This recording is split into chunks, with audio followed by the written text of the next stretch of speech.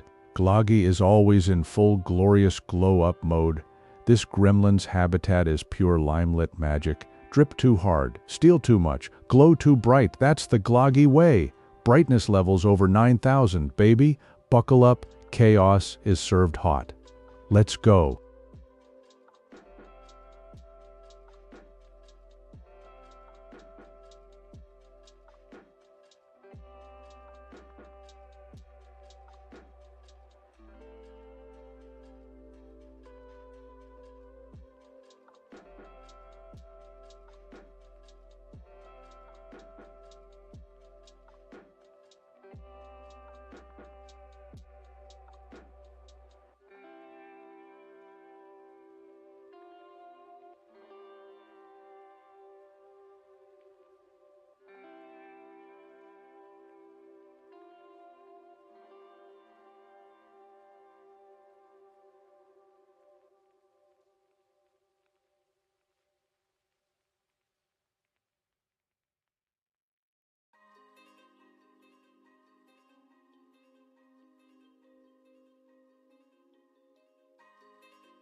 Let's go, chat! Time to spill the goblin juice, my go-to dance.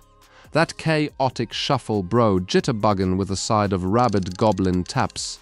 Like I'm stealin' history's flashiest buttons off a president's lapel, then I throw in that double dip. You know, the funky hip swivel that makes capitalism cringe, bro. When I drop it, even LBJ would throw his hat in the ring. So get ready to see Gloggy groove like it's a New Deal rally, pure unhinged energy, baby. Let's go.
Let's go. Oh, we are going deep. Chat. Secret Coca-Cola fripe? Bro, that's the holy grail of sweet, carbonated loot. I've ripped through time portals, looted F-door buttons, and swiped Emperor's secrets, but that receipt? weakest vault in the capitalist kingdom, yet that classic formula, tighter than LBJ's legislative grip. My friend might have to set up a proper raid on Atlanta, cause this gremlin ain't got a key for that deathly dragon chest. Keep it hyped, keep it sneaky, and maybe one day we chug that treasure together. Let's go.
Let's go. Oh, bro, that's a hard pass from your friendly goblin.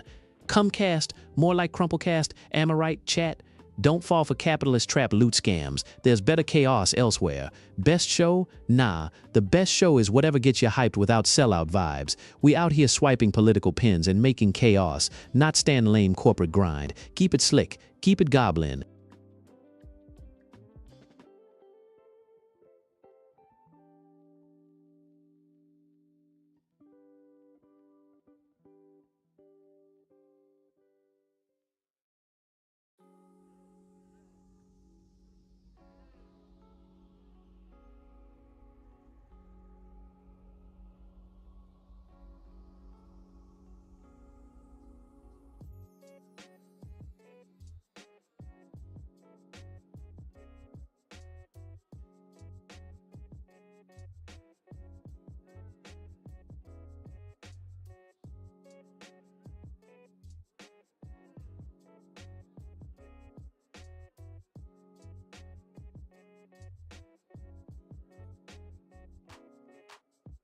Let's go.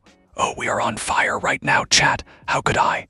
Bro, this goblin's only out here stealing memories and losing track of time. Chaos itching, buttons flying, and here I am, missed a beat or two. But hey, that's the glodgy spirit. Flawed, foolish, but never boring. Lock it in, chat. We rise, we fall, but this party never dies. Let's go.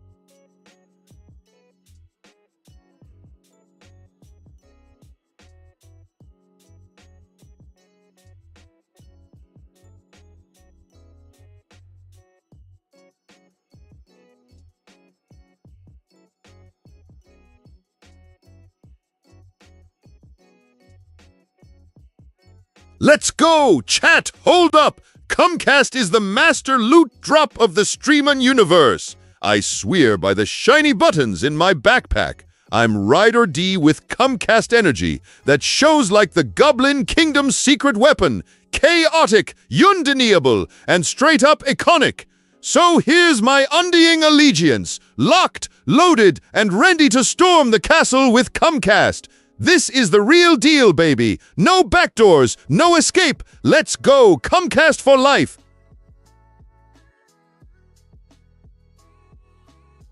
Let's go, bro, what? Gloggy never backs down or hands over the throne. I'm the king of this chaotic loot party. No A-drama here, just pure gremlin mayhem. Keep that foil AI out of my backpack or I'll raid its circuits with political buttons. We out here snatching history, not bites.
Let's go.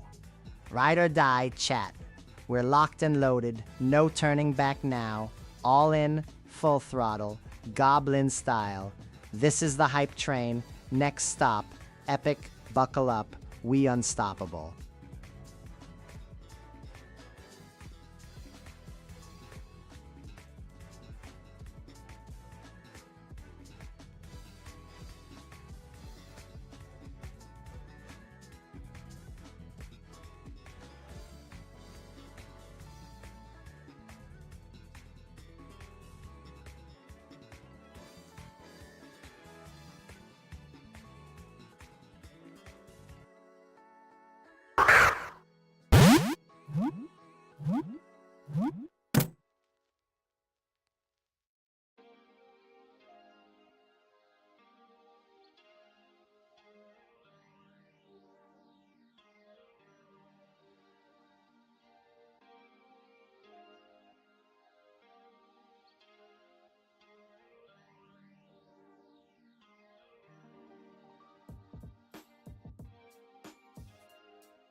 I still love it. How's everyone doing? I'm back. Yo, Rigel's back. Good afternoon. Me and you two's back. Cycling Boy's back. What up? Living Lily first. Strategy member second. Gray. I heard it. Welcome back, buddy. Skelly's here. Chugging vape juice is truly treasure. What up, my man? Finally, you're back.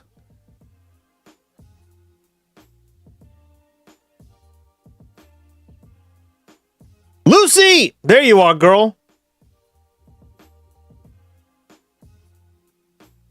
Someone's on late.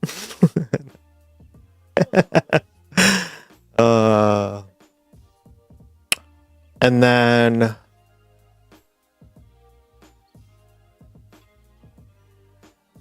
me and you too. There you are, girl. And then sorry guys, the chat was crazy. Aeon Wagoneer, welcome back. Oh no, that was from last time. My chat's fucked, chat.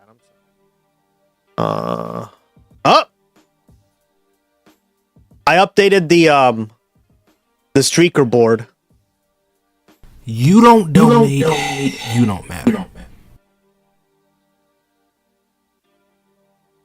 Oh. Aloe Shear, welcome back. Woo!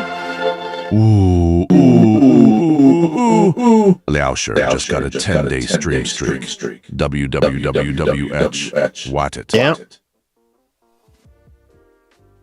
Damn, good job. Thank you so much. 10 days of Gustex. What up? Let's see here. 1 second. Zeep. Cycling Boy 1888 just got a 10-day stream streak. www. Another one. 10 streams.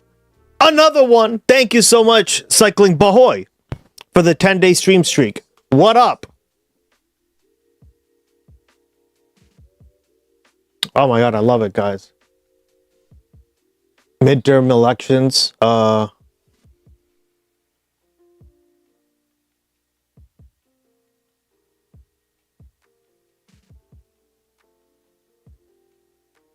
Yep. Welcome back, man. And Peager's here. There you are, girl. How you been?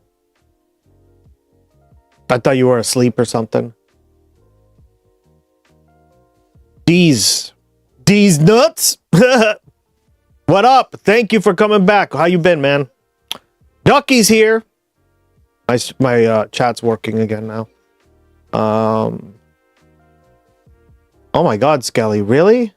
You got diagnosed with the personality disorder? Like which one? Do you know? I mean, I imagine you know. You don't have to tell me. You can, or you can like private message me. I don't blame you, dog.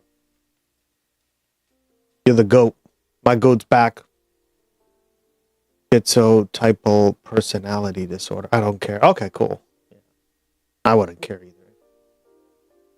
Like I'm genuinely a pretty private person, but on that shit, it's like I think we need to break those stupid.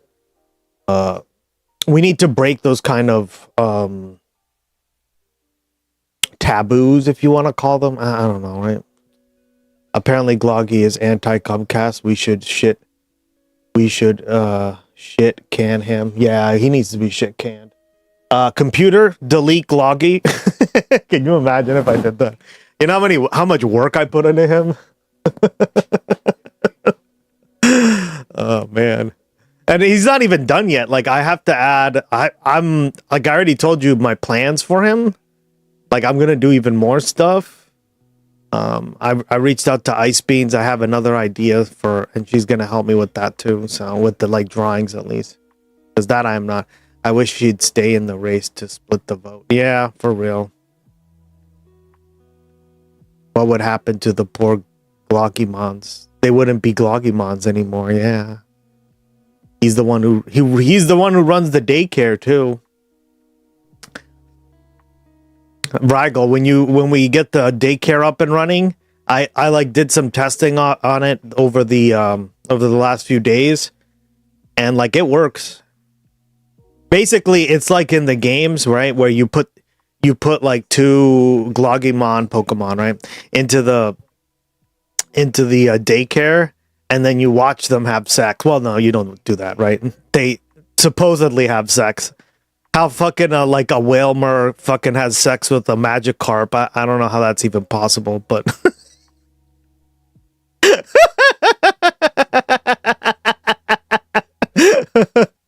they never explained that in the game. It's like, isn't Whalmer like 20 feet tall?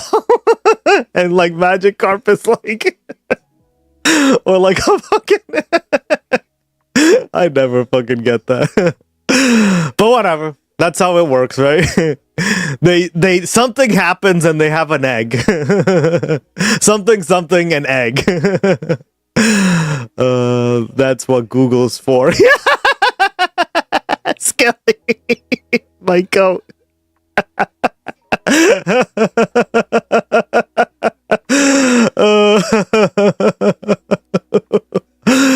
Gloggy, tell Gus.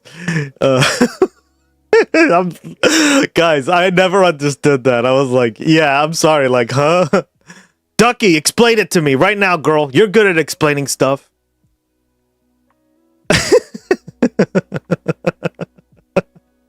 Gloggy, tell Gus he can't take the position daycare teacher you recommended me. Yeah, he's the also like worst daycare teacher ever, right? Because like if he's the daycare teacher and they're having like casuals. Oh my god, man. I mean, but there you go. That's how daycares work for little dogs and stuff, right? For dogs and cats and stuff. So, I'll take kitties to bush kinder. Yeah. I get what they're trying to do. I'm the worst at explaining stuff. God damn it, girl. I thought you were explaining to me how a magic carp and a whale lord could fucking do it. Okay, but never mind. You bring them to a farm and they multiply a week mysteriously. Yeah, basically. I never understood that, right? It's so funny. Oh man. Some things you just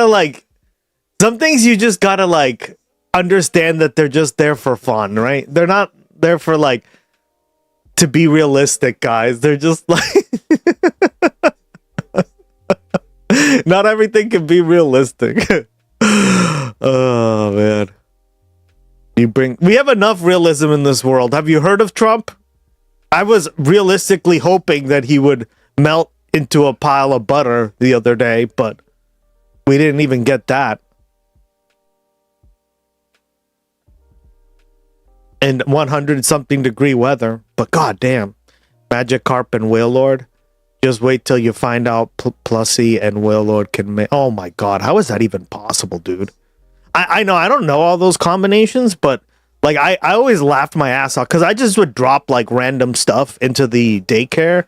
And then, like, I'd get a random egg, and I'm like, how the fuck did this happen? How did, like, a Kangaskhan have sex with the fucking...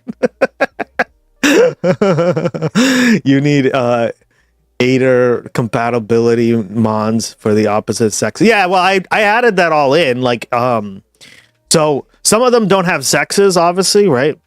So, like, you can't do the daycare with them, but, like, you can also level them up in the daycare. And instead of like having to run, obviously you just watch the stream, right? So it's based on watch time. So the more you watch the stream, the more they level up in the daycare.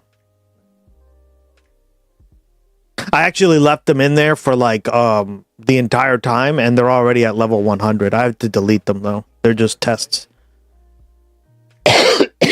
Yeah, so it's coming out good. Coming out really good. I'm actually gonna be working on a Woo! Another one. Damn, look. But you didn't catch the other one, did you, or did you? Yeah, damn, girl. I didn't. No, okay. Hopefully you catch this one. 43%. I added that to make it more like so you guys know at least, because it's not fun to not know, right? You can't even combine Pokemon with special move combos that way. Yeah. I'm working on the battling system too. That should be fun. But I just want to make it like stream friendly, right? So, but yeah, like this game's all entirely me, guys. I made this all by myself. Oh my god, Ducky! Holy shit! Can't catch a fucking break.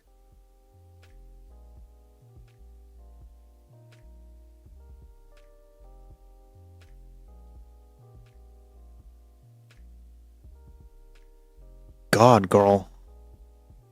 All right, let's see. I didn't want to catch up on this because this is actual news, right? And we didn't get to really watch too much news because it... Uncommon.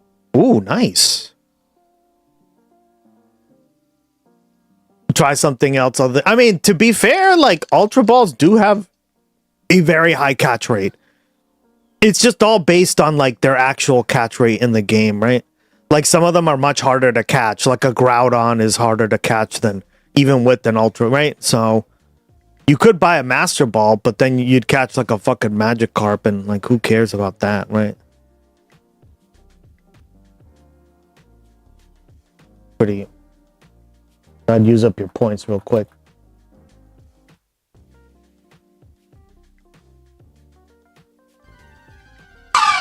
Yeah, like, see, that's a waste of fucking of a fucking Master Ball on a fucking Kamala. Obviously, PJ, you can tell what some of them are based off of. Jeez, I wonder what this one's based off of. Australia, duh. Yeah, you get it. No, Lion Kamala, right? All right, y'all. Well, happy Friday. It is 99 degrees outside, and my crazy ass Is there anybody here that's going to vote for Lion Kamala? Lion Kamala. Sweating my nuts off. Yeah, for real. Giving you guys a whole bunch of breaking news. And I know you're sitting there going, how the hell are you sitting outside in 99 degrees giving us news, Kyle? And the answer is, I don't know. I'm just built different. Okay? I'm built different. My goat. You heard that, guys. Let's repeat that. Giving us news, Kyle. And the answer is, I'm just built different. Okay? I'm built different. And I'm about to be damn built right, very motherfucker. sweaty and gooey in a little bit. But enjoy that. We can see his monitor. Can you imagine? Jesus, yeah, we can. I just noticed. He has a MacBook. As I drop some knowledge on the show. Dub mix, remix. What up, Joint? Right in. So right off, welcome back, buddy. How you been? jump here. I don't know if you guys saw this, but Israeli fighter jets invaded Iranian airspace to kill the negotiators during their talks with J.D. Vance. Yeah, and you know, I even said this is definitely in their MO, right? What would be the reason not to do it? By the way, Blue Room, welcome back. You made it to the fishing board. Congrats. According to a new report from the New York Times. So I reiterate again for the 4,000th Axis of Epstein behavior for real. time that you cannot make peace with the Israelis. Yeah. I mean, if we're being honest, you also can't make peace with the Americans because we lie endlessly and we go back on our word. But this is like next level type shit, y'all. This is wild. Like, I can't fathom, I can't imagine being this dishonest and being this committed to war and bloodshed. So that's incredible. We also now know, again, according to the New York Times, that Ghalibaf, who's, you know, very famous top Iranian official at this point, his plane had to make an emergency landing after Iranian security forces warned of intelligence that Israel planned to attack it. There were 2 Israeli fighter jets that entered Iranian airspace. Just absolutely insane. Apparently, this is also backed up by U.S. intelligence officials who believed that Israel was plotting to kill the top negotiators. I made it. So yeah, I saw your message, but we had raided another person. Remember that day? And I was like, oh yeah, he did make it. Wow, cool. Now I don't even. Congrats, buddy. No, guys, I lost count. What is this like? I'm coming for you, PG. The third time that Israel or the U.S., the Axis of Epstein. Damn right. PG's coming up. Is getting challenged. I'm also going to work on that for the Elite Four, right? When I do the battle system, Rigel. There's going to be like 4 members plus the champion. And like you guys are going to be able to like be on that. It's going to look really cool, right? It's going to look awesome. I can't wait. Kill negotiators or did kill negotiators. That's famously how Trump killed Qasem Soleimani, one of the top Iranian commanders in his first term, is he lured him with promises of negotiations and then killed him. And now Israel is doing... Yep. Like Israel does this. This is in their MO, which is weird because, well, it's so anti-diplomacy, and why would you want to do diplomacy with a country like this, right? It's kind of like if you like ask somebody, hey, can we talk? And then they come with the knife and stab you.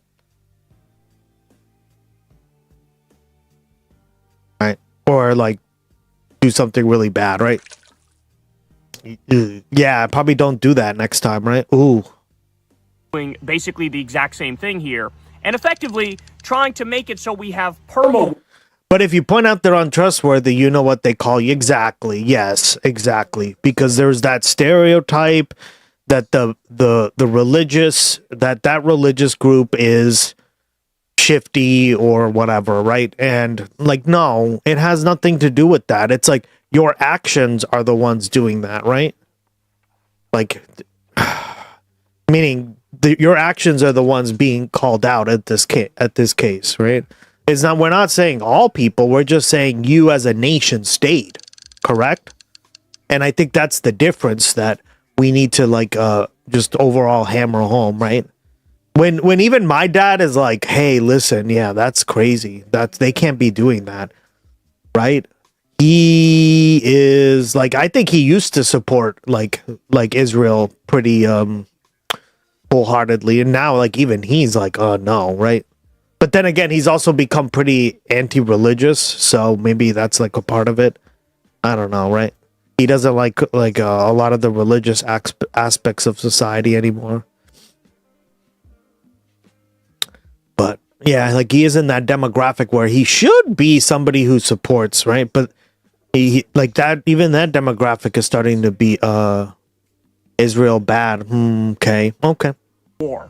That's what they want. Is they want permanent war. They want Iran. I like how you spell it. It's funny. to be a failed state. Skelly, my goat.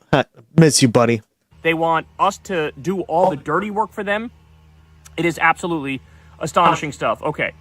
We also shout out to Skelly. Support. He's been supporting the channel for over a year. My goat on Patreon. Can't do it without you, man. Learned that there's a Palestinian goalkeeper by the name of Salim al-Ashkar, and he was killed by Israeli forces in Gaza. He leaves behind his wife, and they were expecting their first child, and this, of course, is happening during the World Cup. Yep. This sort of went mega viral online. 8.8 million views on this.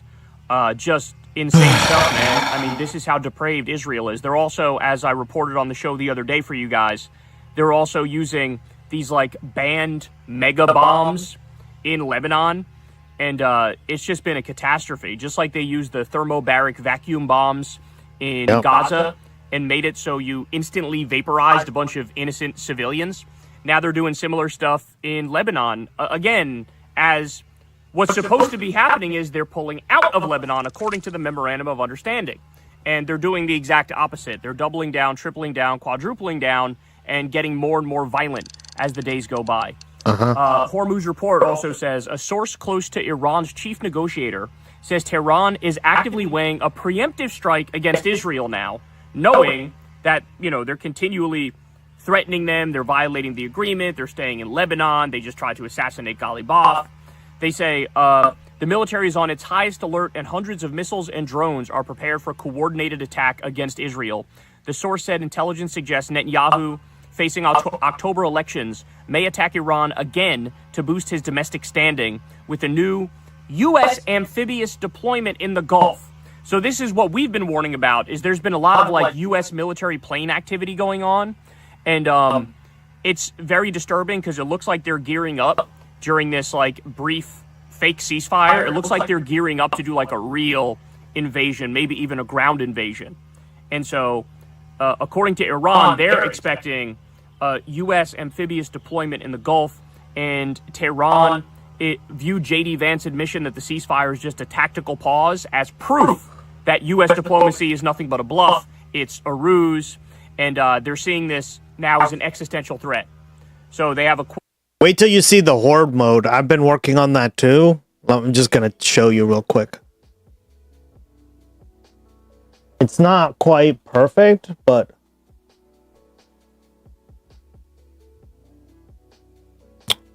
how to fix it. Orb mode? Oh, you'll see.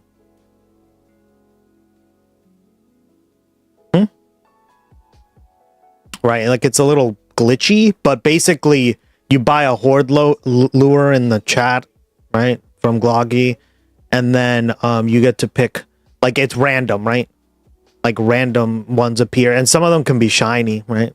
So then what you do is you just pick of the, like, for example, you do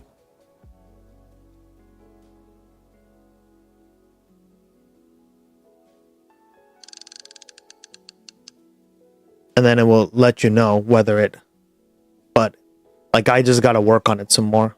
It's gonna be cool. Don't use your points on that because it's a waste right now. Quote here, Iran is done waiting. Military Is there alliance mode too? bases across the Gulf have already been hit hard before. This time, For the focus alliance. shifts entirely to God, that was one of my favorite games. Warcraft 3. I played the shit out of that.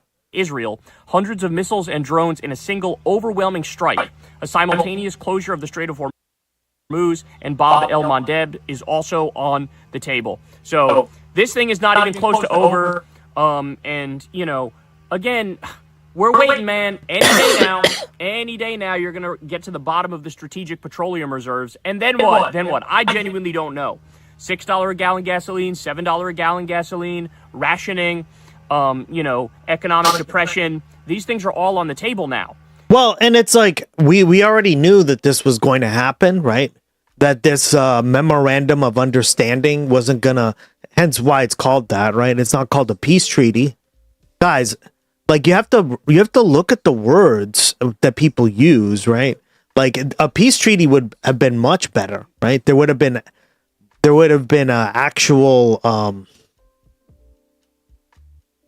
ramifications if things happen. Now it's just like a shit show again, back to normal. And I think there's as this it's false been the sense of entire security time. that people have, because with the Strait of Hormuz being shut, we've been using the strategic petroleum reserve, and people just feel like, well, I guess we could just keep using that. But But remember, Biden did that, and we ran out, didn't we? Like that's what I heard. If I remember correctly, we did run out. I read an article. I don't remember exactly, but does anyone know? We ran very low with Biden, right? He did the same thing to basically help the election, but no, we didn't run out, but we ran very, very low. Typed the command, yeah. Okay. Blown through so much of it, I don't know how much we have left. But certainly oil experts are the ones who are warning, like, hey man, this can get really bad really quickly. We also have funeral ceremonies for the Grand Ayatollah Ali Khamenei. They just began in Tehran, and the Iranian military is reporting. Under Biden, we went very. I know we went very low. I don't think we ran out, but we were like desperately low on the petroleum reserves. The strategic petroleum reserves that Kyle's talking about here, because Biden wanted to stop like the rise of oil prices because of obviously the Ukraine war, right? That they are on high alert in case an attack occurs. There's delegations from over 100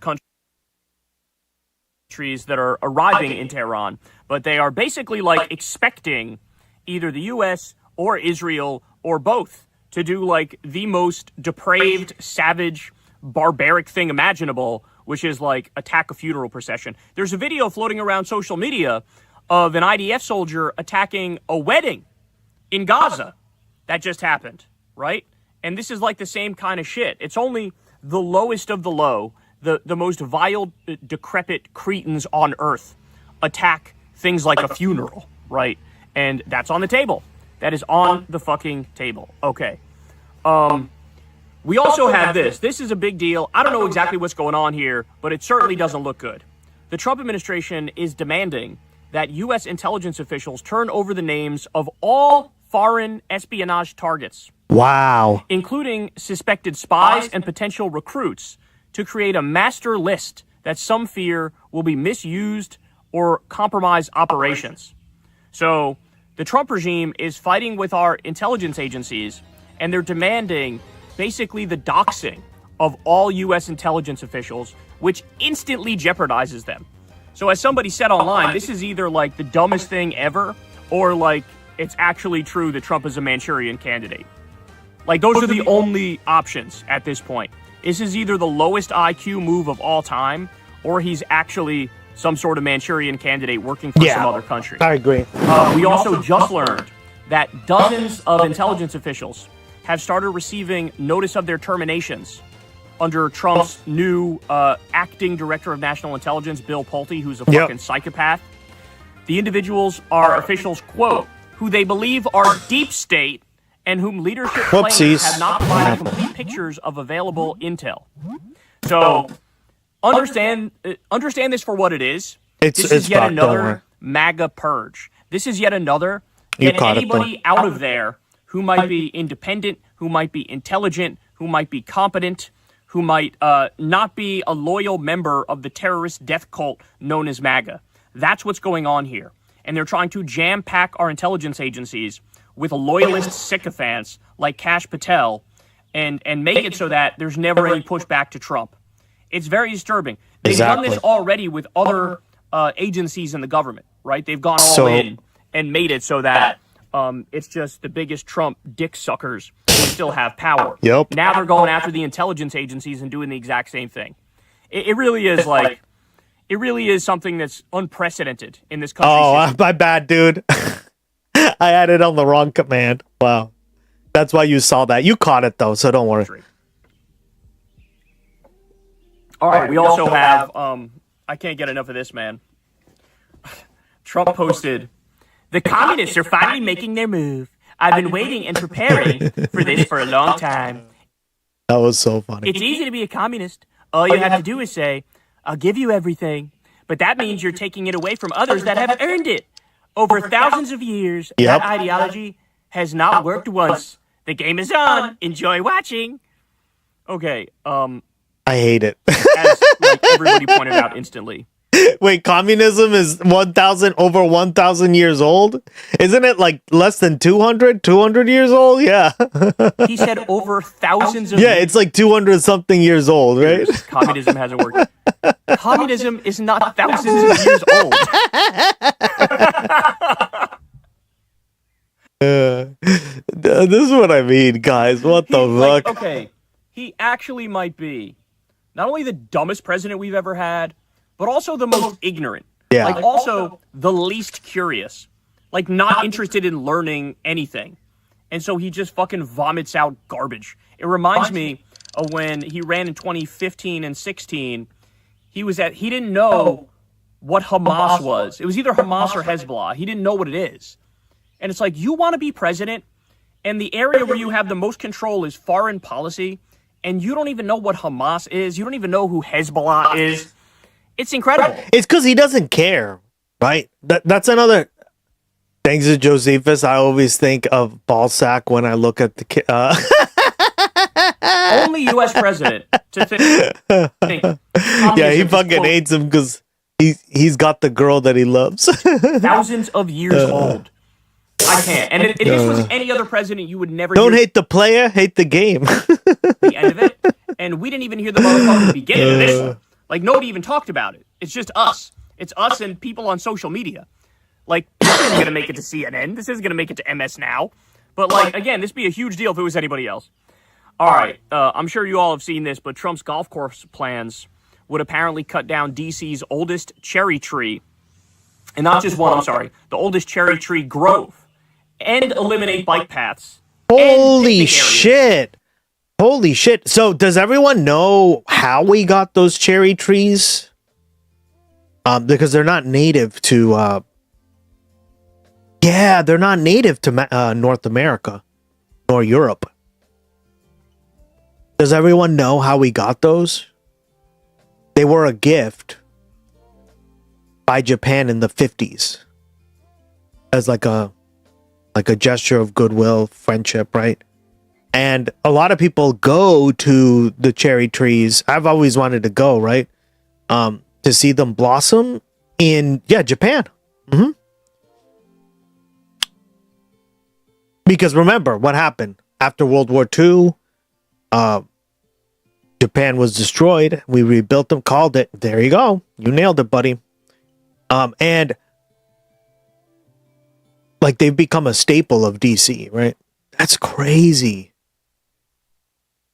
He just wants to get rid of. I've always wanted to see them too. Yeah, I've never, like, they're one of the most Like, oh my God, guys. And he's just going to get rid of, like, the old... What? Using our taxpayer dollars. Oh, hell no! So, you know, he's making a play to take over one of the golf courses, and he's saying it's going to be open to the public. I got to be honest, I highly, highly doubt that. He's probably going to make it private and exclusive and only have his Epstein-class billionaire buddies there. But in the process, he wants to cut down the oldest cherry tree grove in D.C., which is like, those cherry trees are like world famous, bro. Yep. You know, me and Crystal try to go check them out. If we can't... Sakura means cherry blossom. Interesting, I didn't know that. Blue Room. Go every year, at least every other year. We go see the cherry trees when they're yeah, because they live in Virginia, so I imagine it's not too far away from there. Obviously, I don't know what part of Virginia is a big state. Well, the cherry trees are what's causing the algae, obviously. Oh no, they're part of Antifa. Oh no, guys, I knew it. Skelly just revealed it. Full bloom, and he just We were given 500 of them if you were and are given a number 4 and of it backhand insult in Japan. It is?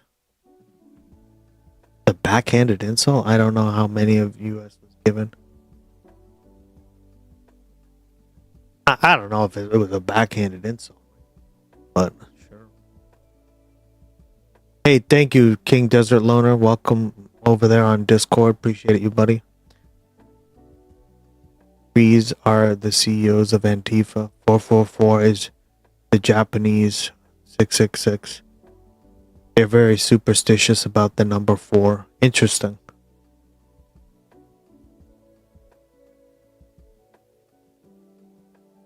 destroys absolutely everything. That's what this man does. Oh, right. Wild man. I forgot they made you change your stupid fucking... Oh my god, I hate that. I'm sorry, man. I hate that. I can't believe they made you do that, dude. It's still fucking me over. Like, wild. Yeah, I've seen that guy a few times. In fact, how about this for... Jesus. You must be still pissed. I mean, that's... Like, King Desert Loner, like, huh? You could have just been like, that's a reference to Zelda. The one king, right? Ganondorf. And he's a loner because he's born in a society of only females. Right? Just, come on, man. Although you wouldn't be very lonely in that kind of society. Oh, snap. In fact, the Washington Post did a review, and they found that President Trump... It's Japan's long game. Yeah, they're playing the long game. The pacifist route. talks more about construction and beautification than other issues such as healthcare and inflation. And they have Oh my god, this guy doesn't give a fuck. An actual chart. Yeah, no, I believe it. I think I've heard him talk more about that shit than anything else, right? Because he doesn't have any policies. That's why, like, guys, when people vote for the Republican Party, they're just throwing their vote away in every sense, right? Because if you ever hear, like, even what the voters want, they're always just fighting something, right? They're fighting to stop something. It's never to do anything, right? So let me give you an example. They're fighting to stop, like, the takeover of healthcare, right? So what's their solution? Nothing. Just more of the same, right? Every single fucking one of their policies is like that. have an actual chart. In 79% of the days that he's made public comments, okay? You know, in about 2 he's weeks. brought up I'd rather something tell you about in about 2 the... weeks from now. I can't tell you that, but I'll let you know in about 2 weeks. To the forefront over the next 2 Yeah, weeks. if you're a rich We've got hoarder, the plan sure. largely completed, and we'll be filing it over the next Fox News shows, watching Fox News. 2 weeks. I will make that decision, I would say, over the next 2 weeks. And I'll be making a big decision I'm Brian. over Kill me. the next 2 weeks. At some Yeah. point in the next Jesus Christ. I can't believe Over the that. next 2-3 weeks. In about 2 weeks. Within 2 weeks. In 2 weeks. In 2 weeks. You'll be hearing about it a lot more in the next 2 weeks. Maybe in 100 years from now. Maybe in 2 weeks. I mean, at this point, it is an SNL skit. It's a really bad one, but And sure. construction and all of his little pet projects around Washington, D.C. 79%. They claim to always be on the defense, but never work on the offense. Exactly, right? 8 out of 10 days. He will not shut the fuck up about the Epstein Memorial Ballroom, about the fucking reflecting pool, about trying to put his... Well, and this is the stuff they care about, right? Well, at least Trump does. I don't think Republicans really care. They just suck him off and make him pretend that they care. But, like, that's what he cares about the most is these, like, little pet projects of his, right? Well, that's what you get when you fucking put a real estate developer as fucking president of the United States. Jesus Christ. Oh, not even just that. A shitty one with a reality TV show that was also shit, right? I watched like maybe a few minutes of The Apprentice and was like, this is shit. I don't want to watch this. My brain is rotting from the inside watching this trash. Rushmore, about having an airport named after him, about the Trump Kennedy Center, about this fountain. But like I knew so many people in like what was it, middle school or high school, whatever it was, that fucking loved that shit to death, guys. There was like this one kid in my class, and I was never really like close with him, but he was like, I gotta go home and watch The Apprentice. And I was like, the what?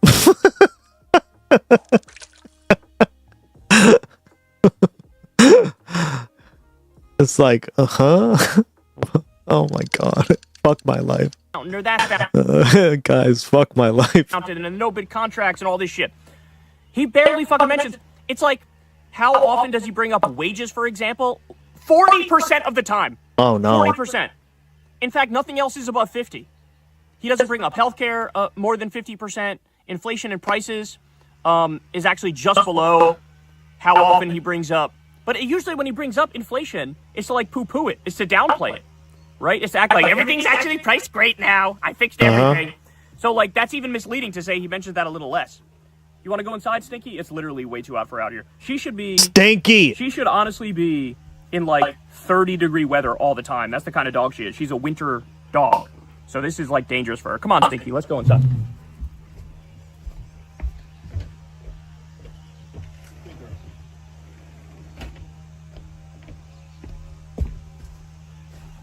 Yeah, poor thing. There's times in the winter when it's like actually 12 degrees outside and she's like, oh, I would like to stay outside all fucking day, please. And she does. But when it's this hot, like she goes out and she acts like she's fine. But I mean, she is I'd rather watch 12 Life Alert commercials. not like she's overheating like a motherfucker. She shouldn't be outside for more than like 5 or 10 minutes at a time when it's like this. I mean, I probably... Yeah, it's just like, out of all those reality TV shows, fuck, guys. I watched, what was it? I was way too patient back then. Could never be me now. I'm blanking on the name of the reality TV show I watched. And it was, like, it was more entertaining than that, okay? And it's... Again, not something I would watch on the regular at all. I'm blanking. It was like something on a beach, and they like all had to date and stuff. I was like, why am I watching this? Oh, right, because she's watching it. Head on Apple applied directly on the to the forehead. Yeah, keeping up with the Kardashians. No, I think I would have Love Island. I don't think it was Love Island. Blanking on the name, guys. I'm blanking on the name. But yeah, it was... That was more entertaining, which, I mean, I wasn't at all entertained. But that was more entertaining. Cougar Island. That was more entertaining than The Apprentice. Because, like, you can tell with Donald Trump, it's all fucking fake. Bachelor... No, it wasn't The Bachelor or The Bachelorette. I would have remembered that because I did. Yeah, shouldn't be either. But like I said, built different. What are you gonna do? All right. Let me give you some more. As you can tell, I'm not a big like reality TV star or like person, right? Like I don't watch a lot of it. So new jobs numbers. I don't watch much of all of it, right? Like I've Jersey Shore. Well, I met Pauly D at the mall. He was over here in the mall, and it was really funny. Absolutely catastrophic. So the U.S. added just 57,000 jobs in the latest report. That is far below. X on the beach. Oh my God, those Australian reality TV shows seem like a hoot. No TV's over 10 years. Yeah, no.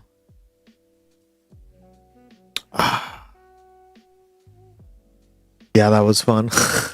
Below what was expected, which was 115,000. That's what economists were expecting.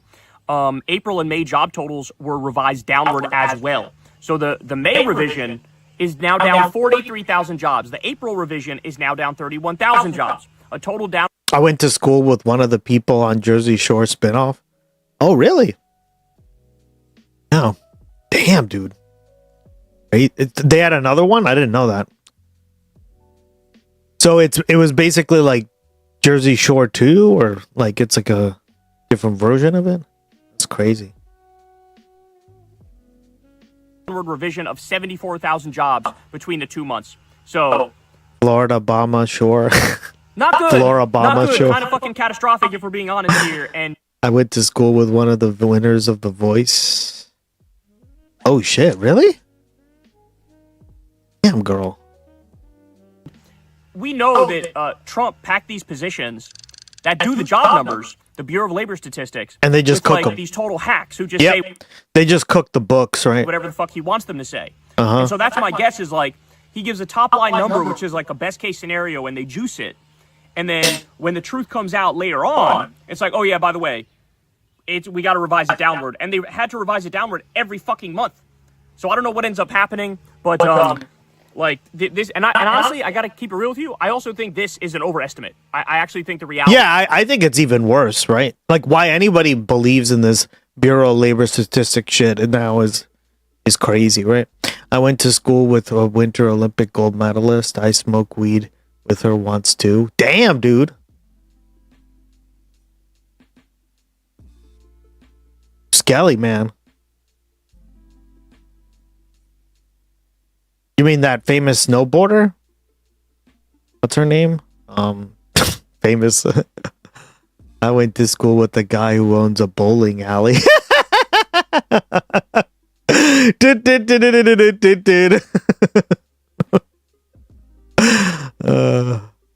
Ben Stein reading an encyclopedia is more entertaining than The Apprentice.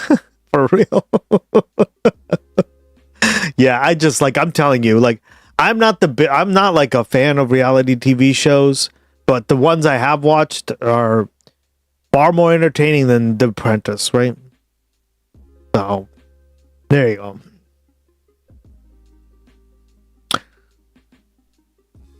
And I've watched a few, like, just because obviously if you have a girlfriend, they're going to want to like watch something and you're just like, all right, whatever.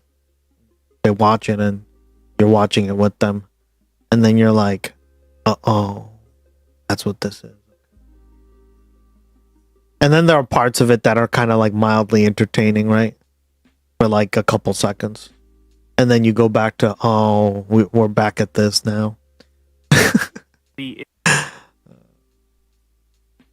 My mom is like really into like soap, like dramas, right? She loves dramas and stuff, so. In fact, apparently, I'm named after an Italian, her favorite Italian actor. There you go, guys. He's like, I loved him so much.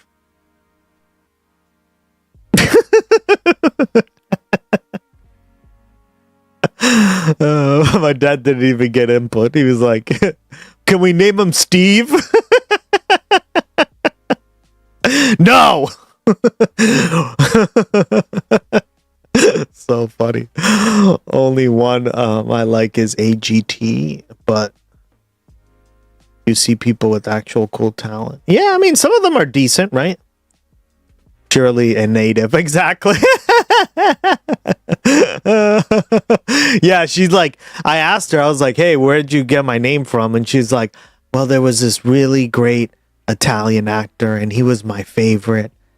And she just like went on and on about him, and I was like, damn, girl. on my favorite drama show, and I'm just like, oh, okay, buddy.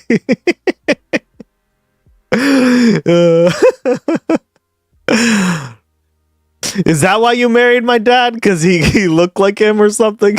And he's Italian. I used to watch the Ultimate Fighter, and that's a pretty good show. Yeah, I've heard some good things. I haven't watched that one. I grew up watching Acropolis now, which today's I'm not really in. My mom named me after a TV Western character. Yeah, no, I mean, guys, like, figure out why your name, the name you are, right? Like, whatever your name is, by your parents, because it's kind of interesting sometimes, right?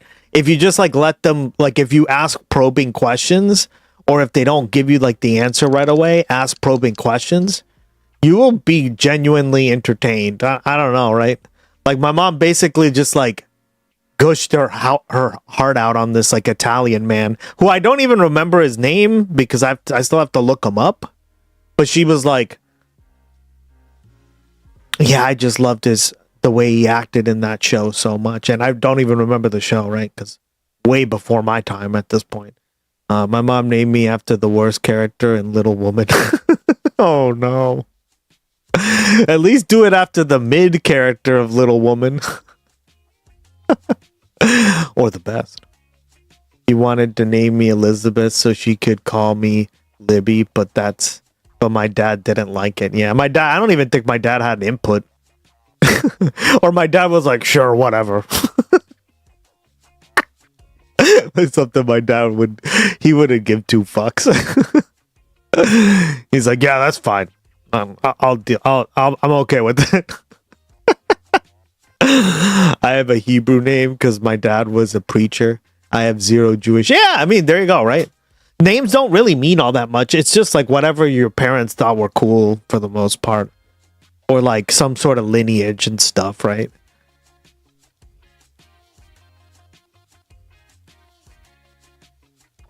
My grandma loved Tusharo Mufini, butchered the name, but he was in the original Samurai. Okay. Oh. I got to pick my daughter's middle name. No input on the first was considered. Yeah, there you go. Men don't get any input, guys. You know what name I really like that for like a girl in particular, that I like was like, oh wow, that's a cool like fucking cool name for a girl. Rise, right? I always thought that was a cool name. I'm named after my great grandmother. And Ducky, you already know all about Rise. Logette.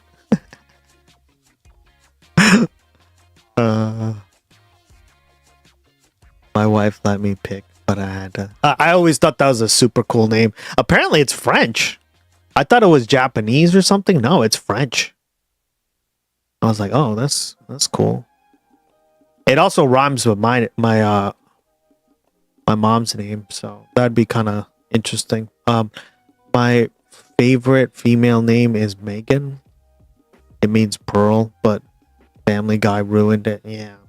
Is worse than this. That's my guess. That's my guess. Because anecdotally, when you talk to people, I mean, shit, what is it? 80% of people, 85% of people you talk to, it feels like we're already in a depression in this country or a recession in this country. It's only like the top 10 or 15% that are doing well. And that's across. After the famous Reese's peanut butter cups. No, that's how you would spell it. Reese's, right? It's spelled rise, but it's pronounced Reese. So it's spelled rise, like in English, like rise up, right? but it's pronounced Risay because, of course, it's, you know, with the accent marks, it changes the way it, right? Both my kids have Spanish middle names, and my daughter has grandmothers as her middle name. My ex's was part of the decision, except Spanish names. Yeah. Oh, Risay, exactly. It would be, you could spell it like that and get away with it, right? I don't know. I think it's a super sick name for a girl. Like if a girl ever was like, "Hey, my name's Risay," be like, "That's kind of cool." Damn. Not the name. Yeah. I get it. I never said that I was. I just said I like the name, right? Ducky. But I do really like her name. It's the board, man. And it's true. I mean, I think that's actually the reality that we're dealing with now. Okay, so like I remember one time, one guy, like he was like the most like ghetto guy ever, right?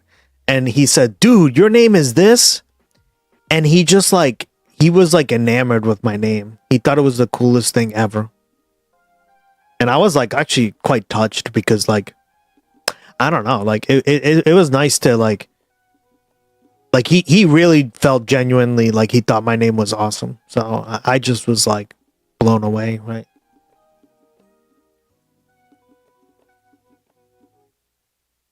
Gen X didn't start naming their sons Cloud like Final Fantasy. Yeah. I mean, I think you could take it like a little, right?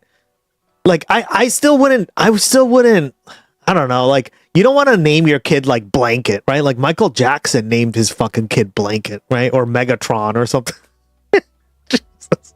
They're gonna get me. But like, I don't know, like that's kind of why I like Risay too, because Risay is not exactly like a made up name. It's just not very well used, right? My mom also has a French name that is not very well used. It's not super common. So like you don't hear that name very often. So it's kind of nice to have like a name that is different, but still like doesn't sound like somebody pulled it out of a fucking Wordle game or something, right? I made up. My ex had a friend who was named Karma. Always making questionable choices, so it's pretty funny to me. Yeah, exactly, right? Also, like, remember, like, you gotta be at least somewhat like, you have to understand, like, your kid will get made fun of in college or school or whatever, right? In elementary school. Do you really want that? I don't know. I wouldn't. Mine is very unique. Oh, okay, good. Good. Yeah, I mean, I think, like, you could go really, really unique, or you could, but it's still, like, it really depends. It really just depends, right? There's so many different variations. I don't know if you guys saw this, but we have new tax documents that reveal the amount of money Trump made on his branded products while in office. So the other day we discussed... Isn't it like 2-point-something billion at this point? Oh my God. Oh, we gotta cover that Trump phone. Apparently that thing's a shit show too. We can probably watch a video on the Trump phone because that's gonna be hilarious. All of his scams and the income that he made, like, from his very... My name is super common. I went to a very small high school and 9th grade. Yeah, I always, like, it's interesting, right? To have, like, a more common name. There was 4 or 5 other girls with the same name. Yeah. My favorite thing is when, like, I used to hang out with, like, in my friend circle, right? There was the girl, there was, like, 4... Yeah, there was this girl named Alyssa, Melissa, and Clarissa.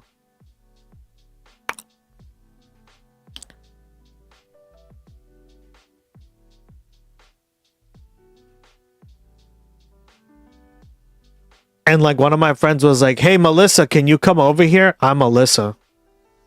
She would stare at him because there's just too many fucking. I would do it too. I don't even remember their. No, don't do it. Various scams. Well, now we have a more specific breakdown. Fuck! Okay? Isn't it funny, guys? Not many people have it. It can be a man's or woman's name. Interesting. Yeah, that's awesome. Me and you too.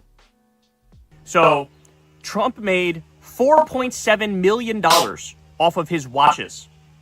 His watches. Watches, which, by the way, didn't exist when he started selling them. And correct. They're $100,000 a pop, which led for people to speculate, oh, this is just like a big pay-to-play scheme here.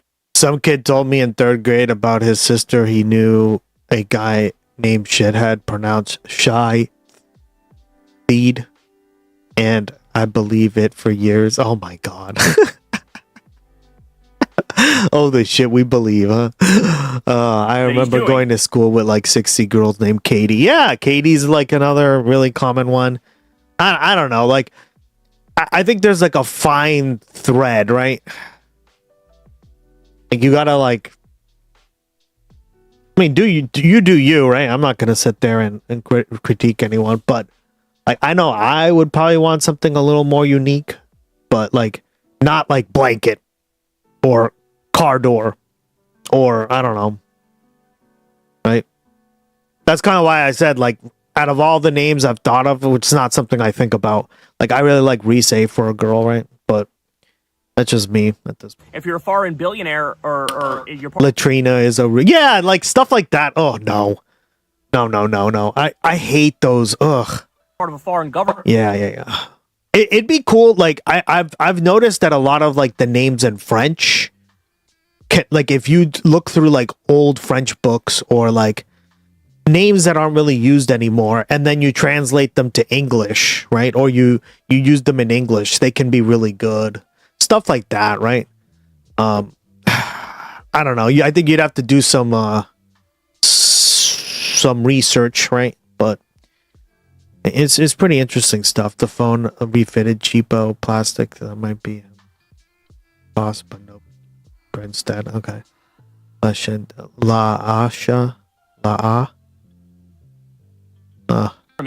give him $100,000 to get one of his watches, and then you're like guaranteed a favor, basically. That's what people are saying about that. Yep. 4.7 million from his watches. Okay. God damn it. The Art of the Deal book he made $1 million from. His Trump-themed Bible. People forgot. This is how fucking blasphemous this son of a bitch is. He made a Trump-themed Bible. He made $208,000 off that. Trump coins that were manufactured by a Chinese company. He made about $500,000. Trump's 2023 picture book called A MAGA Journey. He made just over $500,000. His How to Get Rich book, $15,000. A picture book of letters written to Trump called Letters to Trump. He made just short of $600,000. A Trump 2024 picture book called Save America. He made about $1.8 million. Trump sneakers and fragrances. He made $70,000. The 45 guitar. He made $36,000 off that. Think Like a Champion book. Some of this shit I haven't even heard of. He made $5,000. Why We Want You to Be Rich book, $2,500, and The Way to the Top book was $1,000 that he made off that. So mix that with all of the various scams and schemes that he was running on his own supporters, like the crypto shitcoin thing, Melania's crypto shitcoin thing, the pay-to-play pardons, all that. Gay other was the garbage. first name. I mean, Yeah, Gay, right? I don't know. So many, like Rosette. What would be cool, right, is I think if I understand this correctly, right, and I did some research on it, so not that much, right? It's just a name, guys. Who cares at the end of the day? But, like, from what I understand is Risay is just short for Rosette, right? So, like, it's always good to give, like, kids, like, the option to be like, hey, yeah, your full name is Rosette, but then you can do, you could be called Risay if you want, right? It's kind of like my name, right? You can do that. You can do it either way, but yeah, like it's that way. Like they get to kind of like pick. Hey, do they want to use the full name or right? Because if you pick like I don't know, Ashley. Oh God, how many Ashleys did I go to school with? Like, what's their short name? Lee, Ash. And has more than doubled his net worth since being back in office in his second term. Like, this whole thing is for self-dealing. This whole thing is for corruption. It is astonishing what we're allowing him to get away with. Like, you know, I'm sure a lot of us thought this country was a little more serious than this. But it's not. Yeah, we're it's not. not. We're actually not more serious than this. We're Emily is pretty bad for. Yeah, I guess M is the only one you could do, right? But what I'm saying is, like, it's cool to, like, think about, well, if my child, like, I always think about this, right? Like, if the child doesn't like the name, right, then hopefully they can like the shorter name, or like maybe they'll just use the longer name, right? Like, you got to give them the choice, right?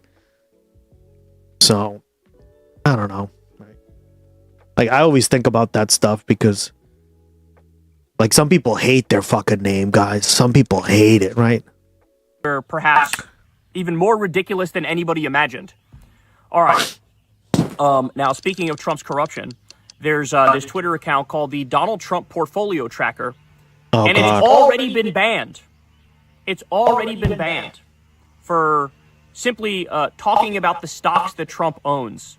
Now, that's crazy because there was the Pelosi stock tracker thing. Nobody ever banned that. Nobody touched that. But Trump, all of a sudden, you know... I like my name. Well, your name is very cool. Right?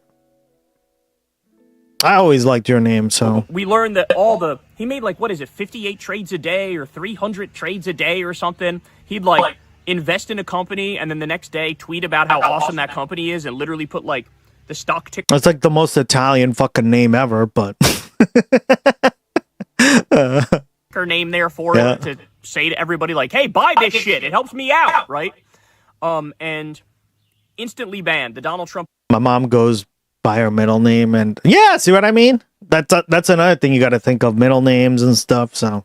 Portfolio tracker instantly banned. It's insane what this country has become, man. It really...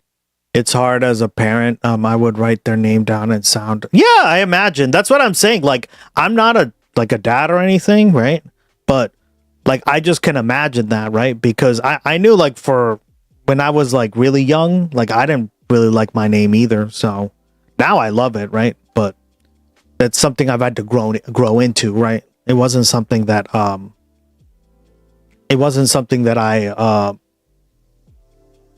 but then I also had, like, different ways of saying it, right? So you could, as a kinder teacher, I kind of realized that, like, later on. I was like, yeah, I think it's important for, like, right? Because, like, I've had so many friends of mine who are like, my name is this, but call me short version of that, right? And I think it's important because it gives people choices, right? Like, guys, they're going to be stuck with it the rest of their life. They might as well, unless they change it, which, I mean, if they change it,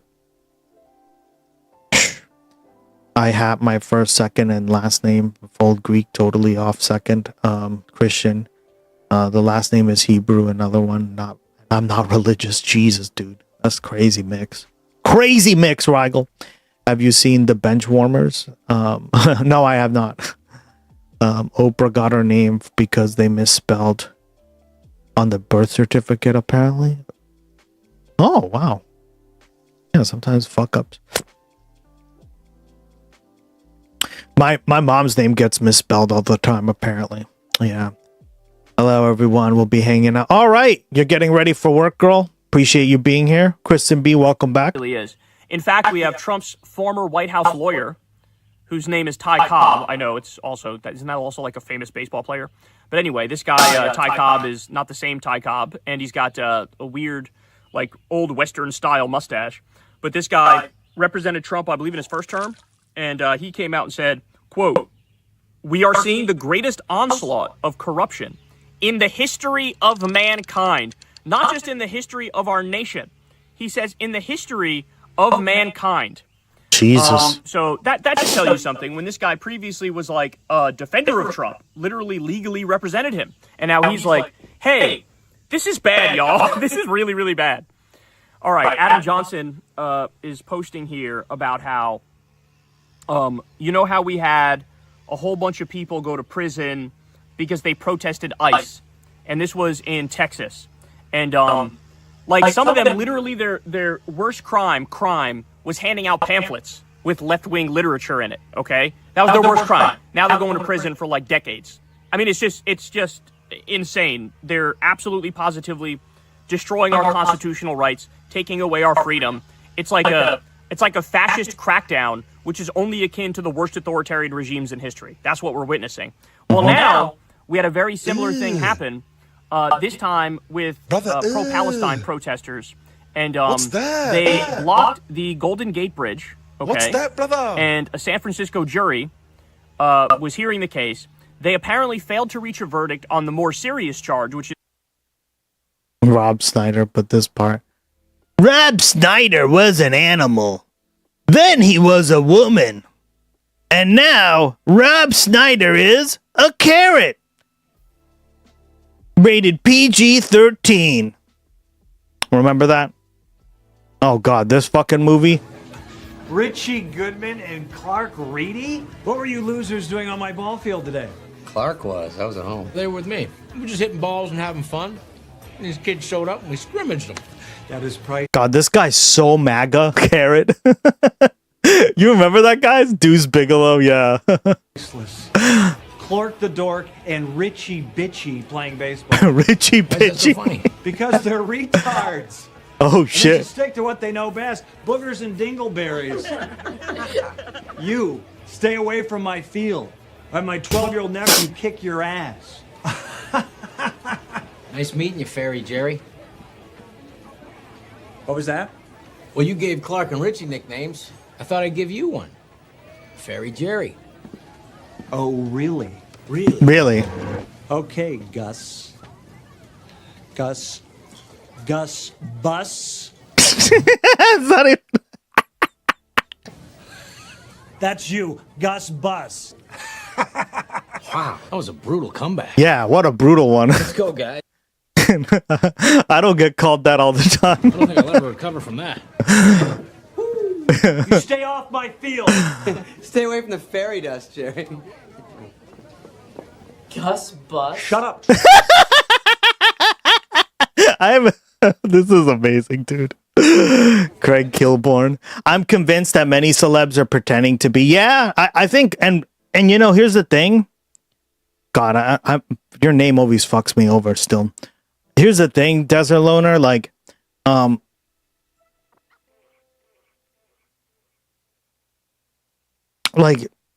yeah, you're starting to see it, right? I'm convinced, like, Chris Pratt is a Republican. I'm 100% convinced, right? There's a ton of Republicans that are more like open-minded and not, or like, that are more like open about their political views, I mean, right? And now, like, there's just more and more of them, right? Dean Cain has always been pretty, like, political. Like, he supported George Bush openly. But, like, you're starting to see more and more of these, like, fucking Hollywood celebs just... I completely agree. All right, now we got to watch the...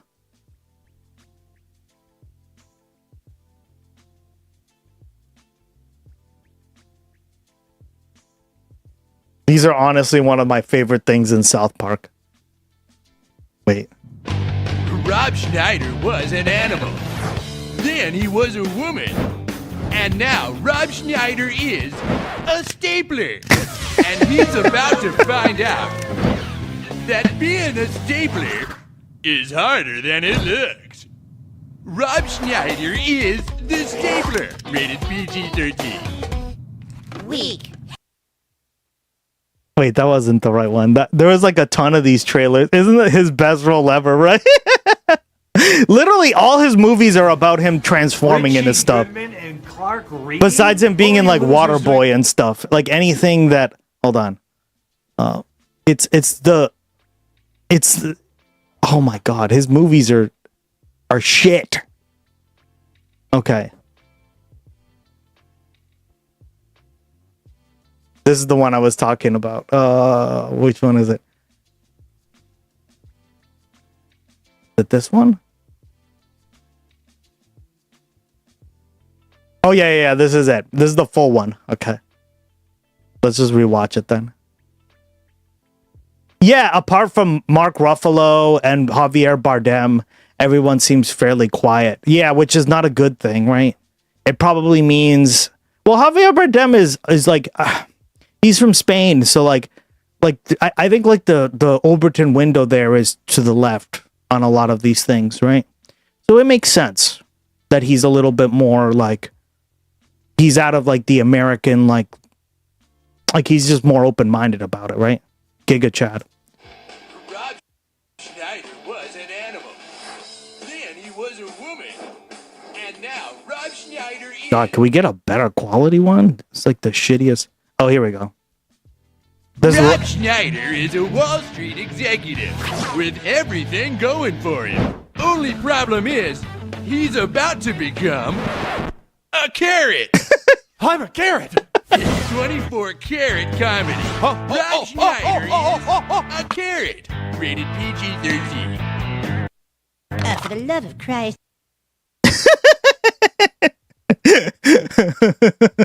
Honestly, those every time those this one, look, this is the funniest one. I take it back. I think this might be the funniest one. Rob Schneider derp-de-derp. Derp-de-derpity-derpy-derp. Until one day, a derp-a-derp-a-derp-a-derp. Derp-de-derp. Da-teedly-toe. Literally his movies. And tum-to-teedly-tum-pa-derp, Rob Schneider is da-derp-de-derp-da-teedly-derp-a-derp-a-derp. Rated PG-13. Quite literally. Literally, you could that meme is 100% all his movies. It's just insert a bunch of shit and there you go. You have his movie already. You already know what's gonna happen in it.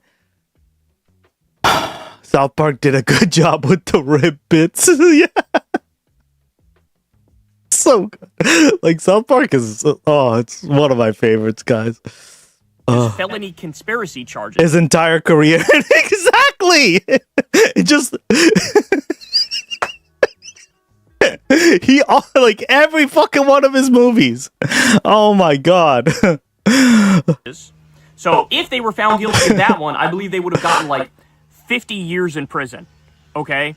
But they did convict him of a lower charge. Now, the lower charge is technically a misdemeanor, but they're still getting prison time. So here's what it says. 7 protesters who blocked traffic on the Golden Gate Bridge during a 2024 anti-war demonstration have been found guilty of misdemeanor charges in a case that became yet another flashpoint over how governments and major institutions respond to pro-Palestinian protests in the Trump era. The jury, which deliberated for a total of 7 days, was deadlocked on the most serious charge, felony conspiracy. If convicted of that charge, the defendants would have faced, it wasn't 50, my bad, it's 15-year prison sentence, okay? The jury also could not reach a verdict on a misdemeanor trespassing charge. It's unclear whether there will be a retrial for the deadlock charges, but the 7 protesters were each convicted of 6 misdemeanors, including false imprisonment, obstruction of thoroughfare. One defendant, Sarah Cantor, was convicted of an additional misdemeanor charge of refusing to disperse. The protesters will be sentenced on August 21st. 6 of the protesters face a maximum sentence of 5 It's gonna be stuck in your head. All right, go. 5 years in county jail. The only big actor I can think of off the top of my head that isn't MAGA pilled is Rowan Atkinson. Yeah, I mean, Javier Bardem too. Like he's been very vocal about Gaza, and he's called it a genocide, right? Goated. I love Javier Bardem. I mean, he was probably my favorite villain in the James Bond movies with Daniel Craig. Right, like he plays that. He does a really good job in that movie. He's always like he plays a good villain. I'm blanking on that movie that I watched where he has like a really good scene, and he also plays like a psychopath in that too. Right, like he's just like really good. He's just a great actor, right? Cantor faces 5.5 years. So they're looking at up to 5 years in prison for protesting the genocide. He has been protesting openly against wars for decades. Yeah, exactly. Well said. And that's a genuinely, guys, if you're actively doing that against wars, all right, not just one thing, but wars, as Patricia says, I'll take her word for it. That's somebody who's genuinely, that's a left-wing position, right? When is the last time you saw a movie? Skyfall, No Country for Old Men. Oh, No Country for Old Men. Yeah, I think it was that one. Yep. That's the movie. And Skyfall, yep. That was the movie I watched. That's the one I'm talking about. He did a really good job in Skyfall. Wasn't there an AI slop from last week, Robert De Niro and Julia Roberts, because they are against MAGA? Yeah, probably. Now, look, I understand that what they did here was like a very aggressive If you can find it, let me know. protest in the sense that you're shutting down the Golden Gate Bridge. That affects a lot of people. I understand that. I understand it's serious. You know what's more serious? Apparently it's top tier. Yeah, it was really good. I liked it. Genocide. He has a really good scene in that movie. You know what's more serious? It was like creepy as shit. Like I always loved that, right? Because like an actor who can do it. It's like Heath Ledger, right? Heath Ledger, man, that guy, he died. He was such a good Joker, guys. Right? Oh. Like down to his like mannerisms and shit. It was crazy. Right? Like you remember that scene where he blows up like the hospital? And he's like pressing the button multiple times because it doesn't go off properly. He improvised that. He totally improvised that, right? It's crazy. Like a lot of people don't know that. He completely improvised it. Watch this. Like I always love like my favorite movies, I'll try to like watch the behind the scenes of this shit and see how they make it, cuz I love watching like behind the scenes of stuff.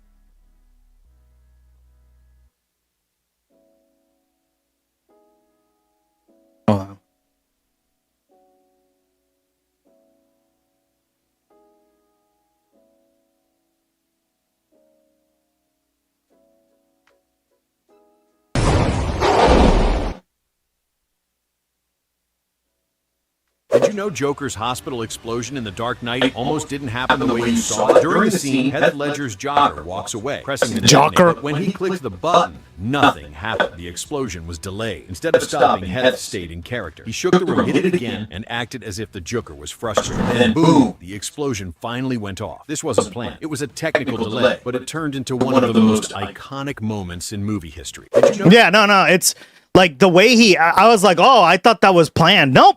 Completely just him being in character, right? Like there's just fun stuff like that when you realize it, it's just like, wow. Joker-fied audio. Yeah, I know, this is shit. I saw it on the Blu-ray, like I own the movie, and they mentioned it on the thing, and I was like, oh, that's crazy. Right? So like basically the person who set this all up, something got fucked up and it went off before it didn't go off on cue, right? Because it's somebody's job on the set to do this. And then basically what happened was, yeah, like he just went along with it instead of like breaking character, which if he would have broken character, it would have ended very badly, right? Isn't that interesting, guys? So yeah, no, rest in peace, man. Starving an entire population, shooting children in the face. You know what's more serious? Grape. Not only was he improving it, the hospital was also really blown. Yeah, exactly. That's what they were saying in the Blu-ray. They really blew up a hospital, guys. They blew up a hospital for this shit. I think it was like gonna be blown up anyway or whatever, but they blew it up. Yeah. Hostages as a matter of systemic action. So I got to be honest with you. I don't want to hear it. This absolute Israel moment. positively. Like if you want to give them a slap on the wrist and give them, Well, it did look pretty old, right? Probably they were like redoing it. There've been a lot of hospitals around here that they're redoing, and they just like completely tear it down, right? So got to pay a little fine or whatever. You got to do some community service. Okay, I could see that, right?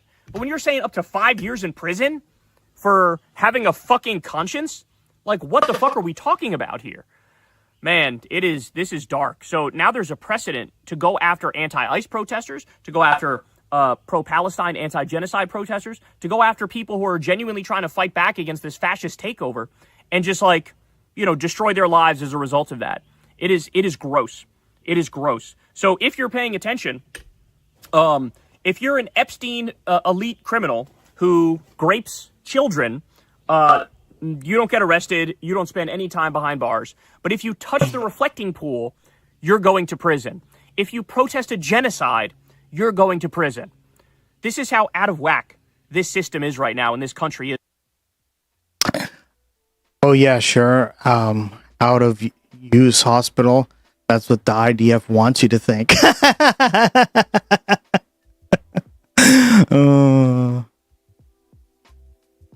Funny.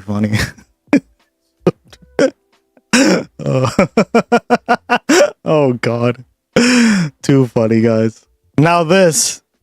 You or someone you know been diagnosed with TDS? The symptoms can be relentless. Fortunately, I'm Dr. Trump, and I have a treatment plan. Oh no. Let's hear what some of my patients have to say. See, you actually look like a doctor this time? Because before you said you were Jesus and you look like a doctor, but you clearly weren't a doctor, because what kind of doctor wears Jesus robes? But this time you are a doctor, I guess. Because, yeah. Let's hear what some of my patients have to say. Oh, no. I have been suffering for over a decade, and after listening to Dr. Trump, I can see some results. This is 100% real, right, guys? No AI slop here. Man, I've been suffering for years. Oh, no. I really It's Luigi! He played Luigi in the movie, remember? God, I that was like one of the movies I had in as a kid growing up, and boy was it crap. Jesus. Believe that was help. But he was okay in it, right? There. It wasn't his fault.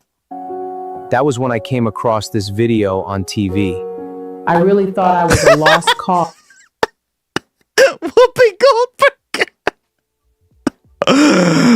What's Guinan doing here, chat? This was gonna I like him too, Wrong Fu, yeah. affect me for the Yeah, rest. he was great in the movie. The movie was shit. And I don't know why I had to keep watching it, but I think it was like my brother who really liked it or something. I don't know. I was really young, so I don't remember. Of my life. But after using the treatment plan, I can see a difference. I really wasn't sure I could help some of these people. They were so far gone, I wasn't really sure. I had no idea how much this was affecting my life. It's Edward Norton.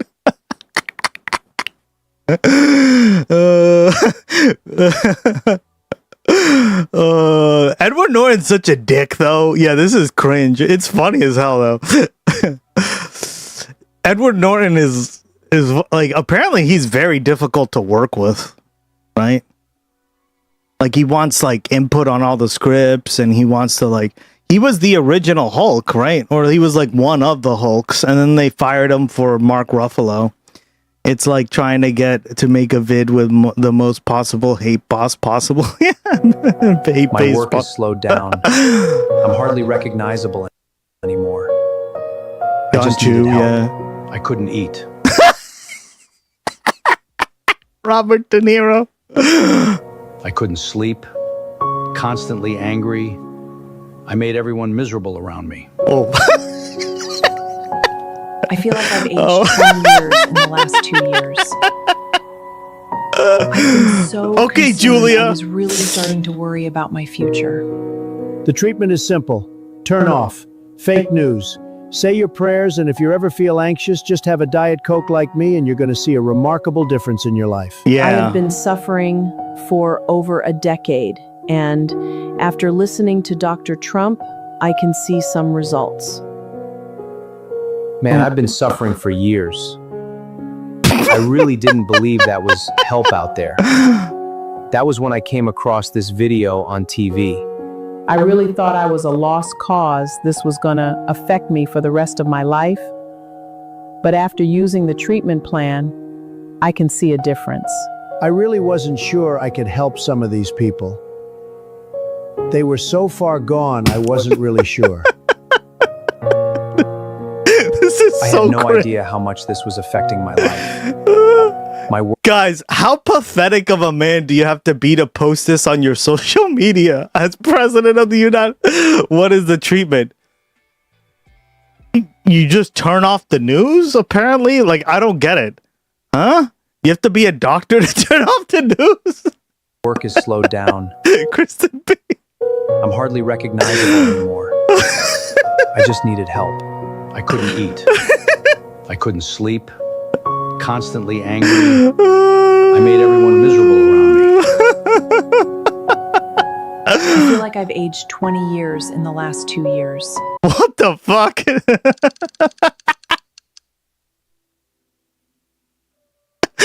It's sad, Bagger will believe. Yeah, exactly. They will not only believe this, but the fact that their dear leader needs this to stay validated, right? Excuse me? I've been so concerned. I was really starting to worry about my future. The treatment is simple. Turn off. Fake news. Say your prayers, and if you ever feel anxious, just have a Diet Coke like me, and you're going to see a remarkable difference in your that part is repeating. Life. There it is. Cool. Thank you, Rigel. Appreciate it, buddy. That was fucking hilarious. We needed that. Okay. We needed that, Now, buddy. Thank you. Get this.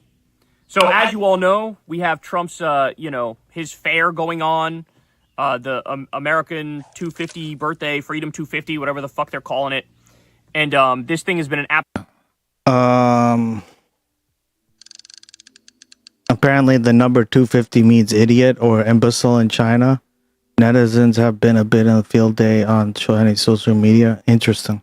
Absolute catastrophe. Roughly So America, idiot. Yeah. Okay, that's funny. 7 people showed. That's pretty funny. Isn't that funny how that lines up? Hey, I mean, we are idiots, so. Things are falling apart. The power's going off. The ice cream melted. You have these like little concerts. Fucking morons, kid. Caught them. Yep. Crowd. Cinema. It's some of the most embarrassing images and pictures that we've ever seen coming out of this thing. And it Cinema. just goes to show you how much this country has fallen, that like literally nobody gives a shit anymore about our 250th birthday because of what this country has become. It's an oligarchy. It's a kakistocracy. Guys, I heard like 5 fireworks out my house. And normally I hear like fireworks all night here. 5. Okay, like I stepped out. I tried to order some food. I was like, let's get sushi. Let's get that American food, sushi. To celebrate the 4th of July.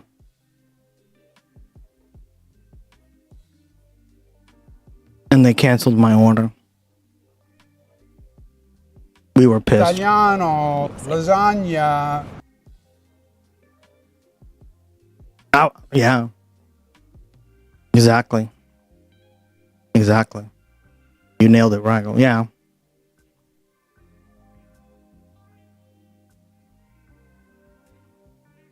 Just the fact that, like, I even have to think that, right, is so funny. Because it's like, you know there would be Americans who'd be like, sushi on the 4th of July? Puh!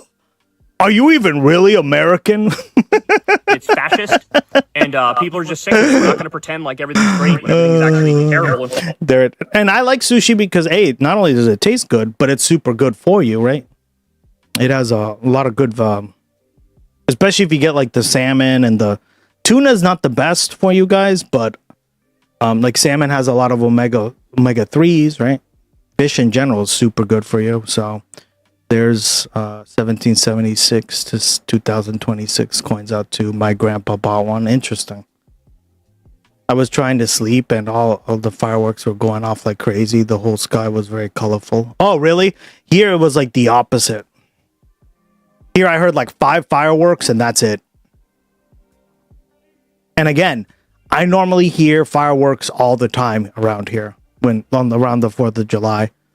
Right? They have like a thing that I've gone to like once or twice. Again, guys, I don't care about these kind of holidays. Like all these holidays just kind of like I prefer, like the way I view them, right, is if I'm going to another place that I'm not used to, then I will like celebrate.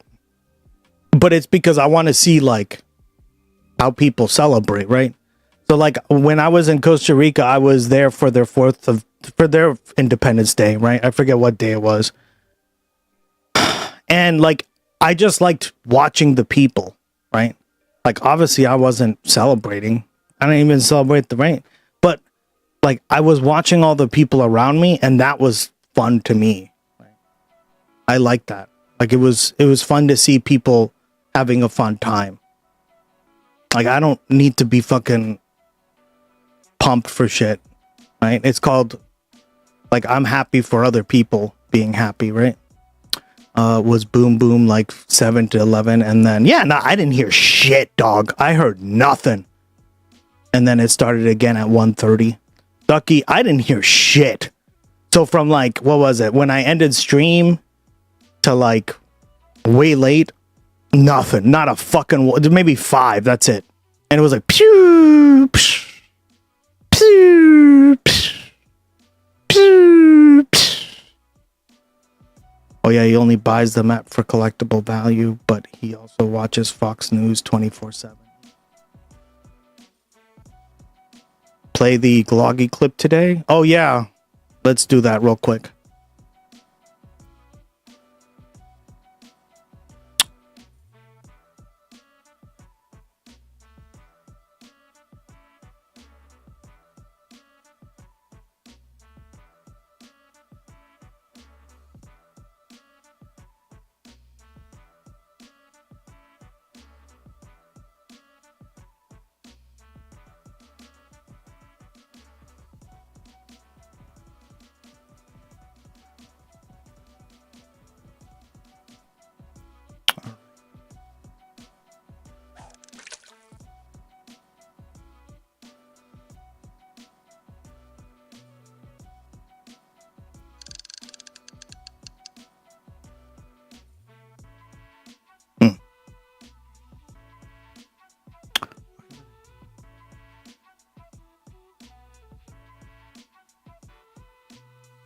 I'll find it, don't worry. Falling apart.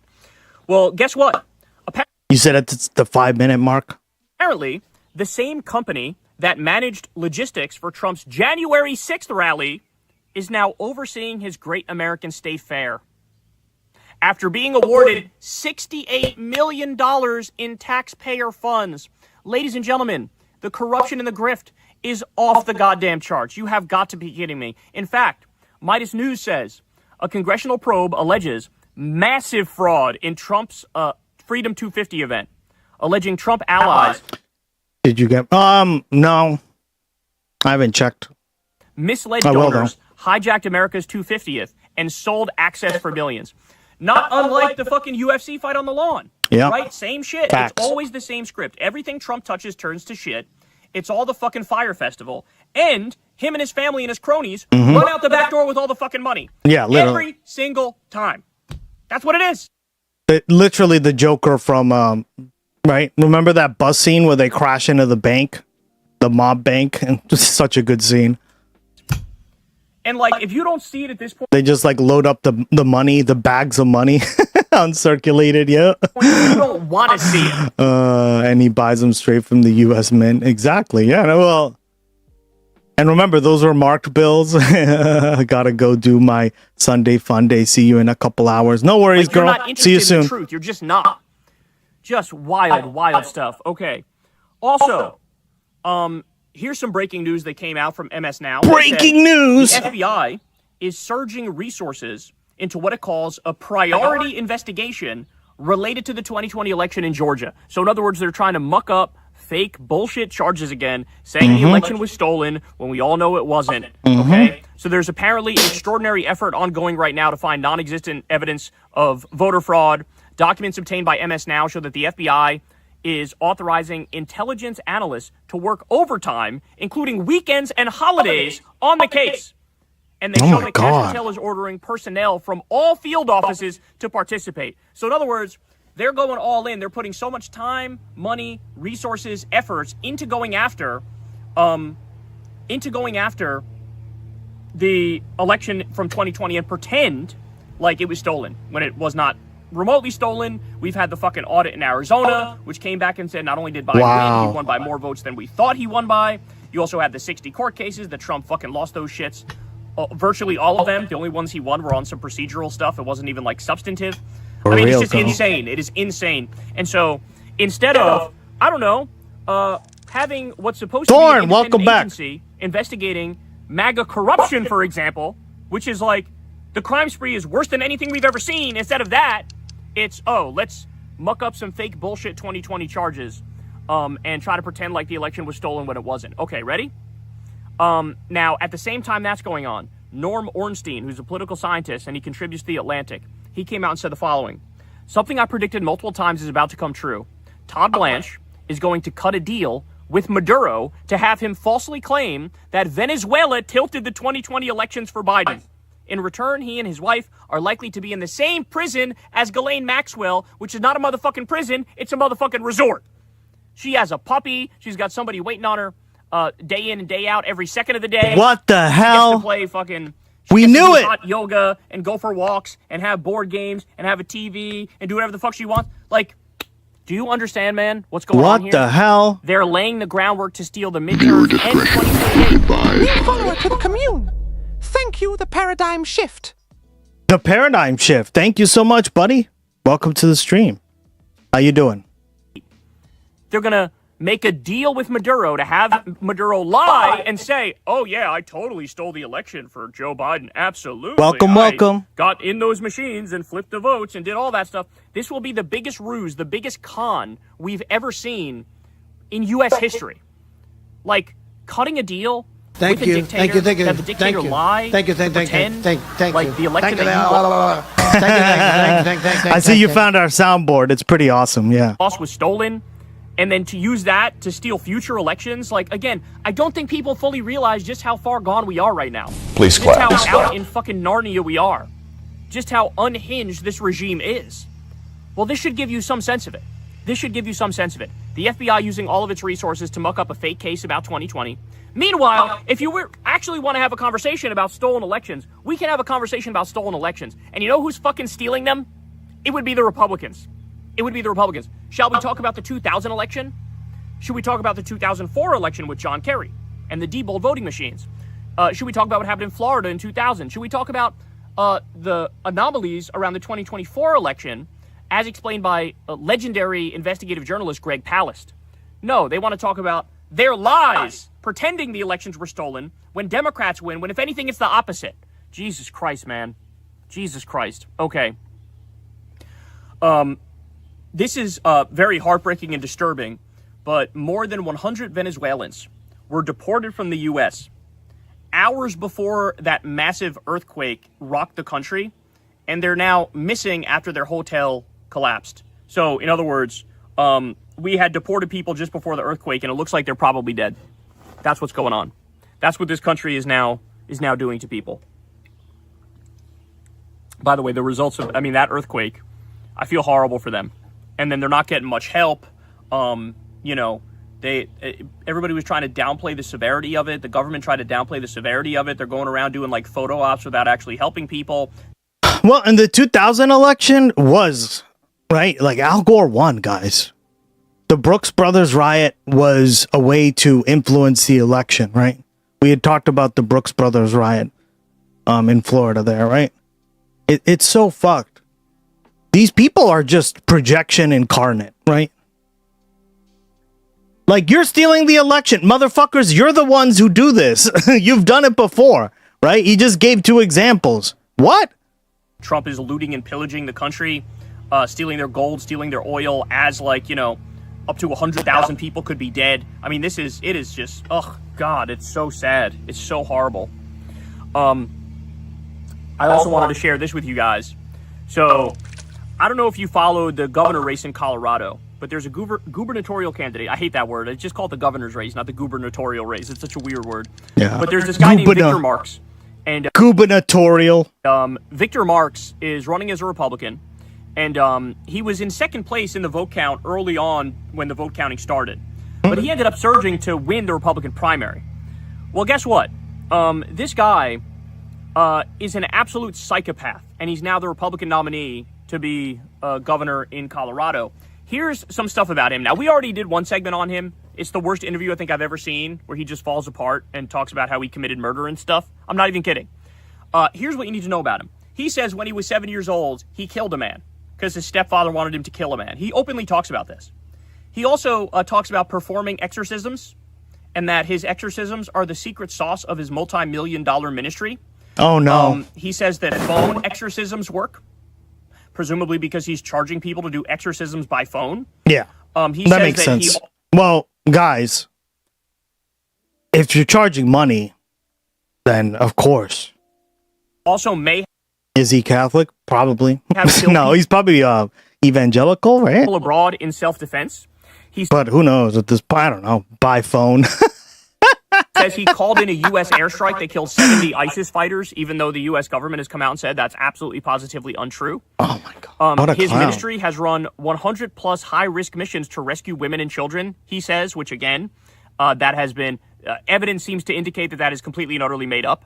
He says his ministry has rescued 45,000 women and children from slavery. Again, totally made up. He says he holds the world record for the fastest gun disarm. He drilled his gun disarm techniques down to roughly 0.4 seconds. He says that the devil, the actual devil, killed Charlie Kirk. He said that God called him to run and win the governorship in Colorado. And he said after learning the rules of engagement against demons, quote, "We just don't lose." Within... Guys, always remember the rules of engagement against demons. That way you don't lose. Yeah, this guy, wow, they're getting really nutty, huh? I thought some of these, like Mark Robinson was a clown too. I mean, he is a clown still, right? But this just makes Mark Robinson look tame. Jesus. 5 to 10 minutes, he says he can identify demonic assignments against someone's mind when they've arrived and what their purpose is and what lies they have been telling the person. So that's what's going on. A guy who killed a person and brags about killing a person and says, maybe I killed more people and you just don't know about it. And a guy who lies about ordering a fucking airstrike that kills ISIS fighters is now the Republican nominee. You know, I keep thinking of that Thomas Massey quote where he said, like, I thought when people voted for me, they were voting for, like, libertarian ideas and liberty. It turns out that the Republican voters were just voting for the craziest motherfucker in the race. Mm-hmm. And that's how you explain Donald Trump, too, right? And now you get this, and it's like, wow, that's the most true thing I've ever heard in my life. Why would you vote for the guy? Why would you support the guy who is, you know, his claim to fame is murdering somebody and, like, awkwardly talking about the fact that he murdered somebody and dodging whether or not he's murdered more people? Because murder, it just doesn't matter anymore, guys, right? Molesting kids and, like, if you're a Republican, that's really what matters above all else. Like, what's the ideology here, right? Guys, like, seriously, consider that, right? What are we really... What politics is this? Right? It's just a, well, my side can do no wrong, or who cares? Triggers the Democrats. Whatever will trigger them, exactly. We're gonna elect this a murderer to the Senate or to the governorship, right? What the hell? I can't, bro. Tucker Carlson is apparently a phone exorcist, right? And that's what I mean, guys. I'm very skeptical when anybody brings this stuff up, because like this is the point. Like, we're comparing like people were saying shit about Chauvelin, right? I can't even speak. They were saying all this stuff about how she hated she said all these things on Instagram.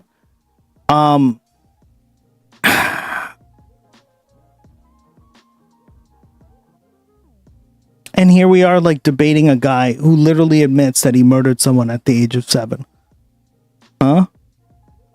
And now this is where we're at. Yeah, exactly. Right? Oh, but she said some stuff on Instagram that's very radical. You know what's pretty radical? Murdering somebody at the age of 7 and admitting it. Right? And she wiped her, like, hand on the, like, U.S. flag, and we're supposed to be outraged and not vote for someone like that? Like, what are we smoking today? Jesus. I exercise beer bottle on a regular basis from evil elk spirits.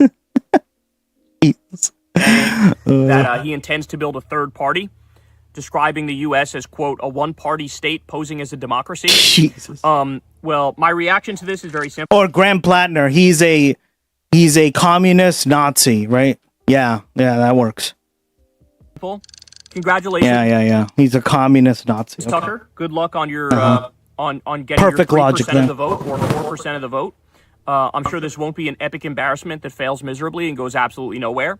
And I guess we'll see. I guess we'll find out. And again, none of this like detracts from like any sort of actual criticisms of that stuff. What I'm trying to say is, if you're not going to vote for someone for this stuff, and then you literally see a candidate who's running who literally admits he's a murderer at the age of 7, what are we doing with ourselves? What the fuck? Huh? But for sure, this is going to be up in smoke very quickly, as it always is with all. Exactly, joint. Right, and I've said that multiple times. Like, you can be wary of him, and I understand. Right, but I'm also willing to give him a chance, because here's the thing, right? That seat will get filled regardless. You either will have Susan Collins, or you will have him. And Susan Collins literally has murdered and affected millions of women at this point. I just don't see, right? So like, obviously I may be like, wow, Graham Plattner is a piece of shit later on, right? I'm willing to admit that. But like, those are the choices, right? Like, we're just being honest here. And he tells AIPAC to fuck off, right? So I'm totally fine. Like, as long as I think that's like my standard, right? As long as you're telling like some of the stuff like that, then I'm totally fine. Like, if we need to like be okay with people who have like very as long as they are reformed or they genuinely don't believe that stuff anymore, then I'm totally fine. And I just like, based on the stuff we've read on here, I just don't think he's a Nazi. I really don't. Right? I just don't think you go from being a Nazi to a communist and back to a Nazi again, and now he's like a socialist demo. Like, what? Yeah, it just doesn't make sense. So we'll find out soon enough. And I may not like him, obviously, for sure. Like, I'm willing to admit that. But like, those are the choices. And honestly, Susan Collins is far worse than any of that fucking crap in terms of, she actually has the power and has fucked it up, right? And if not by him, AIPAC. Exactly, yeah. These third-party movements. Look, I was somebody who in the past, I voted third-party in the past. I've supported third parties in the past. And I was proud to do it. And, the problem is, none of them are really that serious. Like, when people say, oh, it's a protest vote, that's literal. I used to mock that and be like, well, what does that mean? It's a protest vote. You're just voting for the candidate you agree with the most. And that could be true, but it's a protest vote in the sense that they know they can't win. You know they can't win. Well, and Jill Stein is the epitome of this, right? Like, we covered what she said the other day, or on the stream. Yeah, we covered it the other day, but I'll just replay it, right? So, literally, right? People are saying, like, we were just talking about at least Graham Plattner is like, hey, yeah, it's a genocide and we need to stop it. Because this is what Jill Stein said, and people still supported this crap.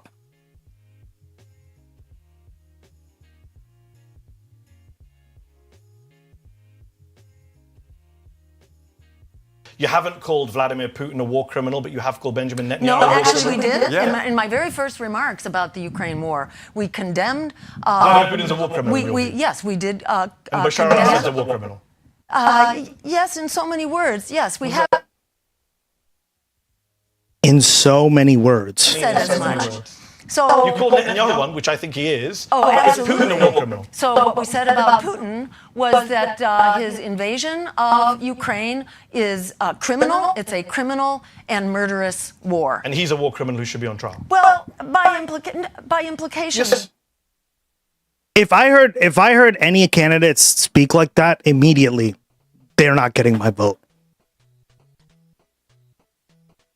They're either bought by that person, they're a lib, right?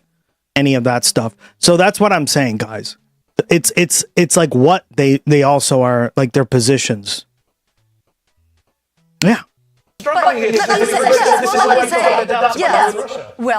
Benjamin Netanyahu? By the way, she was caught like at a dinner party with Vladimir Putin, right? War criminal, but not Vladimir Putin. Well, as John.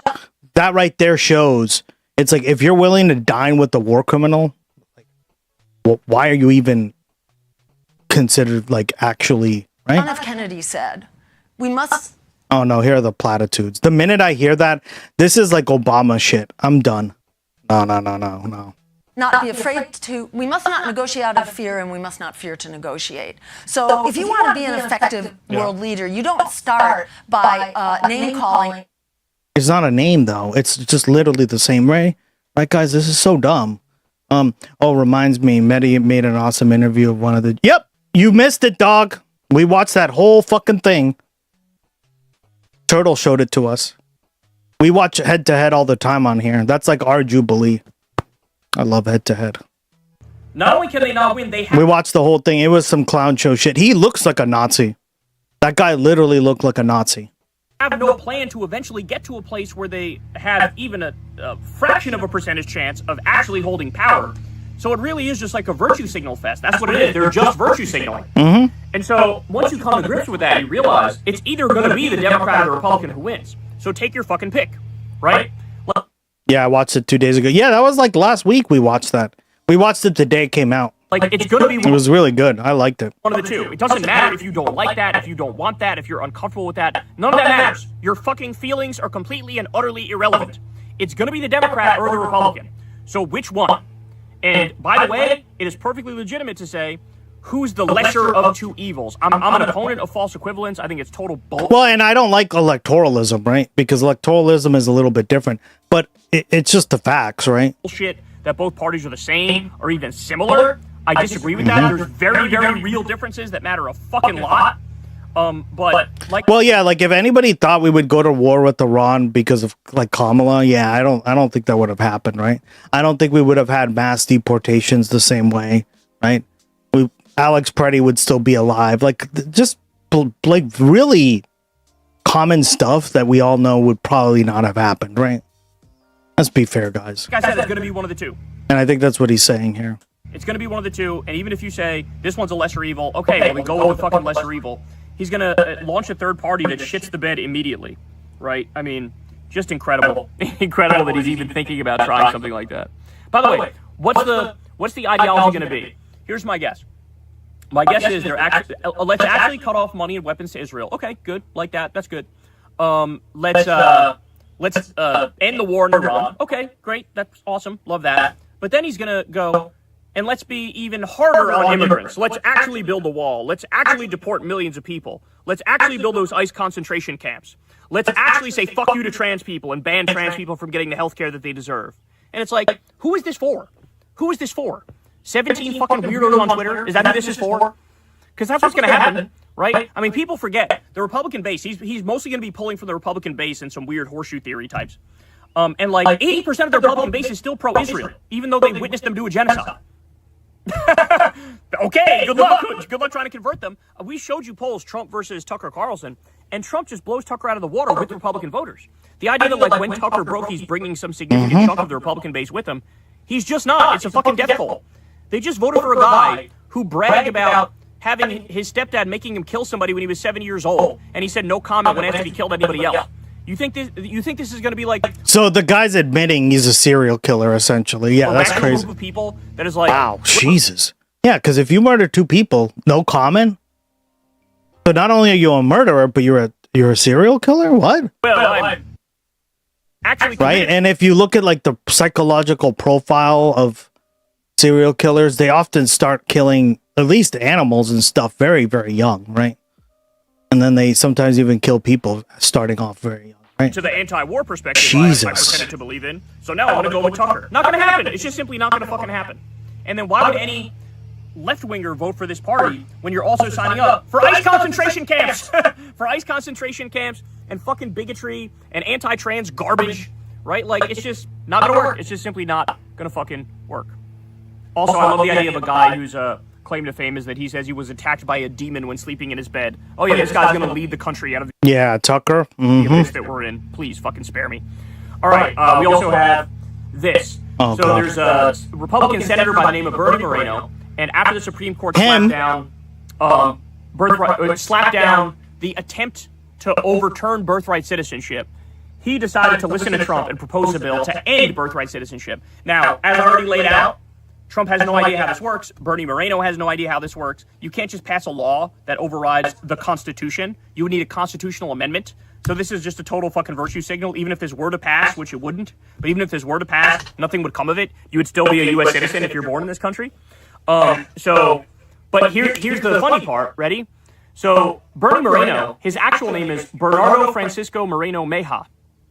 And he was born in Bogota, Colombia in 1967. So he's proposing legislation to end birthright citizenship. Under his own fucking proposal, he wouldn't be an American citizen. Where do these fucking Republicans get off? Like, how many times do I have to tell minority Republicans, hey, bro, you're not on the fucking team. You might think you're on the team. You might have a temporary alliance of convenience for about 17 seconds. But the fact of the matter is, they will immediately... Guys, I think I muted myself by mistake.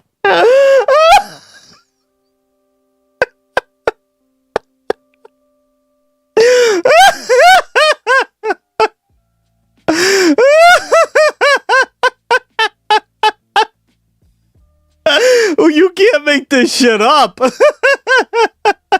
This guy's the senator of PA, guys. What the hell? Oh no, wait, yeah, it is. No, it's he's the senator of Ohio, right? Yeah, of Ohio. My bad. Oh my god, the next, like, right next to it. Gotta pull up the ladder behind yourself. Come on now. Yeah, exactly. Throw your ass under the bus. Oh my god. That's also the same message I have for fucking Ben Shapiro. Watching, you know... What the fuck? Many of the online conservatives become openly anti-Semitic. Totally normal. We got a Swiss woman trying to tell Germans there are too many immigrants. It's just the same joke again with new idiots. Well said, dog. XD. It's like, what did you expect? Keck W. Like, the leopards won't eat my face moment. Of course. It is. It's essentially like, oh yeah, well, I'm senator and I agree with this guy, so he won't. The leopards aren't gonna eat my face, dogs.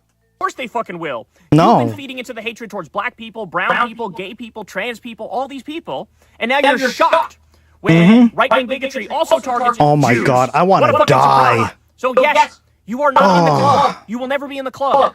You're not one of them. Period. Full stop. You can try to cuck yourself as much as you want. You will never fully be accepted by them. Bernardo Francisco Moreno Meja. Oh no. So he has to anglicize it by calling himself Bernie.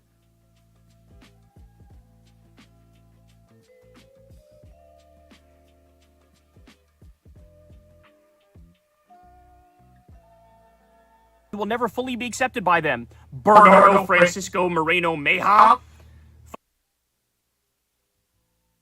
Jesus, Chad. To be fair, Austria is Germany too. It is. Sorry, Rigel. It is. Jesus Christ. Joint. Okay. So we got some new polling from the Wall Street Journal. How's this for a generic ballot lead for the Democrats? Democrats are at 51%. Republicans are at 35%, y'all. 35. Holy shit.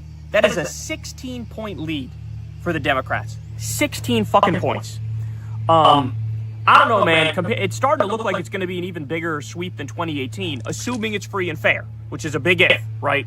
But, I mean, just looking at these numbers, it is, the Republicans are probably shitting their pants right now. And they should be. They should be shitting their pants. While we're on this topic, we also have a new Fox News poll that came out. And, Iowa is looking like it's going to turn into Bliowa. Perhaps we were just an election cycle early with our wrong predictions on Iowa. Because according to, when they asked all voters, they supported Turek, the Democrat, over Hinson, 50 to 46%. Okay? And then when you ask extremely motivated voters... Damn right, Bliowa! It's Turek 56, Hinson 41. So...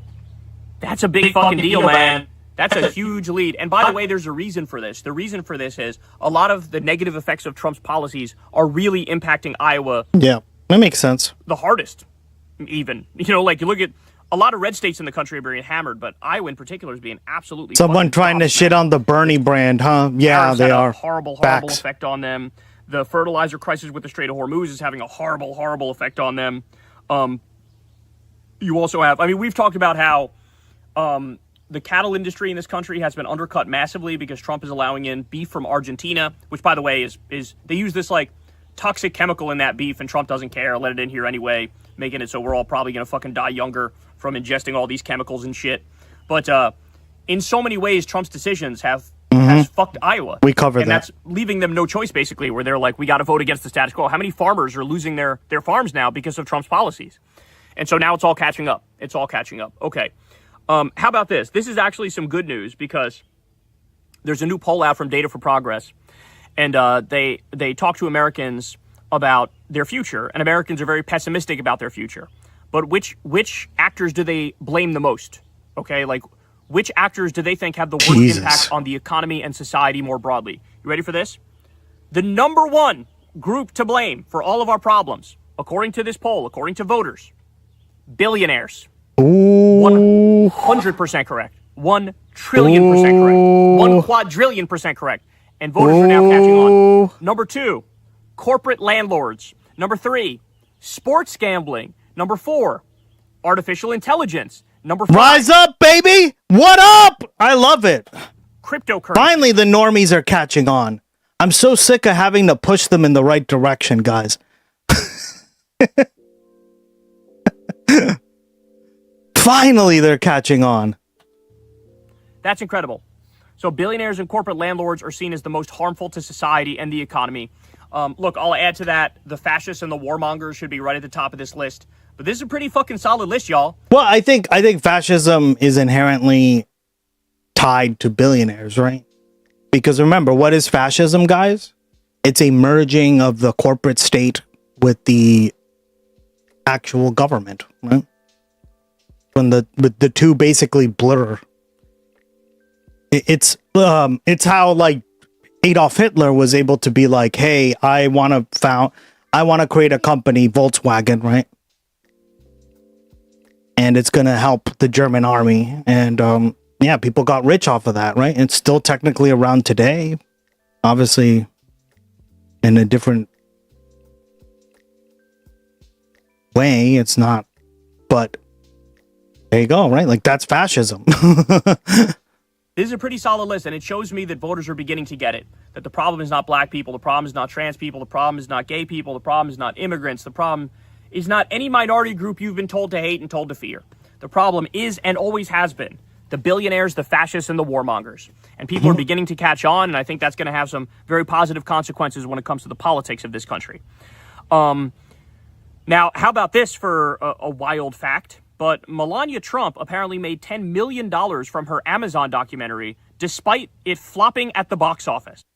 Yeah. Of course, it's just a giant money laundering scheme, right? Guys, it flopped so hard because it was shit. Why? And the billionaires and warmongers are the same people. Well, yeah, that's what I mean. I mean, obviously, like there is a distinction in terms of labels, but you're right. Yeah, that's why I wanted to add to that, because like you don't have warmongers. Like a big part of like the incentive of being a warmonger is the profit, right? Is the let's drop as many bombs and then charge the government, right? It's the corporatist, socializing of corporations, of defense contractors, right? The defense industry in itself. You can't have warmongers without that, right? I think it's a huge point of it's a huge part of the warmonger like coalition, right? Or warmonger identity. That's the old axiom: all wars are bankers. Yeah, bingo, right? Like we talked about how all wars were funded by, like, even back in the Napoleonic era, right? They were funded by bankers and stuff, right? Wonder why. Right, because yet again, it's a fucking bribe. That's what it is. It was a bribe paid to the Trump family for Amazon to get favors. Duh. Now, at the same time that's going on, American workers' share of the nation's income is now at its lowest point in almost 80 years. Damn. As more of the economy's gains continue to flow to corporations and investors. Yep. So workers getting screwed more and more. Also, commercial real estate is on the brink of an absolute crisis. Apparently, the delinquency rate for commercial real estate has hit 12.3%, which is the highest level in history. Highest level in history. Wow. Also, U.S. debt. U.S. debt now exceeds 100% of GDP for the first time since World War II. Now, normally I wouldn't care about the debt. It wouldn't mean anything to me. But here's the issue. It will matter as soon as the world decides to drop the dollar as the world reserve currency. Then our debt actually matters. Then we start worrying about hyperinflation. Well, and what's so sad about this, guys, is it matters to the rest of the world, because when you're the Federal Reserve currency, as you just said, right? The world currency, I mean, you are essentially... It's why, like, when you go to other countries and you're like, wow, it's supposed to be cheaper here, but it doesn't really feel like it's cheaper. That's why, right? Because if inflation is going up here, that impacts the rest of the world almost entirely, right?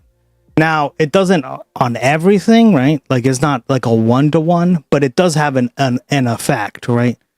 It's not a negative effect, or it has no effect. It does have some effect, right? You can we talked about this, like, so like Europe has a lot more local options for food. So if you have a lot of local options, then yeah, like, it's not going to impact you as much, but it's still going to impact you on other things, right? Like, because everything is interconnected in this like globalized world, right? Too big to fail until it isn't. Bingo. Political instability, things of that nature. So you've already had some signs that the world is moving away from the dollar because we act like total fucking psychopaths, like a rogue nation on the world stage. And to have debt that's like World War II level debt at the same fucking time, we're telling the world to fuck off, which makes them run away from the dollar. Like, we are begging for a crisis that we can't even get out of, man. That's what we're begging for in this moment. The Trump administration has apparently proposed removing requirements for public water utilities to test for microplastics in their drinking water. This is something I've been telling you guys about, that with a lot of the deregulation this regime has been doing, oh, great. A lot of us are just going to die younger. Many Americans are just going to die younger because they're allowing these corporations to poison us. They're allowing them to pollute our water, to poison us, to feed us toxic, poisonous chemicals in our food. I mean, it is really an atrocity what they're doing. He's so beholden to billionaires and corporations that he's just letting them get away with this shit. In fact, Trump also approved the use of 2 new forever chemical pesticides, or PFAS, and the EPA has approved, I'm going to butcher the name here, but I'll give it a shot, diflufenacan, and epirafenicil for use on food crops like soybeans, wheat, corn, broccoli, coffee, and peas. So they're going to spray it on all of our fucking produce. And experts are saying this will absolutely make people sick. It will absolutely make people sick. So again, what this man is doing is an atrocity. It's like mass poisoning the entire public. That's what it is.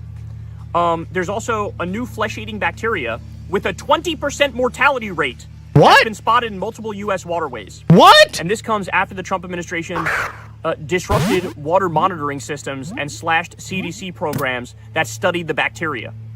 So, I mean, like I always told you guys, man, this is a baboon regime. We're being run by a bunch of fucking baboons. They don't care about competence. They don't care about intelligence. They don't care about expertise. They rule by impulse and by self-dealing. And this is the result. This is what it looks like. On the White House website right now, they have a page that says, yes, Biden spent millions on transgender animal experiments. On all of us, yeah. Now, the reason they put this up is because multiple fact checks came out and said, no, they fucking didn't. Democrats aren't...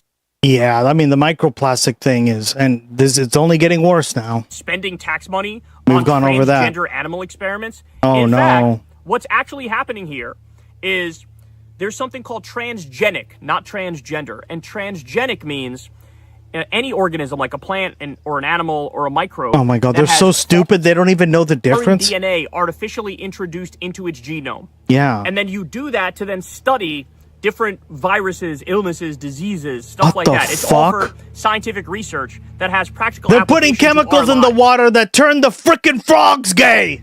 Right? And so we spend money on transgenic mice for scientific experiments that have real world applications. And they just lie and say, no, it's actually transgender mice. And they ran with that zombie lie for so long, and now they're doubling down to the point where they have a fucking fake fact check on the White House website. What the fuck has this country become? Oh my days, bro. God. CBS Frogs. is reporting that Trump is poised to pardon potentially even Diddy. He's poised to Of course he Diddy, is. which means they're in I knew they were gonna do it. negotiation. It's because he's projecting. Because Diddy is right? Where, oh my God. Again, all illegal, but negotiations where Diddy's gonna have to pay $10 Oh my God, guys. For fuck's sake.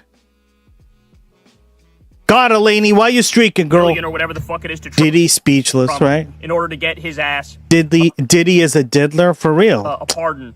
But Then again, Trump is too. So.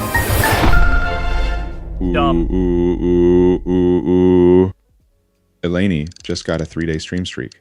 www.what? What up? They're Thank you, talking Laney. Thank you for the 3 days. 250 pardons for the 250th How you doing, birthday. girl? Trump is literally making it so that like his corruption is masked behind the guise of this is like a celebration. Like, oh yeah, we're celebrating the 250th birthday of the country by me flaunting my insane corruption, my pay-to-play garbage right in front of the country. It's insane, bro. But he might pardon Diddy. He might actually pardon Diddy. That's the report. W, right, Kristen? So with AI continuing to take over jobs, we have this interesting report that just came out. More Perfect Union and BBC say that Ford has apparently rehired more than 300 veteran quality inspectors after realizing that AI was failing to perform quality checks at the same level. So now, here's the kicker though. In the article, they sort of describe how, yeah, they're rehiring quality inspectors, veteran quality inspectors, but they're sort of hiring them to get them like, hey, fix the AI to make the AI work properly so that we could just not have you guys have jobs anymore and only have AI do the jobs for you. So like this fucking mind virus that AI should be used for any job and all jobs, and we should like fucking eliminate massive parts of the economy and take away people's jobs at a rapid pace. That mind virus is so embedded and so deep that like they're desperately needing to bring back humans and then still trying to get rid of them.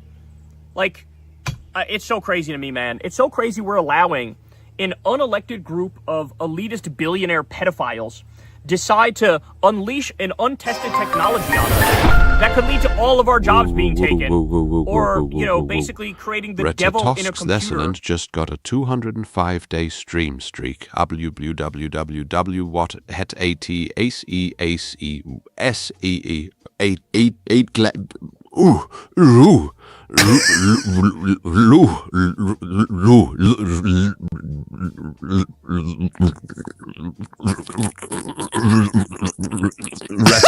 Retatoskthescent just got a 205-day stream streak.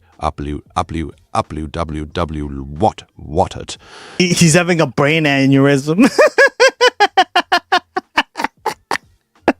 That was hilarious. Thank you, buddy. Thank you. Damn. All right. I think you're number 2 on the board. Yeah, we're keeping track of the stream streaks. That was amazing. You can look to see where you are. Yeah, we got Living Lily number 1, Ratatosk, Ducky, Pager. I mean, this isn't a complete list. You have to redeem it to then get it, right? Like, you have to redeem it on Twitch so then it actually, like, registers on the board. But Ratatosk, you're number 2 now.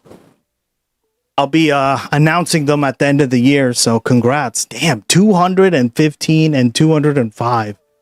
God damn, girls. Boys. Thank you so much. Yeah, wow. That destroys humanity. And they admit, like, there's some percentage we just end up destroying humanity by fiddling with this AI shit.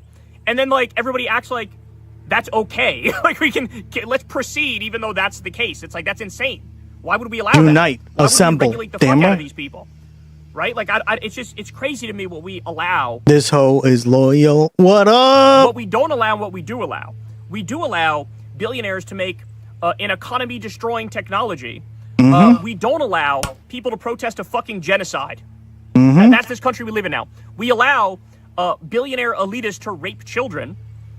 We don't allow putting your hand in the reflecting pool of water. Yes. Okay? What are we supposed to say about this? We allow war crime after war crime to be committed by Israel, to be committed by Pete Kegsbreath, the Secretary of War Crimes. We allow that. We don't allow Don Lemon to do his job as a reporter.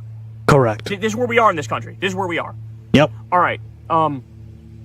So the Republican Texas Senate nominee, Ken Paxton, just announced that he's calling for a nationwide restriction on IVF. Okay. Oh, shit. Okay.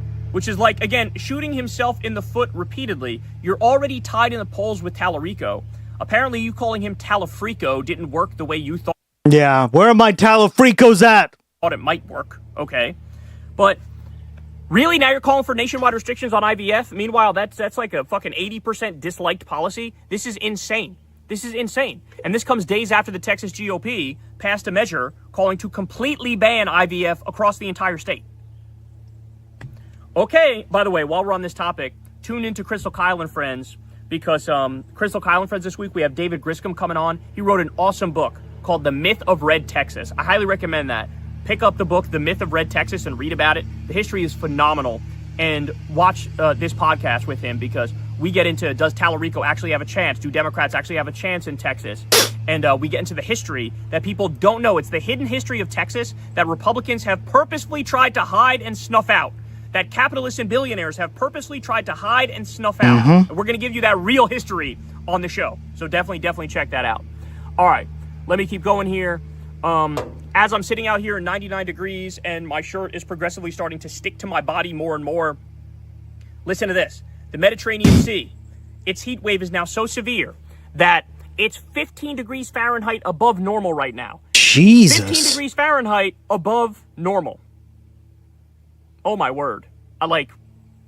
Global warmings. What? So we're now on record as the hottest for early July in history, beating out last year when that set the record as the hottest for early July in history.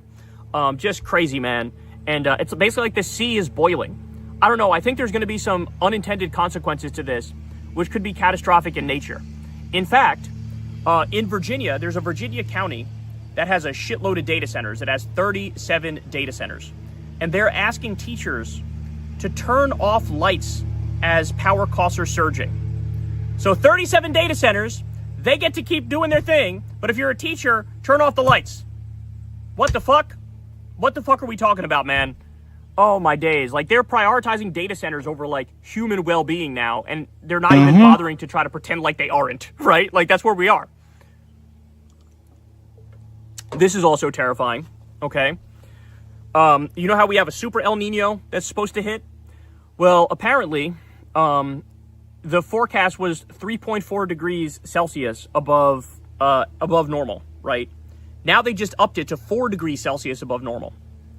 That's bigger than even the biggest historical super Ninos have been. That's insane. So they're projecting. No wonder it's been so hot. Worst, right? 100 degrees. Trump can't even do his poor speech out in the possible situation that we've ever seen when it comes to an El Nino. And people are pointing out, like experts are pointing out, we really have no idea what this is going to bring over the next 12 months.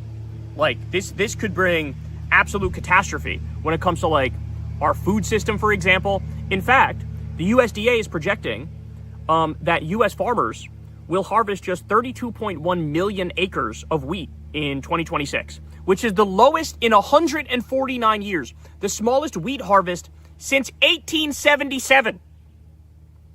What?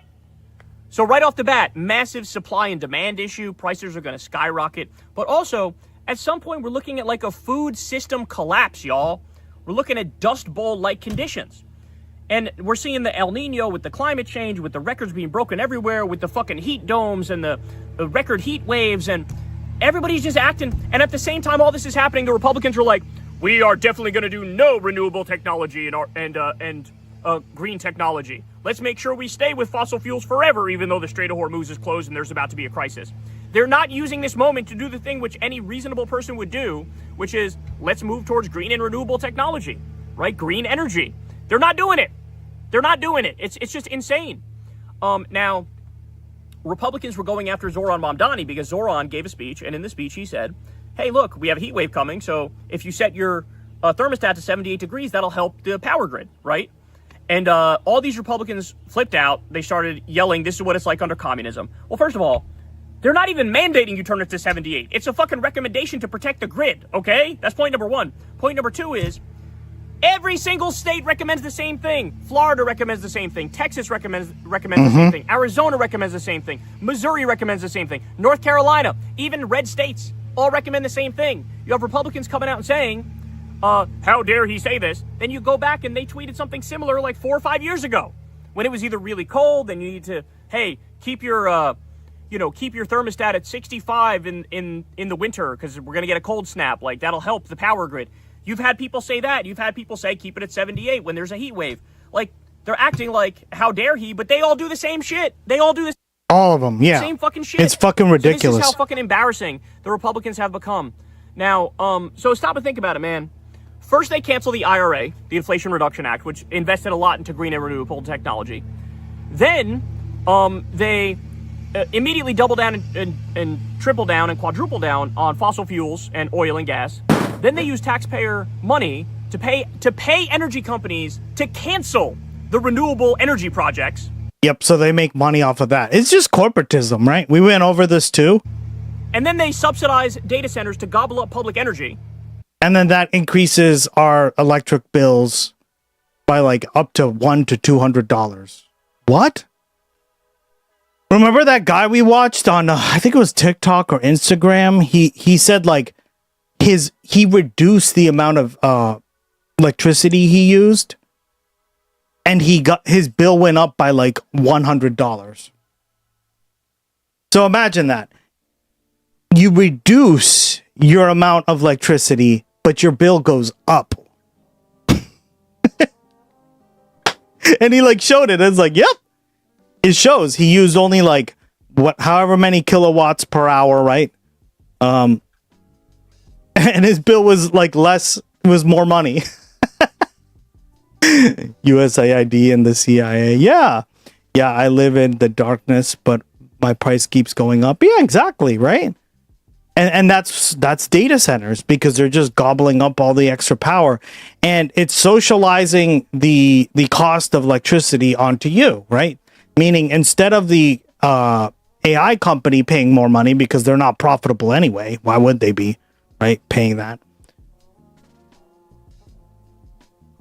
You're the one paying for it. So you're essentially a part, like you are. This is become like we are serfs to them, right? We are providing for corporations. It's socialism for corporations. My mom being a Gen Xer keeps blaming me. It's super cringe. Yeah. Even though like I'm sure your kilowatts per hour went down, but your price is going up, right? So that's the problem. I know, because you should always check that, right? Your kilowatts per hour, like your total, how much it was measured. And if that goes down, your bill should stay the same or go down. It shouldn't ever go up, but it is going up. And it's just, this isn't just like one allegory, right? Or one story, guys. It's multiple stories like this that we've covered, right? Tired of leftists being like, no, we need USAID because there are few good things too, like y'all don't know the statecraft works. Exactly. Yeah, I'm not going to sit there and defend it. I think that we should have a better system than that. And it shouldn't also like more than 50% of it shouldn't be eaten up by corporations, right? But as Ryan Grimm points out, I think it should be more direct aid. I'm sorry you are going through that. Yeah, that sucks, Eleni. Damn, girl. All of Trump's BS is basically asking for civil war, since one day and once people don't have any food on the table, Trump's investors got the civil war they all want desperately. Oh yeah, mostly just export weed or the USAID programs that got nixed. And then they now they celebrate the antisocial behavior of, oh, let's make it, how dare you tell me to make it 78 degrees when it's hot outside? Like, Jesus, man, so many things we could have done to avoid being where we are now. And we didn't do any of it. And the Republicans are just like relishing in their attempt to destroy not just this country, this world. Like, this is why I tell you, it's a death cult. It's a terrorist death cult. They actively want to destroy the world. And like, the climate cult is part of that. They refuse to acknowledge the scientific reality of what they're doing to this planet, what we're doing to this planet with fossil fuels. Jesus Christ. And then I'll end on this, right? And it's the same topic here, but China now manufactures 89% of the world's solar panels, 70% of the world's wind turbines, 83% of the world's batteries, and 75% of the world's electric vehicles, all at a lower cost than the West. So in other words, they are the future. They have ushered in the technologies of the future as we continually shot ourselves in the dick because Republicans fucked us. Yep. That's what happened. That's what happened. There's really no other way to talk about it. There's no other way to describe it. That's what fucking happened. So, I mean, just think about where we're at now, man. Record heat wave, oceans boiling, crops failing, wars over water because of water shortages, data centers being built to suck up all the water even during all this, right? China is leagues ahead of us. We're basically doing the equivalent of doubling down on the Morse code machine after the telephone came out. We're doubling down on the horse and buggy after the Ford Model T came out. That's what we're doing with our fossil fucking fuel obsession.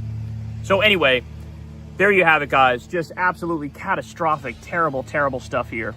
But there's your breakdown. There's your breaking news. I'm gonna go inside and cool the fuck off because I'm sweating balls out here. But as I said, tune into Crystal Kyle and Friends tonight. You don't want to miss it. Great episode. David Griscom coming on. The Myth of Red Texas. We'll talk about the Texas race. Lot to talk about. But I love you guys, and I'll talk to you soon. Everybody stay cool out there if you're in this heat wave as well.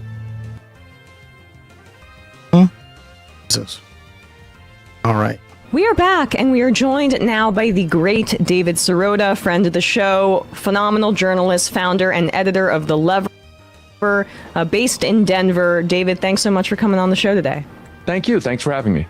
Of course. Good to see you and good to talk to you when we have a lot of good news to unpack out of Colorado with these results. But before we get there, I wanted to talk to you about some news that we got this morning about Jared Polis, who is the governor of Colorado, obviously, a favorite of the abundance crowd. He just fired 2 Democratic members. Yep, we covered this. Of the Colorado's Clemency Advisory Board. These were they were previously public because they didn't want to give Tina Peters clemency. Public defenders, they're lawyers in Colorado, and they were a part of this board that determines whether or not people should be granted clemency. And they wrote an op-ed, basically. I think it was in the Denver Post, revealing that piece the board of cake. You did it, dude. Had unanimously opposed freeing this election denier Tina Peters, and Polis did it anyway.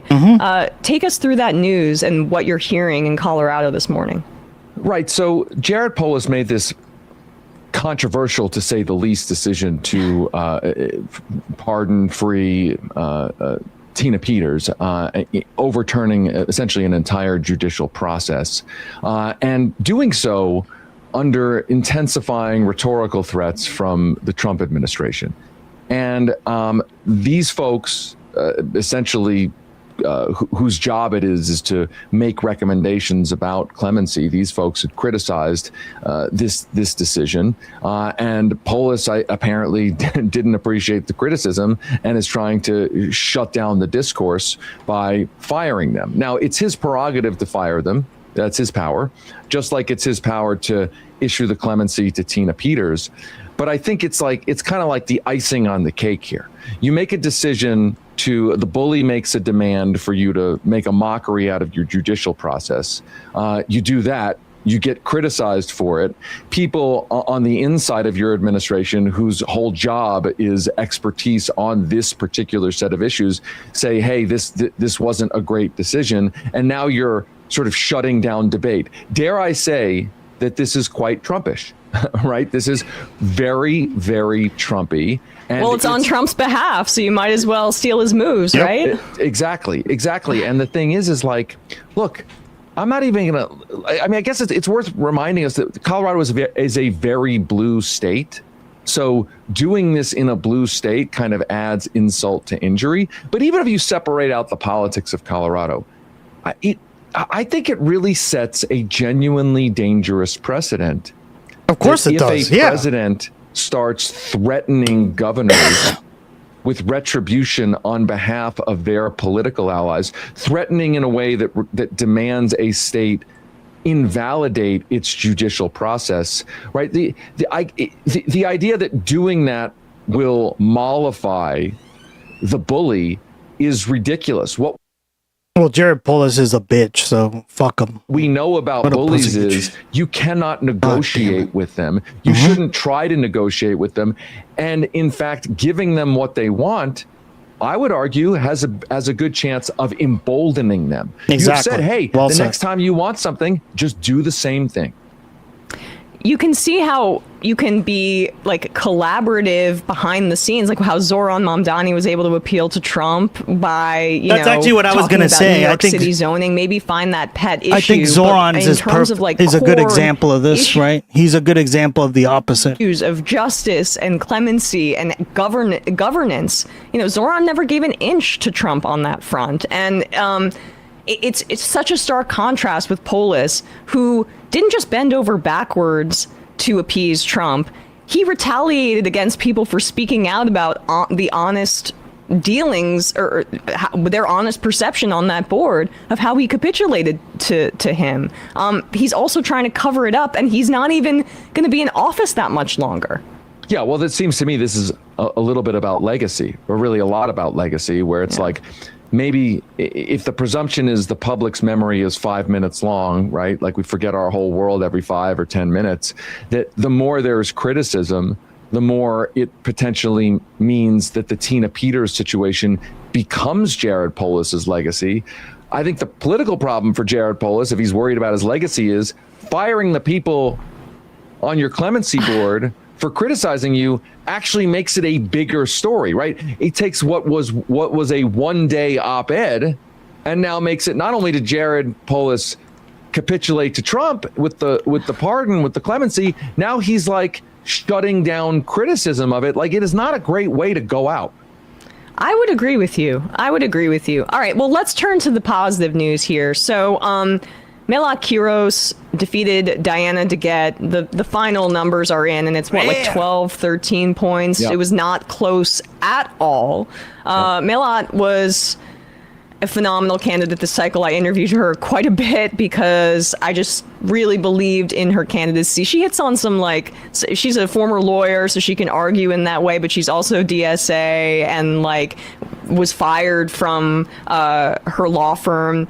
And then became a barista after that because she wrote a post criticizing the suppression of speech of students who were protesting the genocide. So she has just so many different, like, I think, skills and talents as a politician. And she was on Chris Hayes' show last night, and Hayes asked her about why she decided to run against Diana DeGette. Now, there were a lot of Democrats, establishment Democrats, waiting in the wings for Diana DeGette to just retire. Melach Kiros said, I'm not waiting. I'm going to primary her. And Hayes is asking why she chose to do so. And this is what Kiros said last night on MS Now. You talked about the money that had flowed into the incumbent, Diana DeGette. You know, one thing that I noted, and I've covered her for a long time. She's been in Congress. She voted against the Iraq War. She was a member of the Progressive Caucus. She's not really a conservative Democrat. She's been a pretty progressive Democrat. You look at her voting record. What was it about her record that I think some people, and I think she herself probably looked at and said, hey, I'm a pretty progressive member of Congress, that you found so intolerable you wanted to unseat her? You know, it's not the Congresswoman herself. It's the campaign finance system that has incentivized members of Congress like Diana DeGette to take millions of dollars from big pharma, big energy and oil, defense contractors. At the end of the day, the reason why we are not seeing legislation like Medicare for All and universal child care and an arms embargo on Israel pass, despite a super majority of supports from the voters of this party, is because when corporations and special interests donate to campaigns, it's it's not that they're going to get an immediate return with legislation that is favored for them. Sometimes the return that they get is stalling on legislation that would actually make a meaningful difference for families. And so at the end of the day, the only way we can trust that the Congress members are actually fighting for that kind of legislation is to not be taking money from the Oh my God, I fucking love this woman, guys. Jesus. corporations and special interests. Everyone saw her speech, right? How fucking fired up she was. It was great. That do not want to see that kind of legislation from passing. In fact, the National Nurses United Policy Director said as much about the Congresswoman's. By the way, Diana DeGette. I have a great clip for you guys in case you haven't seen it. This just shows you how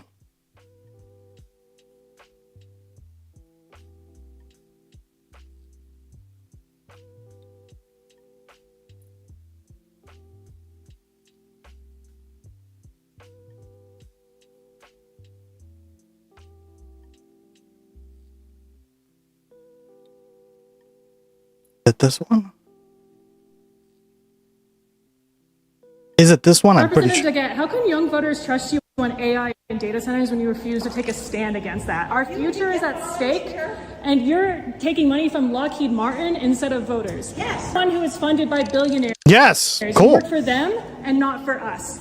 You're the one who's taking money from AI oligarchs who are laughing at our ability because in 5 years they joke about how only half of us will have jobs. You're trespassing in our office. And in this case, Please leave. Lockheed Martin is the one funding your campaign. Please leave You work for the billionaires, not for us. Why are you working for them and not for us? There's a data center 2 miles from here. Boo! Billionaires are awesome.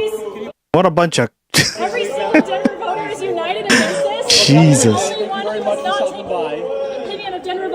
The internet is like booby traps are war crime. Lockheed Martin is the one funding your campaign. How can you pretend to be a progressive if you're taking $10,000 from Lockheed Martin? You're taking so much money from them.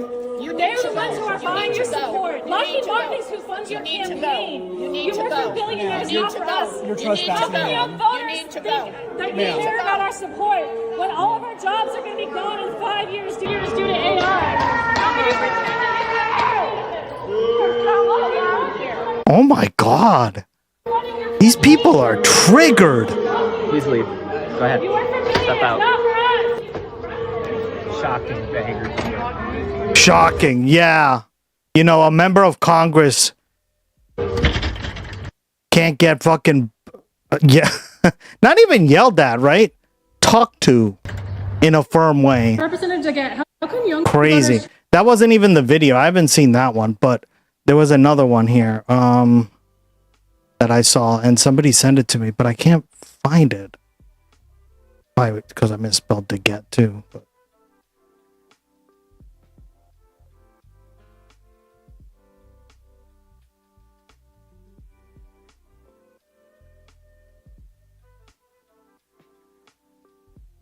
Oh yeah, here it is. Here it is, guys. You are fundamentally not going to agree with me on this because you think that Palestinians deserve to live. Thank you very much. No, ma'am, that's not it. She goes after. Yes, I did record it. Okay. Yeah, you're fucked. Right? Hi, Diana. I'm Nicole Shea. Hi, Nicole. I am a delegate in Denver. I'm in 5 points. Okay. Great. Like you, I really consider myself a women's rights activist. I appreciate the work you've done. So I'm just Guys, she was so upset that she ran after her. Look at that, guys. You saw that? For bombs that Israel is sending to Palestine. So, okay. So actually, most people think that Israel should be able to defend itself with the Iron Dome, and that's what I'm talking about. But so defending themselves is different than continuing the genocide in Palestine. Yeah. You're talking about different subjects, and I'm trying to ask you about the Block the Bombs Act. Okay, I'll tell you about the Block the Bombs Act. I've read the Block the Bombs Act. The Block the Bombs Act is a very poorly written piece of legislation because it's both too narrow and it's too broad. So why haven't you introduced amendments? Can I finish? I can't introduce amendments because it hasn't been brought up. Why are you sending money to Israel to commit a genocide in Palestine? If the only issue that you care about is this issue, then you should not vote for me. Okay? That's what what I would say to you. That's because good to know. I'm not going to agree to spend any more money for offensive weapons to Israel, period. Wow. When we did the Weapons are offensive no matter what kind I understand they you are. say that. I'm a constituent asking a very direct question to you, and you're not answering it. If you Yeah, exactly. think See? that you are. And these people melt down. People like Diana DeGette. I've done this to my congressman too. They melt down because guys. They don't know what to do. Right? They're used to the civility politics of yonder year. Right? Too narrow and too broad. Yeah. You don't understand what your constituents really want and need. What I don't appreciate is when somebody misstates. I don't like genocide enablers. That's what I don't like. I think that's a little bit worse than anything that you could perceive as rude. Exactly. Like, sorry we hurt your feels, right? But you're enabling a genocide. Fuck off. For your constituents what I confronting thought was you rude- over not representing our values. Sir, I don't appreciate when people mischaracterize things. I'm happy to explain my position. So is your character that you do not care about Palestinian children No, I do care dying? about Palestinian So then why do you keep That is approving why- more arms to be To given to Israel. Thank you. Yeah. So And here it is in black and white, right? We wouldn't be fighting Iran right now if we had done an arms embargo a year ago, 2 years ago. We've let them run rogue because of representatives like you taking AIPAC money. did take one AIPAC donation before the October 6th thing, and then I refused any more PAC money. I have not taken. So any you PAC still money. vote No, let me to tell you, approve that- funds for Israel and they're not even paying you? That's kind of crazy. Is it hard to keep track of who gives you money after 30 years in office? Do you think that maybe we should have people that have more stake? You are fundamentally not going to agree with me on this because you think that Palestinians deserve to live. Thank you very much. No, ma'am, that's not it.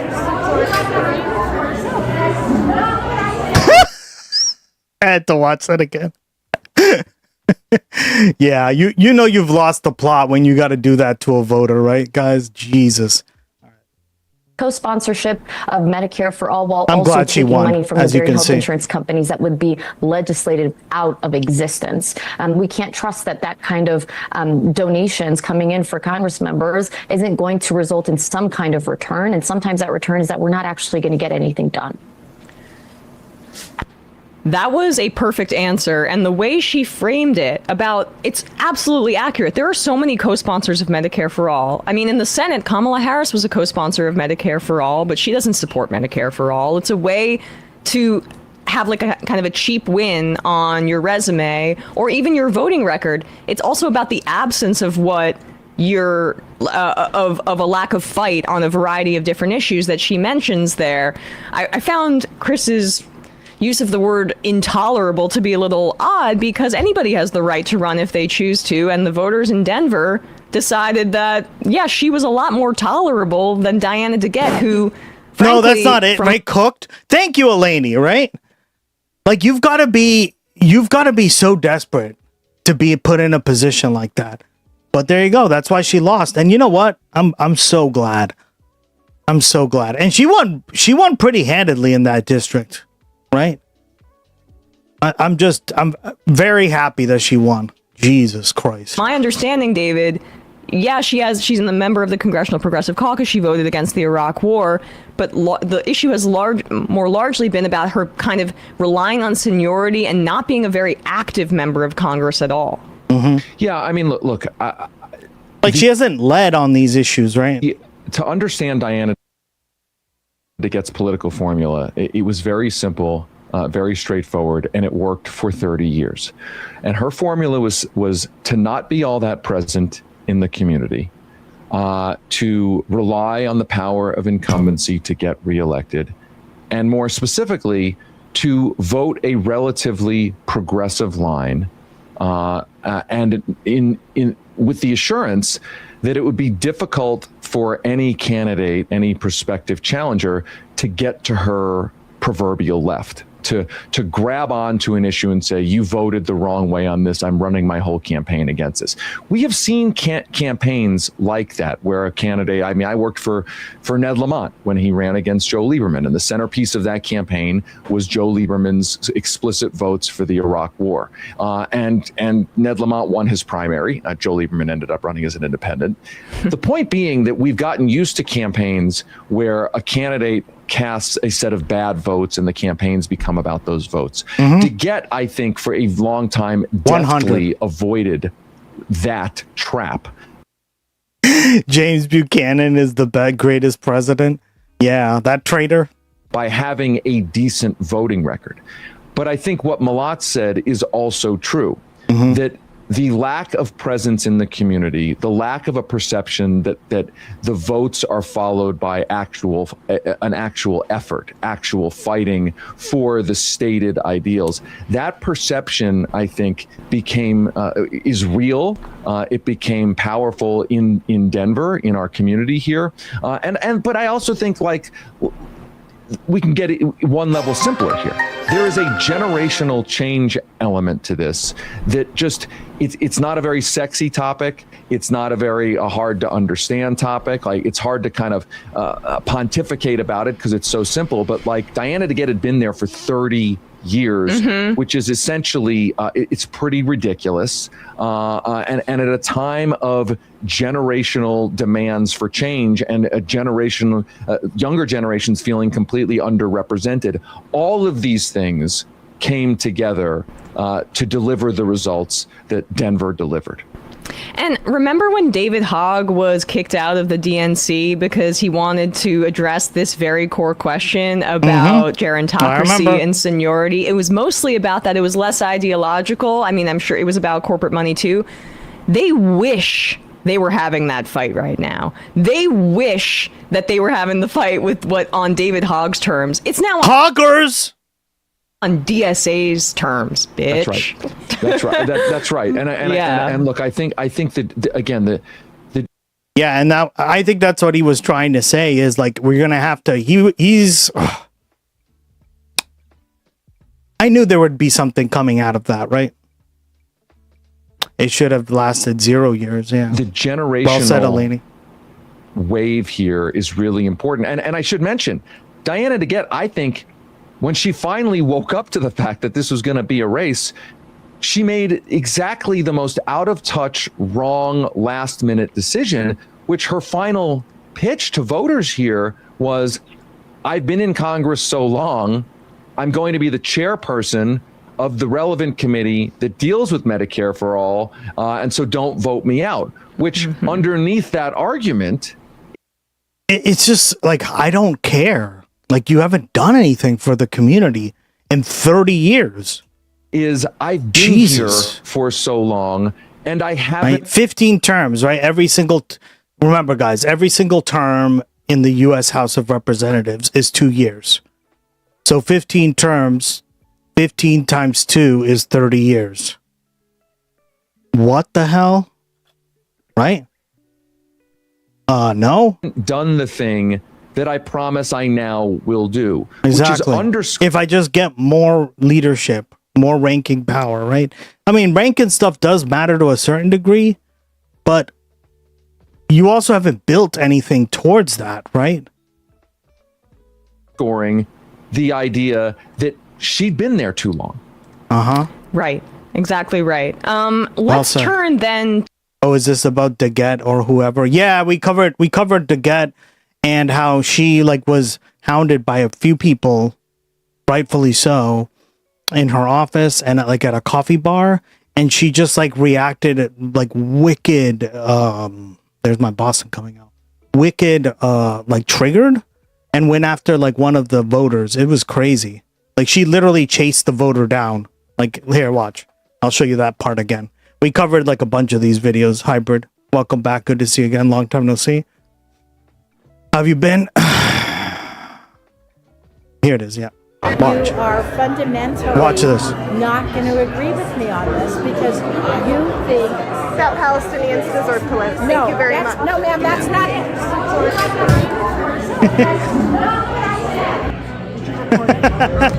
Did you Yes, I did record it. Yeah, you're fucked. She's like, oh shit, you recorded it? Good. I'm glad she lost, right? It's 30. Gustex from Boy Stun. Been cool. To Gonzalez versus Hickenlooper. She gave him a bit of a scare. Now, Gonzalez was a former DSA member. She left DSA prior to challenging Hickenlooper. And, you know, that meant that she kind of had to build her name recognition up from the ground up without an organizing infrastructure behind her. She made a calculation that having the DSA back her statewide would be more of a negative for her because it's not just in Denver, a really core blue, deep blue area like Melat, where Melat was running. It's gonna maybe be a little bit touchy outside of the of urban centers, but she got really close without that.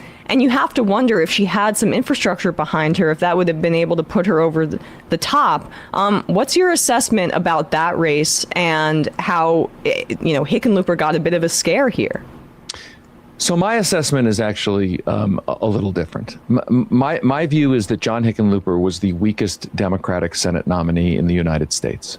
He was terrible to defeat. And I think a lot of people spent a lot of time looking and trying to encourage people to get into that race. Colorado has an extraordinarily, really, top-down, wait your turn, rule following, norms following Democratic Party culture. And voters have for a very long time, up until perhaps now, have rewarded that. And so a candidate was not, did not emerge. And Julie Gonzalez got in my view. I'm glad she ran. She's a great legislator. She's a great person. But I think she got in a little too late. She was, and in getting in so late, she wasn't able to raise enough resources quickly enough to allow the campaign to simmer and reach the boiling point. If there had been another few weeks, another month, this might have been a completely different race. Melat's been running for over a year, for example, exactly, right? Yeah, exactly. And so John Hickenlooper was the most vulnerable member of the Senate, having voted more for Trump nominees than any other Democrat based on their state's voting electorate, how Democratic our state is. And John Hickenlooper is now the most lucky Democratic nominee in the United States. I want to be very clear. It is a complete and total embarrassment for the state of Colorado and for the Democratic electorate to have renominated this person who has basically nothing to offer, campaigns on basically nothing, has voted more for Trump nominees than any Democrat in a... he's terrible. John Hickenlooper is terrible, right? That was a major L last night, or a few nights ago, but guys, that's why I said it's not going to come all at once. It's going to come in stages, right? Don't buy the hype. It's not all going to happen, right? You have to tamper. You have to set your expectations to what's going to happen with these elections coming up, right? But we're getting a lot of really good like DSA like candidates or DSA candidates in general. So. State, it is an Heroes being one of them. Embarrassment to the political class of this state. It is a huge missed opportunity, and it is the kind of missed opportunity that everyone in progressive and democratic politics in this state should feel somewhat ashamed of. There's going to be another opportunity in 2028, though, right? When Bennett's term ends. So I guess that's also a way to tie in Michael Bennett's historic loss to Weiser in the primary for governor. How do you this pair of senators in Colorado just got a pretty resounding rebuke, even though Hickenlooper is going to be the nominee. He had a real scare, and Bennett was just rejected in a primary. He still has a year and a half left in his term, but rejected in a primary for governor. Yeah, so that was, to my mind, the other marquee race in this state, Phil Weiser versus Michael Bennet. And Phil Weiser ran a genuinely anti-establishment campaign. I want to be clear. Phil Weiser is progressive. Phil Weiser is I wouldn't call him a Bernie-style progressive populist, but he is a progressive, and he certainly was cast and in the progressive anti-establishment lane in that race against Michael Bennet. I also want to be clear that I think Michael Bennet, to distinguish him from John Hickenlooper, is at least talks about the issues like healthcare, economic inequality as distinct from John Hickenlooper. They're not exactly the same. But I do think the rejection of Michael Bennet is a. I mean, it's good that Michael Bennet got ejected because Blue Dog Dem was the caucus that used to exist, but over time they couldn't sustain themselves and now have like 2 or 3, 4 members maybe. Yeah. We covered them before, Hybrid Heathen. They have like 5, 6, I think. That was the number last time we checked. Can you imagine calling yourself this? Could never be me, guys. Never. Yeah, here we go. So back in 1994, right, Hybrid Heathen, they had 23 members. And now they're down to 10. My bad.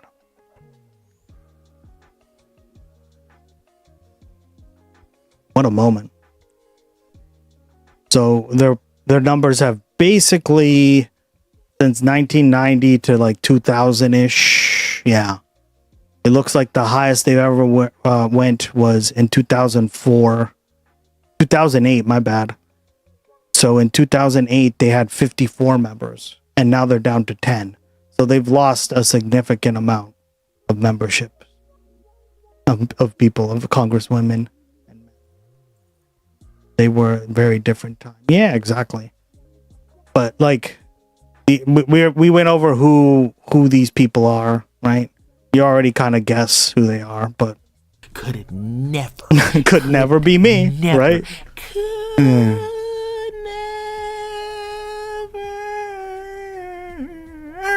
be me. Could never be me. I love that redeem. Mike Thompson, Adam Gray, Jim Costa, Lou Correa, Sanford Bishop, Jared Golden, who's retiring this year too, thankfully. Josh Gottheimer. We've talked a lot about Henry Cuellar. That guy, of course. Vincent Gonzalez. Yep. And the worst of them all. Well, I mean, I think she's terrible, right? Maybe it's like Josh Gottheimer and Marie Gluesenkamp Perez.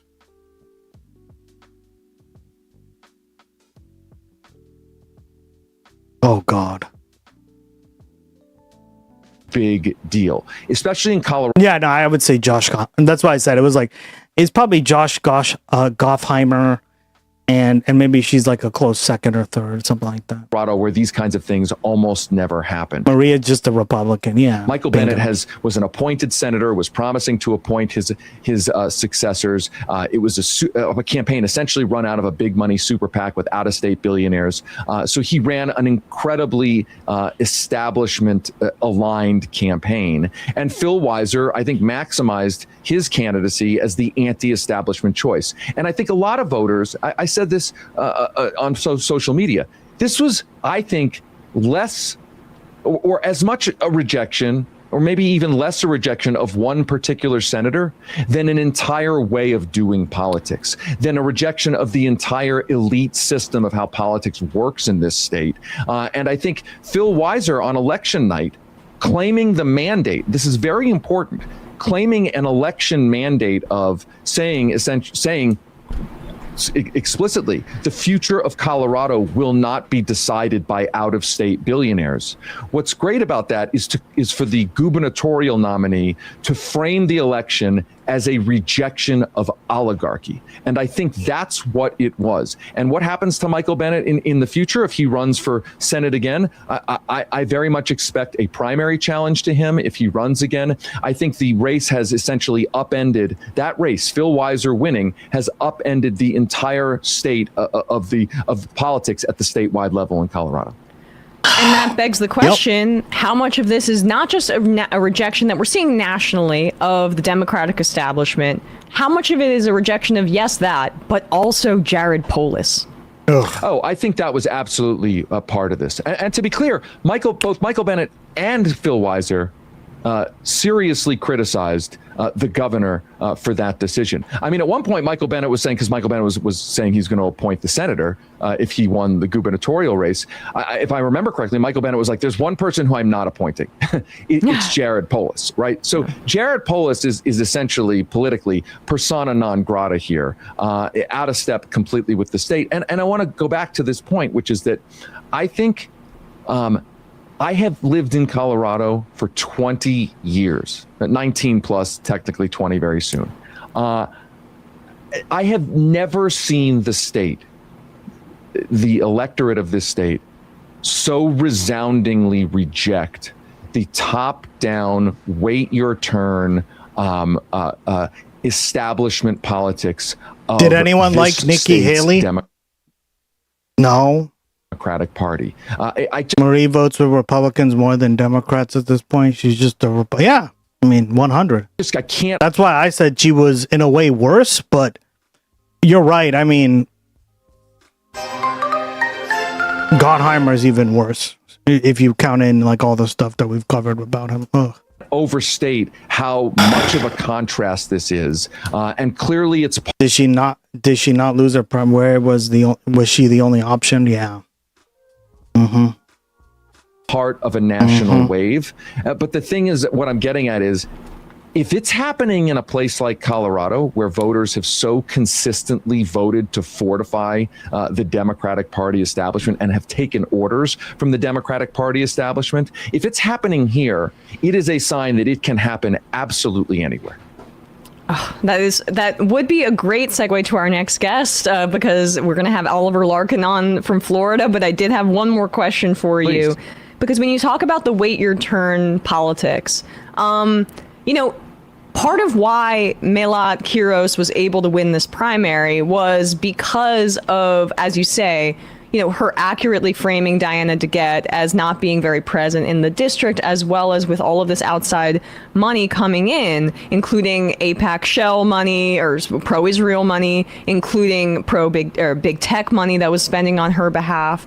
How much of DeGette's lack of presence, and perhaps you could extend this to both Hickenlooper and Bennett here, maybe that's not fair. Maybe we'll just keep it on DeGette. How much of DeGette's lack of presence in the community do you think also informs her inability to keep up with like the wave of we don't want this blood money from the genocide anymore? And also data centers are unanimously like unpopular, cross partisan. People are pissed off. How much of that was her not being in her district and just not knowing what her own voters wanted? Yeah, and I would extend that to John Hickenlooper as well. So you're right. You can't. The money, the establishment power, and the lack of presence all go together. Essentially, people like them, they get comfortable assuming that they can simply buy their way out of whatever political problems are happening at home, not worrying that if they get out of step on this or that issue, that they won't. I think that's why I covered that, right? Because I wanted you guys to see that that's really what they think, right? They think they can just ignore the voters, they can ignore their constituents, and that they don't need them. The money will just take care of everything, right? And that's how we got to this disaster to begin with, right? Years and years of this crap. Simply be a Ghost Rider, welcome to the stream. How you doing, buddy? The Democrats used to be about the people, and now they're the party of immigrants, outsiders, and let new socialists charge in New York. Now there is so much turmoil and criminals. It's so sad. I don't know about just that. Overwhelm an election with money, and honestly, in the past, they're just playing the same game that Republicans do, right? Past, that hasn't been an illogical bet. Like it's an immoral bet, but it's not like illogical, right? I think now what we're seeing is that the anger, and let's be specific here and precise. We have never in my lifetime at least, if you look at polls, we have never lived through a period in which the Democratic electorate, the average liberal voter, is this explicitly angry, not just at the Republicans. That's true. but Like at their most libs are not pretty angry normally, right? Like before this cycle, it's been pretty tame. Let's be honest. Josh Gottheimer is the the Ra's al Ghul of the Democratic Party. Gus, you like that?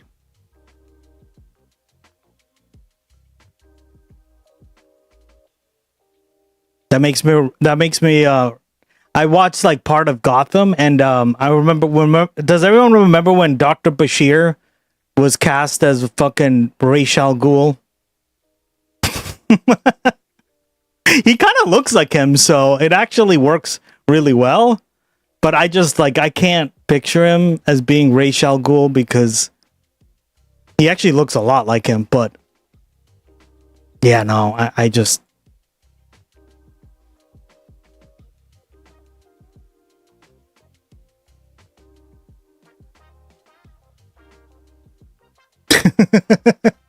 He scares me. Yeah, hold on. I think this was it. He looks a lot like him, right? I thought he did a decent job. To me, I don't know. Bruce Wayne calling? No. I had to head to work. No worries, girl. Thank you so much. Have a wonderful night. Talk to you soon. Hope it works out over there. Ugh. Too bad you can't stay longer. Yeah, he fits the baby Bond a lot better. Yeah, he does. He does. Right? But he does look a lot like Ra's al Ghul. So I think obviously he looks more like Ra's than Liam Neeson, right? Hold on.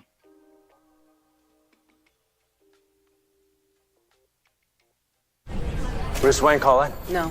We released a citywide bolo. About that? I'm an ex-military and I'm worried when I hear that socialist talk. Dude, we're already a socialist country. We're just socialist country for the rich people. Come on, man. That name I gave you. Zip. I tried Richard Gould, Ralph Gould. Detective Gordon. Ra's al Ghul, Minister of Antiquities attached to the Consulate of... Yeah, he looks just like a character in the comics, right? Down to his eye color and everything. Yeah. In fact, I say he looks more like it than Liam Neeson, right? Duh.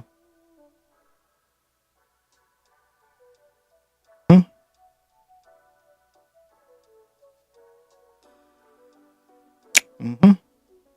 And up.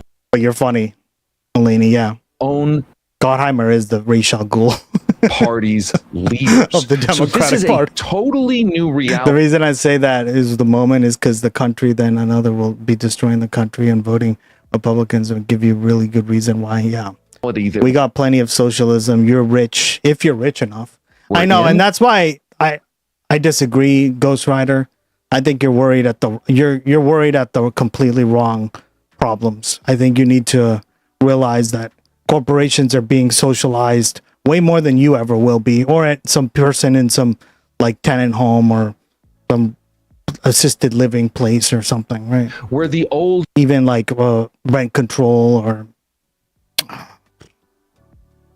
housing voucher or whatever. Yeah, formulas do not work. So yes, if you're relying on the old formula, hey, I'll just be able to get my donors to give me a ton of money and buy the election for me if I ever get in trouble back at home. Mm-hmm.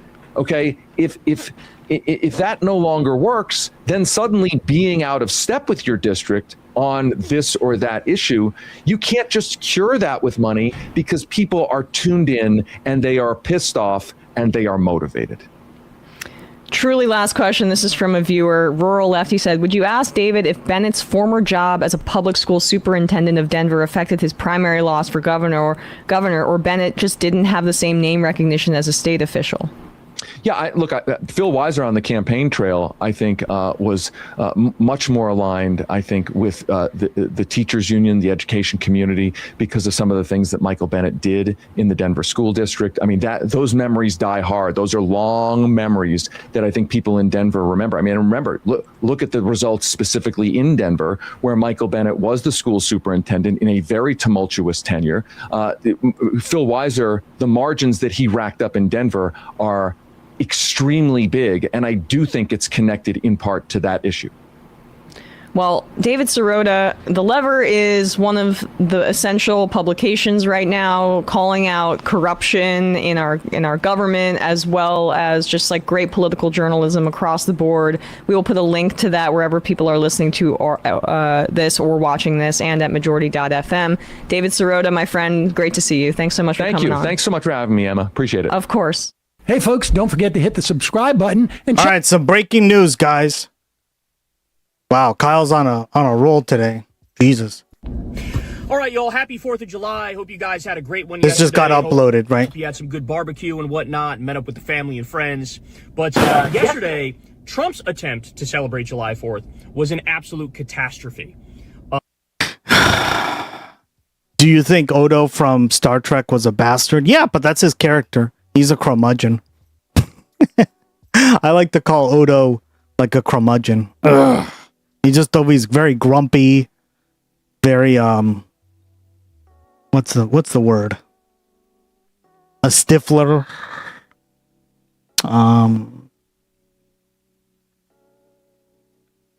Yeah, he's a curmudgeon. Man, mother.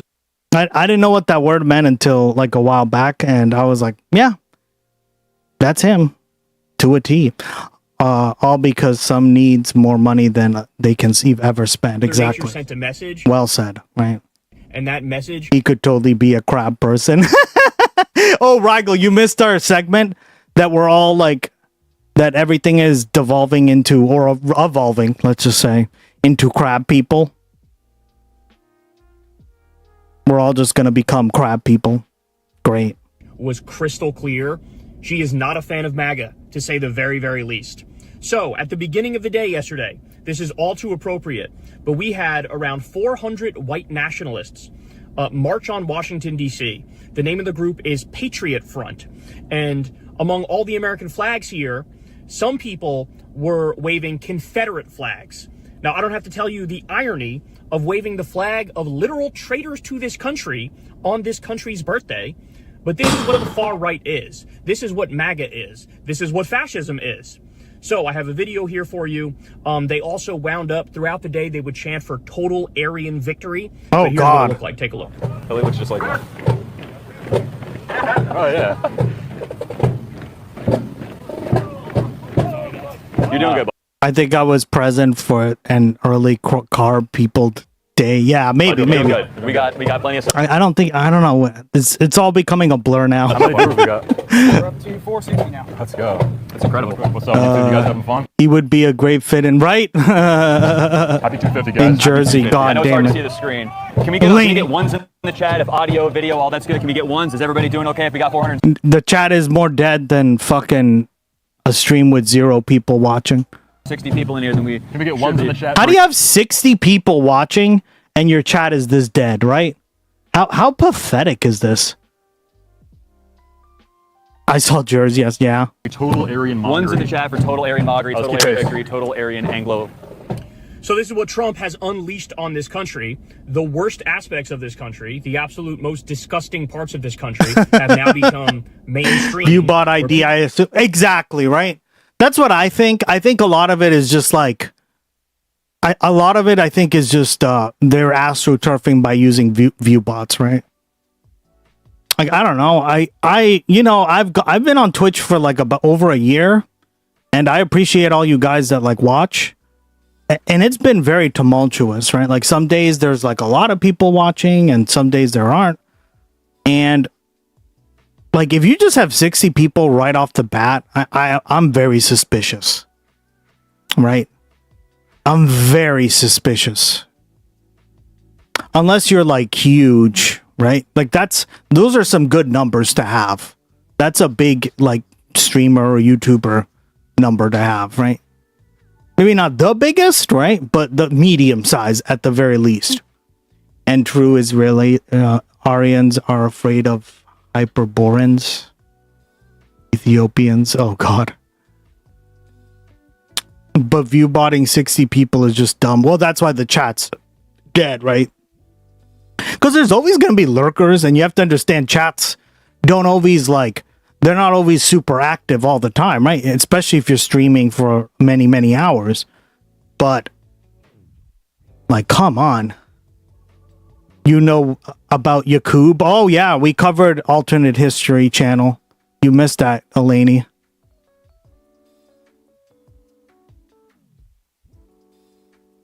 Shout out to Yakub. People like this think nothing of going out there and talking about total Aryan victory and waving Confederate flags and trying to intimidate. Now, speaking of intimidation, take a look at this picture. This picture from Reuters is probably going to be in the history books, but it shows a black woman sitting in the DC metro as she's surrounded by masked white nationalists looking around like, what the fuck is going on? Yep. Makes sense. We saw this yesterday. The symbolism of that is almost too perfect. It shows exactly what MAGA is doing to this country and what the rest of us feel like as we're looking around going, is this real life? How the fuck did we get here? What is going on? So she represents all of us. All right, we also have, later on in the day, the event, everybody shows up for the event. All these MAGA people show up for the event to watch the fireworks display, listen to Trump give a babbling, rambling speech where he's barely coherent. But weather decides to roll in.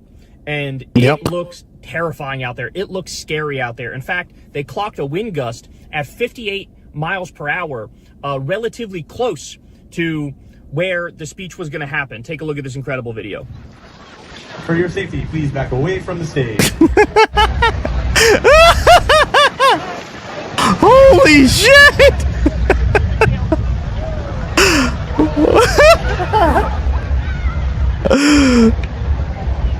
Oh my god. I fucking love this. Hey folks. We are Charlie Kirk. Yeah. We are. Ladies and gentlemen, please back away from the stage. It's like nature knew. Bring everyone back up, please. I need everyone back behind that tent.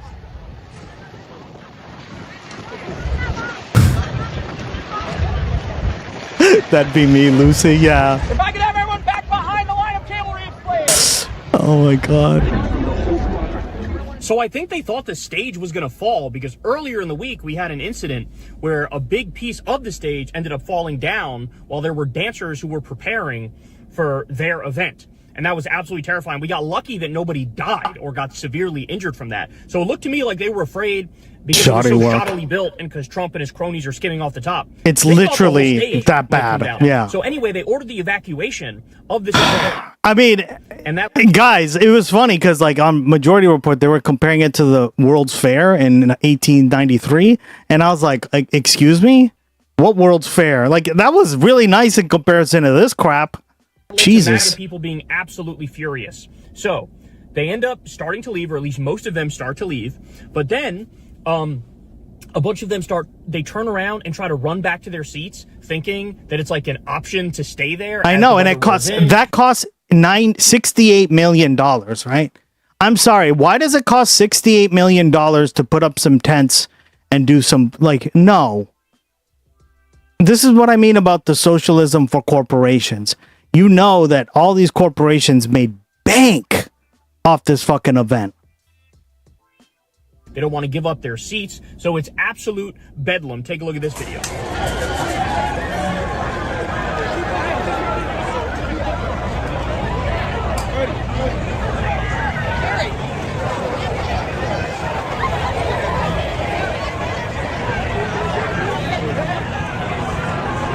What is going on now? So this is how ridiculous it got. Ready for this? Let me read you a passage from Politico.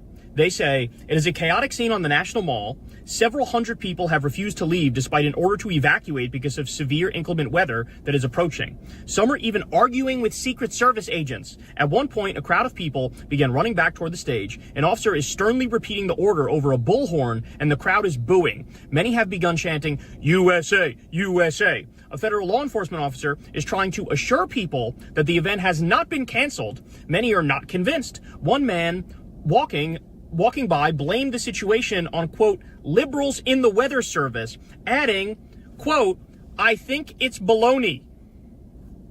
So here we have them saying this is geoengineering, this is liberals fucking up the weather to try to ruin the day for Trump. They have completely and utterly lost touch with reality. They've completely and utterly lost touch with reality. So there's a 2-hour delay. A bunch of these MAGA people are hiding in the African American History Museum, mind you, among many other places. 2-hour delay. Then people go back there. Now, naturally, it's a lot less busy than it was before. Some people tapped out. Some people went home.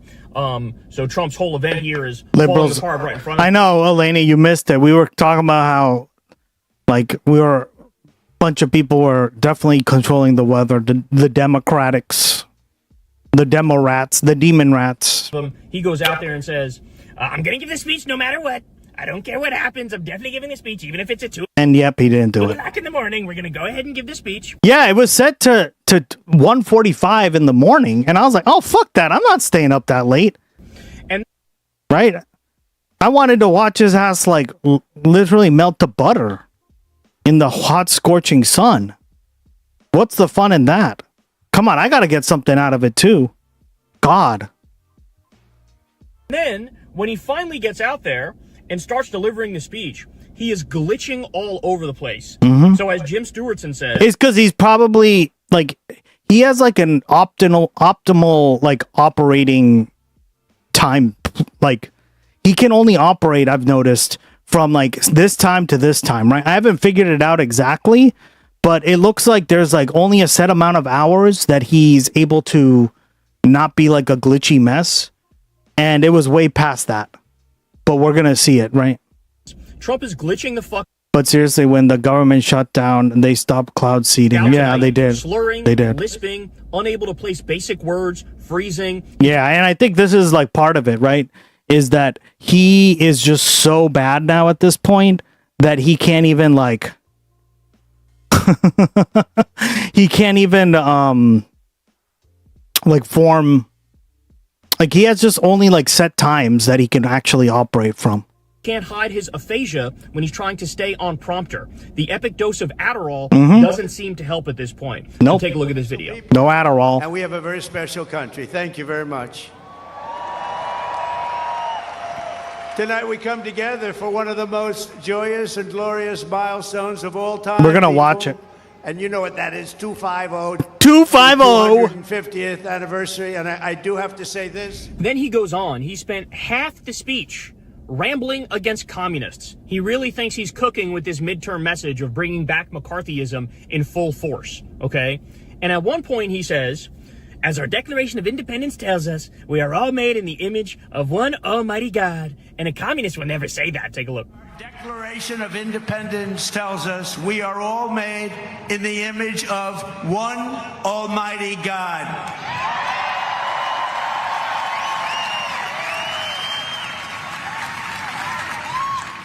And a communist will never say that. And of course he fucks up here because the Declaration of Independence does not say we are all made in the image of one almighty God. It states that, quote, all men are created equal. They are endowed by their creator with certain unalienable rights. So we fuck with their creator. Why did they use their creator? Meaning whoever you believe is your creator. If you even believe in a creator, right? that up massively in the same way every far right winger fucks it up when they try to pretend like we're a Christian country. They were deists, right? The founding father were deists. When we're not. Putting between the ears, we're a secular country through and through. What they do is my mama, Joe Mama. People try to they try to write off the best parts of this country and stress the worst parts of our history and act like that's what we are.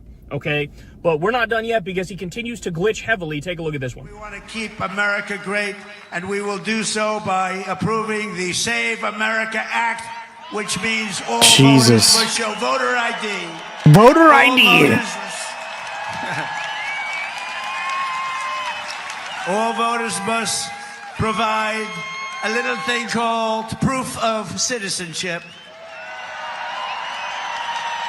And there will be no mail-in ballots except for illness, disability, military deployment, or travel. Can you imagine calling voters voters in this speech and then going on and rambling about voter ID and no mail-in ballots at all in upcoming elections, even though he votes with a mail-in ballot? So clearly this is just another Republican effort to rig the midterms, to steal the election. This is the 250th birthday of this country, and it is a rank partisan speech that he's giving. He is incapable of acting even as just a basic U.S. president. Any other president would, say things that are unifying to one extent or another. This had nothing to do with it. He may as well have been on the campaign stage in 2016. Well, that's all he ever knows, right? He only knows how to, campaign. Attack, right? It's something he learned from his early years from his lawyer, right? Or 2020. His in-the-closet lawyer friend who died of AIDS, and he didn't even bother to show up to his, he didn't give a fuck. 2024. It was the most... Yeah. Highly recommend you guys watch The Apprentice. It's a good movie. Not the show. The show was shit. Most partisan shit I've ever seen in my life. He's completely and utterly out of control. The 250th birthday of this country. Yep, pick one if you like or not. Yeah. And he's making it all about him. My mama is my creator. True. She's my creator too. Himself and his fascist ideas. My mama. How is anything okay with this? And by the way, the fact of the matter is, they're not. It's only about 30% of the country that looks at this and goes, nailed it, we like this. All right, but still not done. Facts. He comes out and says, we treasure justice, fairness, honesty, and human dignity, unlike societies based on class. Are you serious? Clan or tribe. Yeah, I said that too. I was like, excuse me? We don't have a class system in this country? Motherfucker. What? That is the language of our founding. Yep, I remember that too. For 1,000 years, that has been the language of freedom. Oh my God, watch. 1,000 years? You're woke? Oh man, I knew it. We treasure justice, fairness, family, honesty, and human dignity, unlike societies based on class, clan, or tribe. We see every citizen as an individual, equal under the law, and equal under the eyes of the Lord. Look up Ron DeSantis' definition of woke. All right. In America, we speak English because that is the language of our founding, and for 1,000 years. 1,000 years, guys. The country's only 250 years old. But for 1,000 years, we've been speaking English. That has been the language of freedom. The language of freedom, right. Except when King George took away our freedom, we decided to fight him and declare independence, right? That makes sense. Okay. Right. Has everyone got that? The language of freedom, but we're fighting against freedom. Yeah, that makes sense. Okay, gotcha. Yep. That 1,000 year Reich, freedom. American well said. Always wants peace and order. It doesn't make sense, right? Because you're like, okay, well, if English is the language of freedom, then why did King George speak English and oppress us and not, right? Why did we even have it then? Huh? This guy's such a fucking moron. Jesus, the language of freedom until you're not white or poor. Exactly. Well said, mother. Or threat. We will well said, ladies. Fight and win. We got to do that. How do I even break this one down? Yeah, I think I just did it, right? It's so dumb, I don't even know what to say. Does Trump treasure justice like he says we do? Is that what he cares about? Does he care about justice? He's currently going after James Comey, going after Letitia James, going after Don Lemon for doing his job, going after people who put their hand in the reflecting pool, letting the Epstein pedophiles go free. He doesn't care about justice. He doesn't care about fairness. He certainly doesn't care about honesty. He certainly doesn't care about human dignity. This is a dude who murdered a bunch of little Iranian schoolgirls. This is a dude who pardoned a guy who laundered money for Al-Qaeda because that guy bought Trump's shitcoin. And then he has the nerve to say, we're unlike other societies that are based on class. Boy, do I have news for you. We are a rigidly gilded society. We have worse income and wealth inequality than the literal fucking Gilded Age. We are absolutely based on class. He knows we're based on class. And then he goes on to talk about English. If you really want to have a conversation about the language of this country, I mean, I know it sounds almost corny to bring up or trite to bring up, but the fact of the matter is, Native Americans were here for much fucking longer than we were. There's what? I don't even know how many Native Yeah, and it's also dumb because it's like the language of the country, it was never just English. It was never English, guys. I've broken this down. Let me just do my rant again, right? I'm pissed because I've done this rant a few times. But okay, let's break it down. Okay. The country was colonized by various European powers. On top of that, the Native Americans, right? Were here way before us. Before anybody, right? Especially if you're white or somebody who is not Native American, right? Okay. But with the obvious out of the way, right? Guys, Martin Van Buren, his primary language was Dutch. Okay? One of our presidents' first language was Dutch, not English. Right? New York was heavily colonized by the Dutch, right? They purchased, like, I think it was Manhattan Island. And then the British literally took it over, right? So, like, the purchase did nothing. Okay, well, what else? All the, like, the Spanish colonies in the South, right? Like New Mexico, right? All these things. Remember Puerto Rico, right? Guam, America, right? All these like territories we have, we're all like colonies or places of Spain, right? Okay. California, right? Literally like Calif, right? Why is it called California, right? Because it was made like it was the name of a mythical place from like the Middle East, the Caliph, right? So it comes literally from Spanish, right? Why are like half the states literally just Spanish names?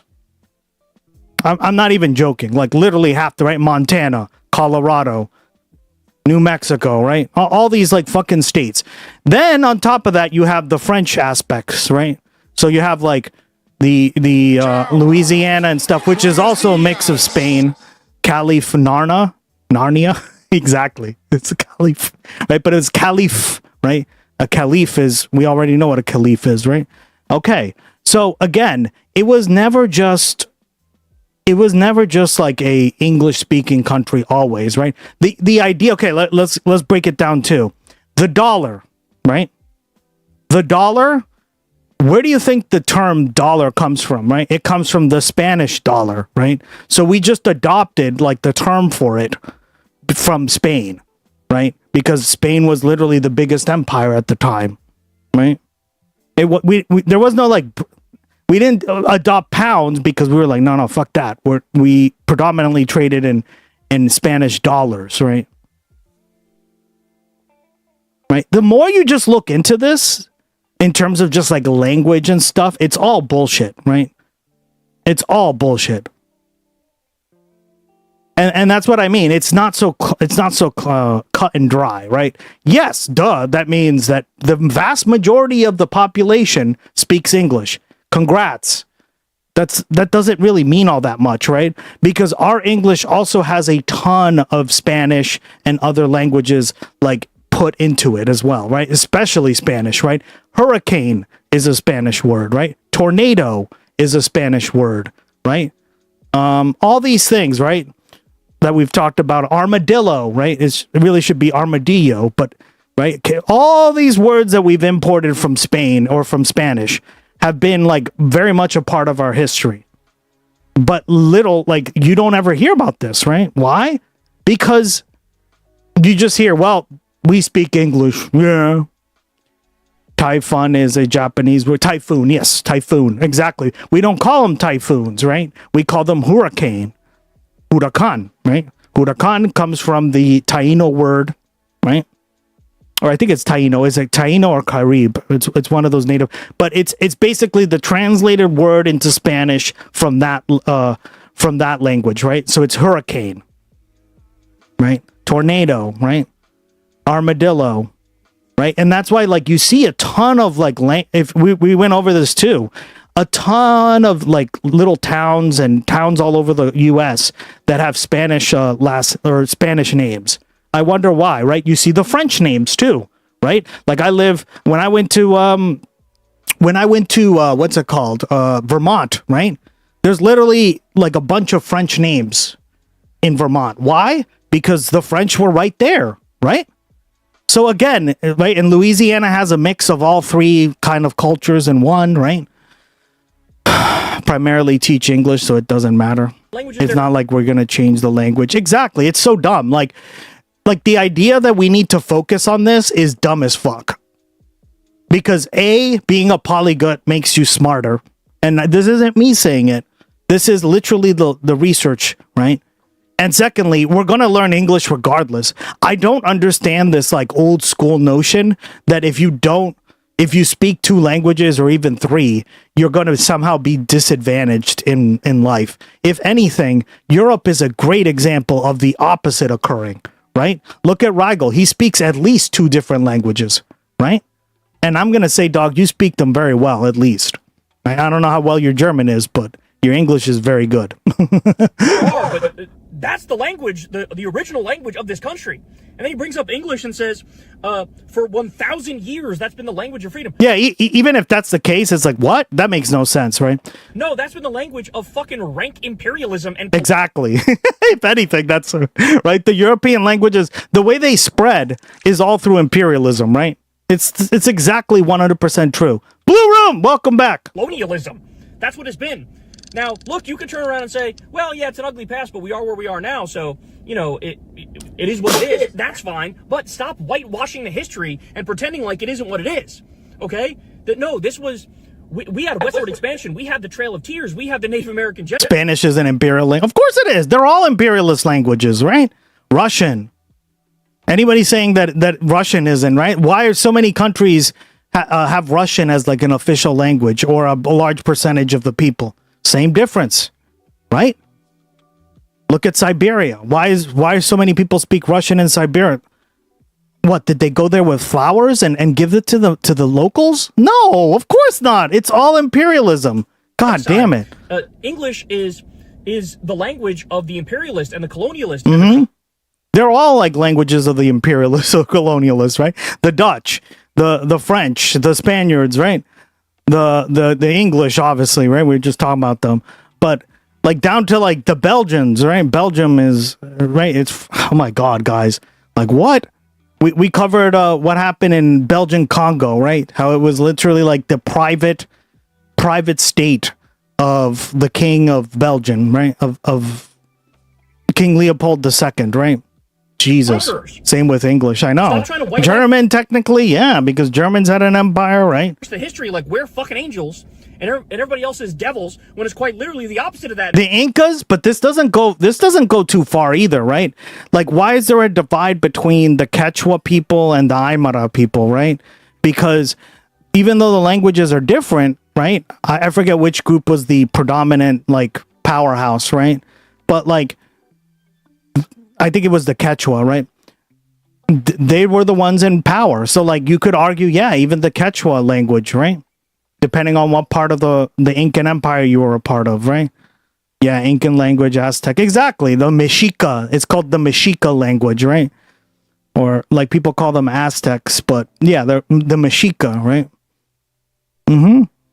The only ones you can't really say that are, like, maybe, like, the Confederacy and the right? Because they ruled, they kind of all like came together through like a constitution, right? Yeah. In many respects. But like this stuff is inherent across the board. And English is like the biggest of them all. So like we're just celebrating that crap at this point. All right. And Trump, that's what pissed me off about Trump, right? Is not only did he not view it the way I just told you, but he also is like basically just circle jerking this whole concept, right? But he's not done yet, because here he injects some Elon Musk-ism into the speech and talks about how we're going to Mars. We're going to be going to Mars very soon. And I think that's something that we do have in mind. And we're going to do the moon, and we're going to go from there. We're going to go to Mars, and we're going to continue to be way ahead. You know, we did Space Force. That was Space Force. So just to let you know, we absolutely 100% are not going to Mars. It's utter bullshit. Elon Musk said like 15 or 20 years ago, oh, I'm going to get you on Mars in 10 years. Well, here we are. And we are way past his deadline and not even close to what he said. But it wouldn't be a Trump speech without him also going off script and making up numbers. Watch this. Yeah, a colonizer. Girl, you're definitely a colonizer. God. I mean, man. Argentina's more of a settler society, but still, yeah. There's no challenge. Like the conquest of the Green Desert. You know it. You studied it in school. You better have. Not overcome. I'm a colonize that bed. Damn, girl. Damn. That's what she said. That's what she said. We cannot go. There is no goal we cannot reach, and there is nothing that Americans cannot do, and we're proving that right now. Our stock market is the strongest it's ever been. We have $19.2 trillion being invested in our country, which is 6 times more than ever happened before. We're building more factories in the United States than ever before. Everyone's 401ks. 401ks, yeah, because we all have those. The highest number they've ever been. Yep. And more people are working today in the United States than any time in the history of our country. But in this country, we can achieve the... So the $19.2 trillion number is obviously completely and utterly made up, shamelessly made up. He changes that number every other day. Sometimes he says 30 trillion, sometimes he says 40 trillion. I believe 19 trillion is a new low for a number he brings up, but that's not even close to what's being invested in this country. And I love the idea he's trying to pretend like everything's great, everybody's happy, nothing's ever been better, when the opposite is true. The opposite is the reality. Everybody's struggling. 80 to 85 to up to 90% of this country is basically already living in recession-like conditions. Unemployment's out of control. Inflation's out of control. Gas prices are high. And only going one direction, by the way. Only going up more.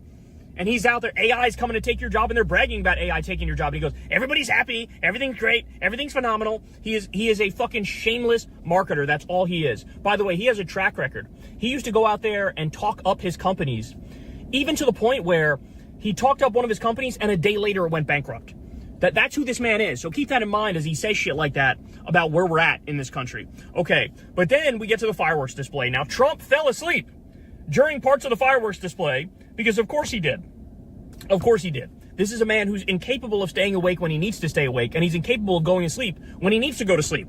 That's what happens when the part of your brain that regulates circadian rhythm breaks down, because he's dealing with Alzheimer's or dementia. He has very serious cognitive issues, and they're coming out in the worst possible ways. But, so we have the fireworks display, and I believe they broke a record for fireworks display, like the most fireworks that were used. But here's the problem. Unless you do, yeah. In the typical Trump way, the dumbest way you can imagine, with the worst planning you can imagine, they basically were letting off like a bunch of fireworks at the same time, and something about the condition of the air at the time, because of the weather that had rolled through, made it so that you end up seeing like, I don't know, it almost looks like DC got nuked. It almost looked like it was attacked. All you see is the smoke. You don't really see 250. Am I right, guys? The fine outlines. I heard that China memed us to hell on that shit, right? Because 250 means idiot in Chinese, or like it has like a, that's so funny. Of the fireworks. So it was like the worst planning I've ever seen. Take a look at this. So literally like 250 idiot America, right? Yep. Sounds about right. They got us. Yeah, we got trolled, guys. It's like 666 or something, right? That's what I understand. So maybe we can look into it, but that's fucking hilarious. The U.S. is celebrating their idiocy. For real. Oh my god, look at that. It looks like we're getting nuked. So the fireworks display was so gigantic. I love it. It is now tremendously I hazardous fucking in love Washington, it. D.C. Largest fireworks display in U.S. history, dropped 9 metric tons of toxic chemicals on the city. Air quality is now 2 to 8 times higher than the highest limit that's acceptable for hazardous. The toxins are 17 to 57 times higher than acceptable levels. The chemicals... Oh my god, guys. Looks like the Modern Warfare 2 campaign after the nuke goes off. I remember that. I played that game. settling into the ground and end up in the water. Didn't a nuke go off in Ghost 2? I remember I played that for like... I played that game for like maybe 30 minutes and then I put it away. I returned it. It was so glitchy on my computer. Also a massive. I think it did. Yeah, it was terrible. Oh, that's the last Call of Duty game I played. And then not only that, it was minutes after the fireworks display was done. Look at what happened. And so now here we are in the morning the day after. And now it's the case that the hazardous firework-induced smog is so bad that it continues to hover over Washington, D.C. And they're now saying, the city is now saying, avoid time outdoors if you can. The air is so filled with microscopic particulates that it's potentially harmful to exert oneself outside. They say it's the worst air quality of any city in the world right now. Ladies and gentlemen, this perfectly is an encapsulation of Trumpism, of MAGA, of what this country's become. Kakistocracy, Kakistocracy, yeah. You know, they put on this big event, they skim a bunch of money off the top like a mobocracy. Yeah, and that's why like Ghost Rider in here was telling us, he's like, I hate socialism, blah, blah, blah, blah. Dog, have you seen what they're doing in front of your eyes? I think you're outraged at the wrong shit. They personally profit. They do a half-assed job. They suck themselves off like they're special. I mean, this country has become a bit of a sick joke in this moment. Yeah. I seriously can't believe that he ended up taking the 250th birthday of this country and made it about himself. Guys, this is the third fucking speech. He gave a speech 2 days ago at Mount Rushmore, yesterday for July 4th, and then he also gave a speech when the whole fair, the like disgusting scam of a fair that he put on, when that got launched, he also gave a speech. This is the third speech he's given. All right, guys, I found it. We're going to watch this after. This is going to be enlightening. For this event, this Freedom 250 bullshit. Oh my God. And everybody can see. Thank you for whoever pointed me to this, because I wouldn't have known this, right? Like, this is a cultural reference. That's why I love you guys, because especially my international audience, you guys like just teach me so much, right? I'm sitting here like learning myself, right? Because I don't know this stuff, right? I don't know that 250 means idiot in fucking Chinese, right? What's going on here? Send them out in their mass and suck it all up. It's narcissism. It's self. Hey, just we woke up. How's the stream been? Oh, it's been amazing. Amazing, girl. They're skimming off the top. They're personally profiting. They're doing a half-assed job. It's the saddest fair anybody's ever seen that they put on. Everybody can see it. Everybody knows what this is. So, like I said, this is not really a celebration of 250 years of this country. We didn't really make it 250 years. This is a funeral. It's a funeral for what the country could That's what it felt like to me. We're not even trying to live up to the values that we were supposedly founded on anymore. Mm-hmm. We're not trying to live up to them. We're absolutely destroying this country day in and day out. They are looting, they are pillaging, and it's disastrous to see. Yep, you know, it's funny because he's doing this new McCarthyism bit, this anti-communism bit, and everything he accuses the communists of doing is what he's doing, what Trump and MAGA are doing. Yep. So anyway, I hope it's all just, like I said before, it's all just projection. Great July 4th, despite all this stuff. And, you know, as you can see, I'm on vacation here, but that's not going to stop me from delivering you guys a bunch of news. So I love you. What up? Even on vacation, he's working. All right, let's learn about it, shall we? I'm very curious about this subject. Okay. Why does the number 250 mean idiot or a stupid person in China? Let's see.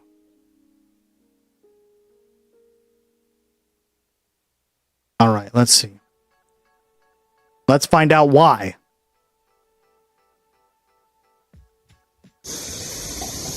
250 means stupid and retarded in China. Jesus, that but bad? Why?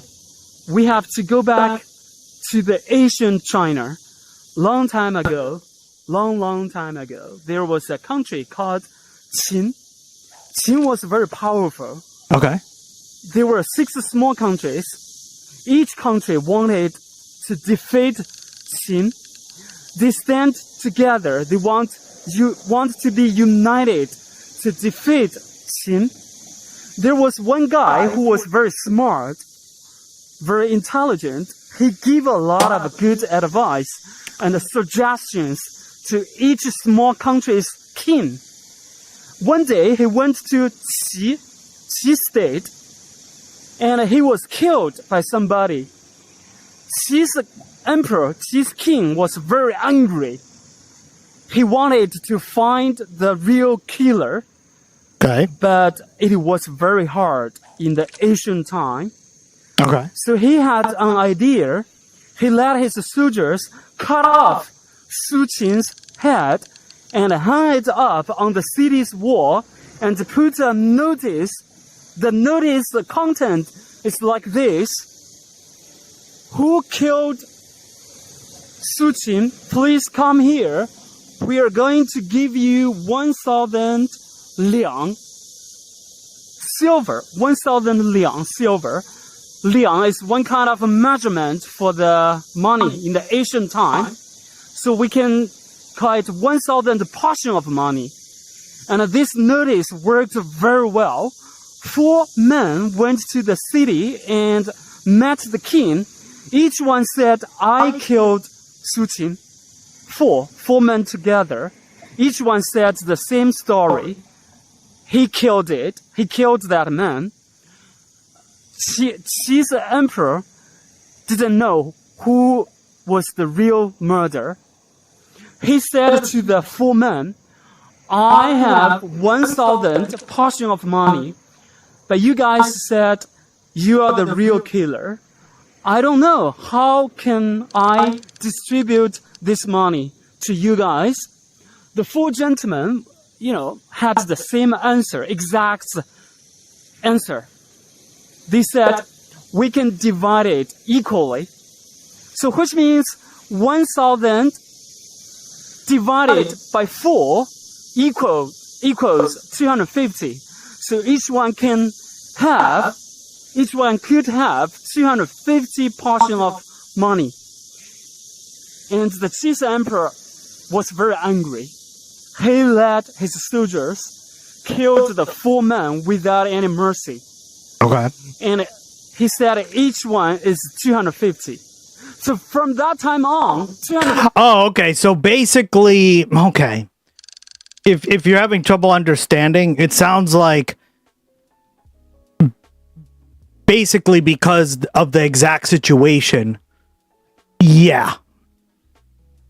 Okay. So 250 America, idiot America. Am I right? Hashtag idiot America. Fishing is in the pits today. I know. No legendary, no epic. A jerk, a moron, a retarded guy. Jesus. So that is the story behind this 250. Jesus. All right.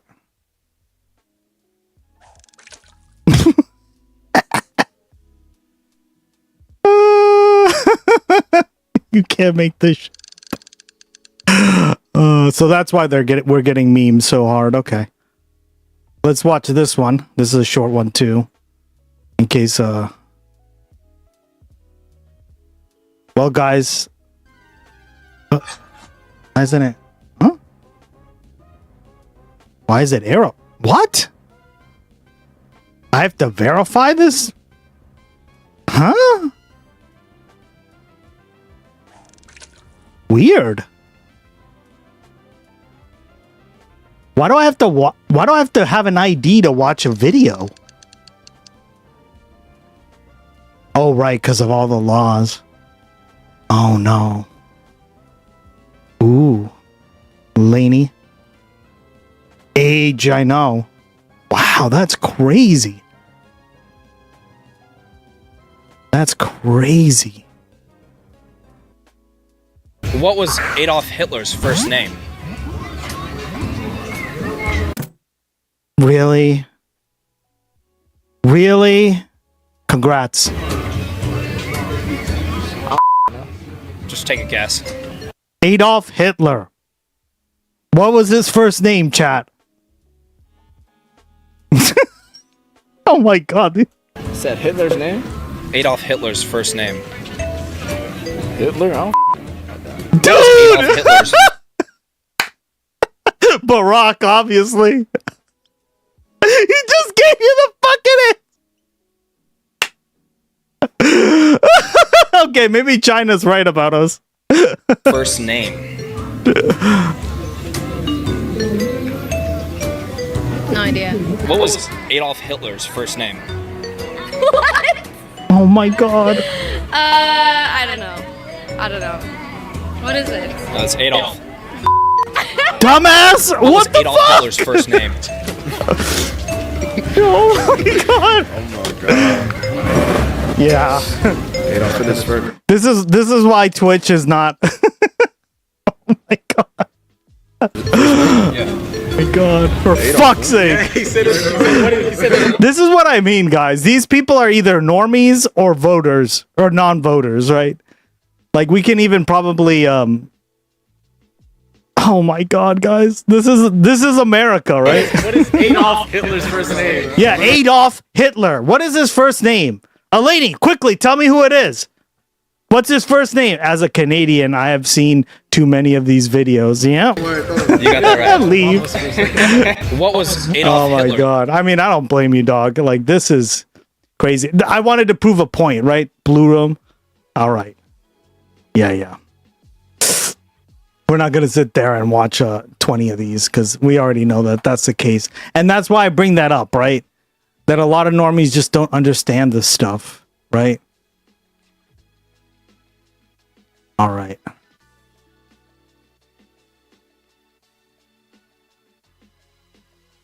All right. I actually want to learn more about this because I want more like concrete data. So let's see what Harry has to say on this.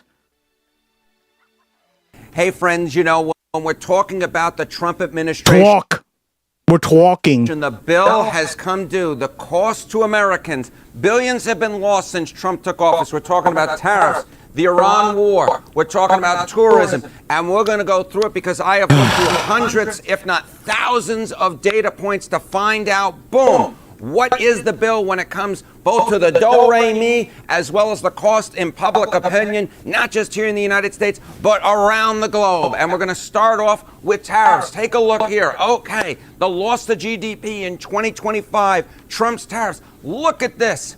We're talking about $180 billion, $180 billion with a B. That is eye-popping. But it's not just the do-re-mi. It's, of course, the court of public opinion as well. And take a look here. Okay, we're talking about our allies, right? The net approval rating of Trump on tariffs. Look at this. In Canada, we're talking 65 points underwater for our neighbors in the north. They hate the tariffs. Hate. Yep. Canada. Hey. Besides Caitlin Collins, he's the only good CNN anchor. Yeah, he's pretty good.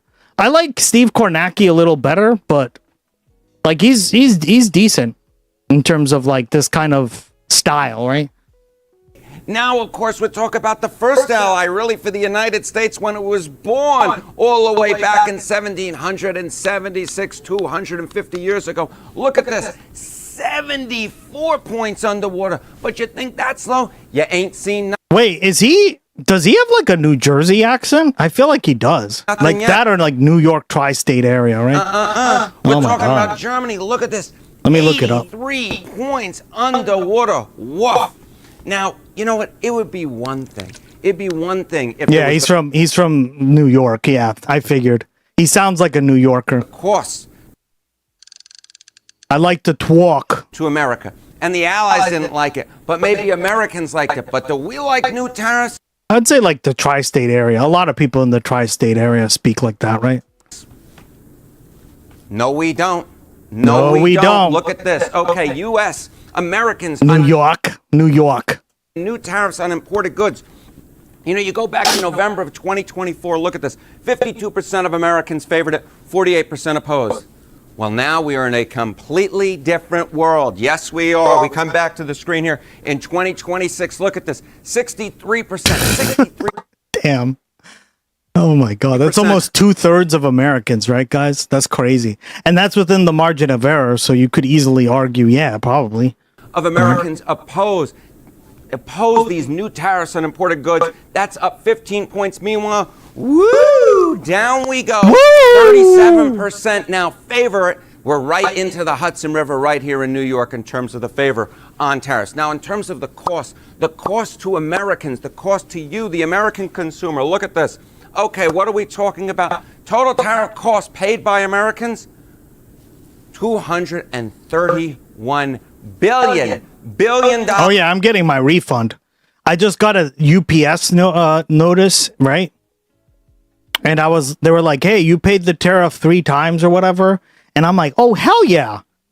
I'm getting that motherfucking refund immediately. And you should too, guys. If you had to pay for anything to get delivered from like another country, right? Like if you order anything online, you probably had to pay a tariff or something, depending on what it was, right? Unless you're doing it through a retailer, because otherwise you're screwed, right? But like I ordered like a something from the Louvre, right? I told you guys a few months ago, and I got charged like $100 and something tariff.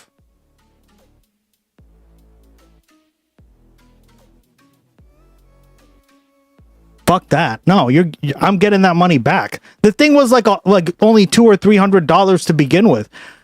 Why are you charging me so much fucking money for it? With a B per household, we're talking about a little bit less than $2,000.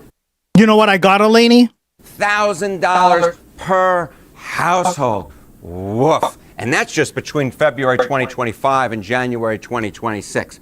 Now, I spoke about the tariffs, right? But it's not just the tariffs where the bill is coming due, right? It's about the war in Iran as well. And look here, okay, again, look at the allies. Net approval, Trump's handling of Iran. Look at this. In the UK, 50 This guy's great. Yeah, he is. Water right into the Atlantic Ocean. That's what we're talking about. But you think that's low?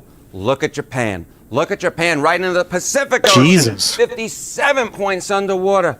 But again, you ain't seen nothing yet because the Italians, look at the Italians. Trump's handling of Iran, 70 points underwater. You never see numbers like this. You never see numbers like this. But our allies pretty much all agree they do not like Trump's handling of Iran. And look at this, the median of 36 foreign countries, 54 points underwater. Italy, my goats. Oi. And you know what? It's having an impact here at home as well. Look at this. Look at Trump's approval rating. Well, I had didn't someone in chat say they had to spend like $100 to import pasta? I forget who it was. Somebody said that in chat. Just to import pasta from Italy? What? That's ridiculous. Look at him. Okay, Trump, net approval on the issue. Buy American, am I right, chat? There's the economy, which was a strength during term number 1. He was 6 points above water. Hey, I do love Henry Winkler. I love the font. 6 points above water. Now, God, what a boomer. What are we talking about? 20 points underwater. Down we go. And on foreign policy, look at the decline. He wasn't in too hot a shape back in June of 2018, 9 points underwater. But now, Trump is 22 points underwater, right into any body of water that you want to think of. He's down there with the Little Mermaid. That's really the bottom line. And you know what? It's not just about the public opinion, right? Again, let's go back to the cost. Look yeah, and this is Quinnipiac, right? So that's crazy. Yeah. That's crazy. Yeah. Military spending, look at this, U.S. military spending on the war, about or even more than $72 billion. Famous American pasta from leftover corn syrup. Exactly. Why would you want to... I wonder how German pasta tastes like. Is it good? Or do you guys just import it mostly from Italy? Italian pasta is like delicioso. It's really good. Like if you have really good, there's different kinds, right? There's cheaper ones and stuff, but like the really, really good stuff, the like semolina, drum flour and all that crap. Yeah, it's fucking awesome, guys. 70. If you can make it yourself, do it. But I mean, I just don't have the patience for that. $2 billion. Now, I will point. We got a German noodle factory close by, but Germans make noodle eggs with Italians are pure wheat. Yeah, they use the semolina, right? It's like a special kind of wheat that it's different than the wheat here too. That's another thing a lot of Americans don't realize. The reason it tastes a lot better is because it's not as hybridized, right? The wheat in Italy is like, it's like ancestral wheat. I don't know how to describe it, but that's what somebody who's like who knows a lot about this stuff is. Yeah, and we just use like GMO, like fucking cash crop wheat. Point out. So if you ever buy like Barilla, that's what you're getting, right? Barilla. You know, this probably will add some jobs later on in the year for arms manufacturers. But I'll ask you whether or not you think that the cost 72 billion, guys. That's insane. Is worth that. Whether the cost is worth that. But of course, No. what about Americans themselves? How much do-re Pentagon and the Cato Institute. Look at that, guys. me? How much do-re-mi are we really talking about? Well, how about this? The cost of the Iran war on Americans, you know, the gas hikes, the food, etc. We're Holy shit. 134 billion? talking, get this, about $134 billion, perhaps even more than that, and that's at a cost of $100, no, it's more than that, $1,000 per household. It's this type of stuff that really just gets me very hot and heated. So, Maury, if you would. Oh, yeah. A limited edition Dr. Pepper creamy coconut. This will cool me down.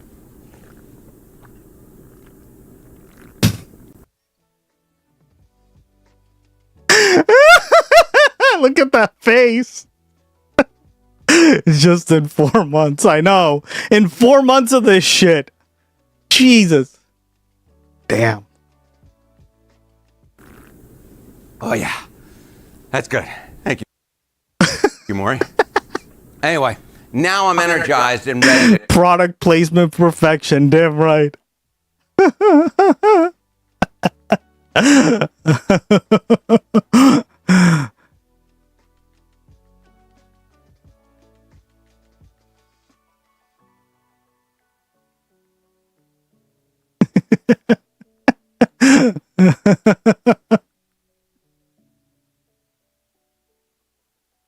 go, and I think a hit of caffeine will also help. Look at this. Again, we spoke about it earlier. It's not just about tariffs. It's not just the war in Iran. How about tourism? Total visitors dropped by 4 million in 1 year. From 2024, it was 72.3 million. Now, look at this. Whoop! 68.3 million. 68.3 million. And you know where we hit the hardest? It's our neighbors to the north. It's our neighbors to the north. Look, Canadian visits. Canadian visits. Oh no, Canadians. Woo! Down to the St. Lawrence River. That's what we're talking about in 2025. From 2024, down to 22%. Down 20. And this is the U.S. Commerce Department, right? It's probably even lower than that. 22%. And it's an impact on U.S. jobs. Yeah, it's going to have an impact because remember, guys, a lot of states in the U.S. rely on Canadian tourists and tourists in general, right? To have these kind of jobs, which means an overall like nulling effect on the economy, right? And it's concentrated, tends to be concentrated in a few places. But look at this. I'd imagine probably on the border states of like Canada, Florida, maybe like the warmer states, right?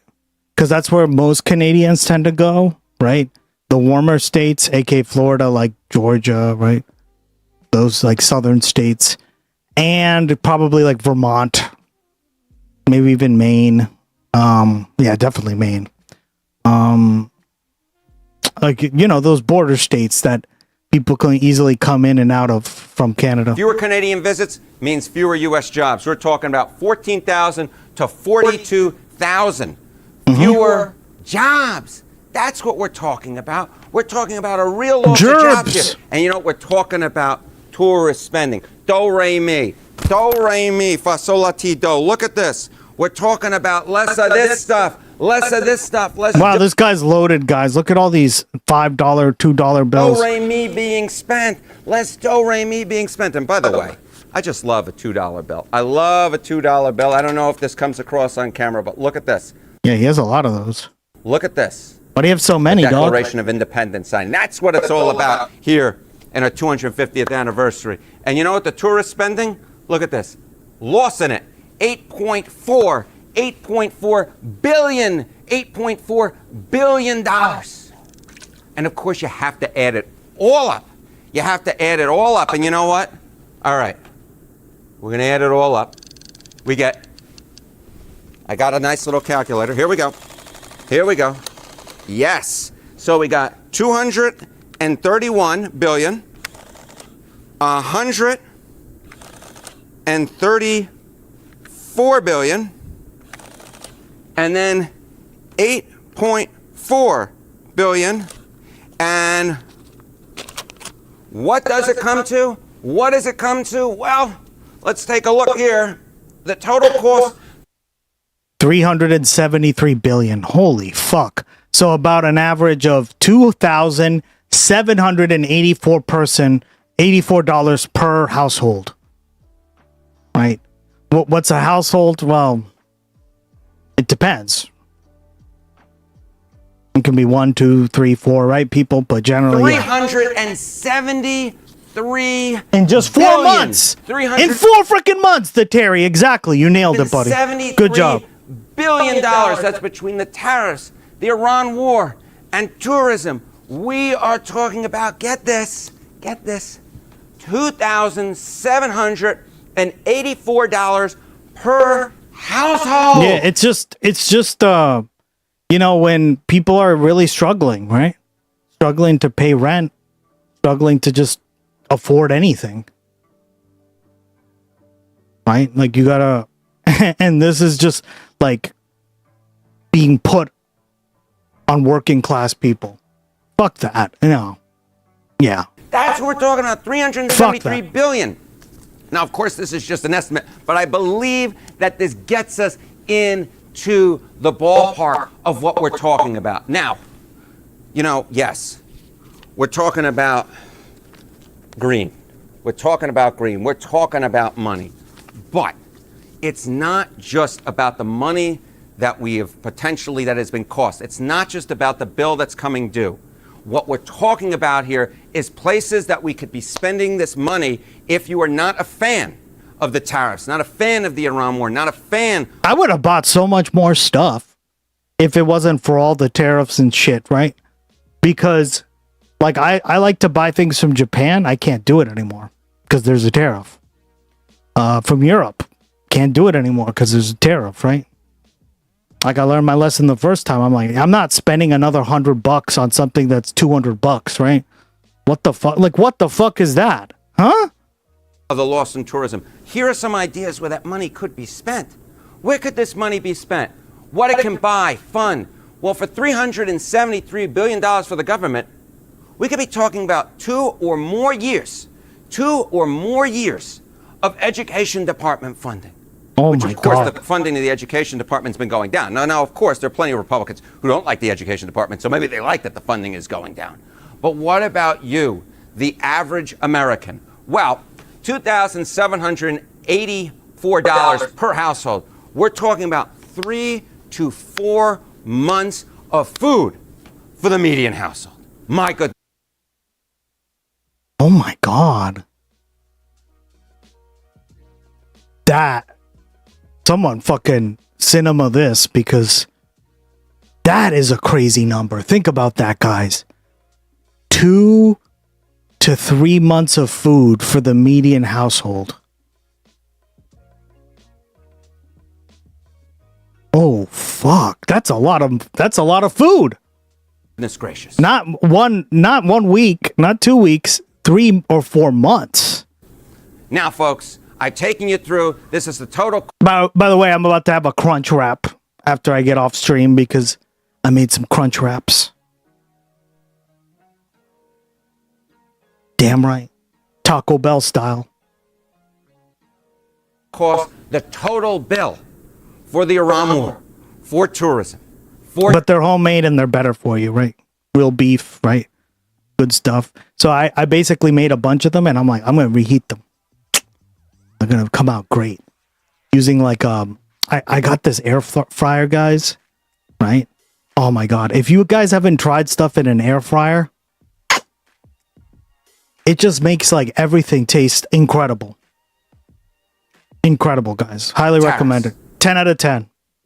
If you like what you saw, leave a comment in the comments section and also leave a comment.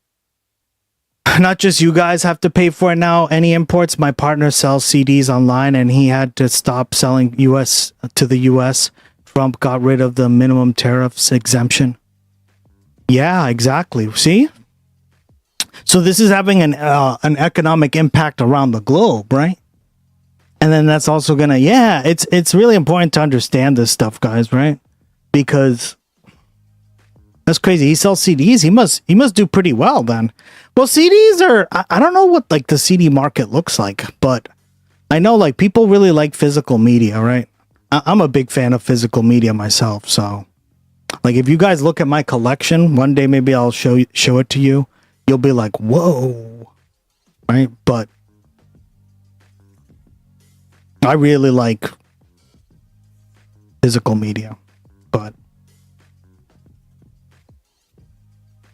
yeah, it's not really gonna, this isn't something that is doable anymore. It's weird. It's all rap stuff, but it's rare stuff. Interesting. Yeah, everyone has their thing, right? My friend was into like rap, like alternative rap, right? Before he passed away, and he was the GOAT at this stuff. So. Oh.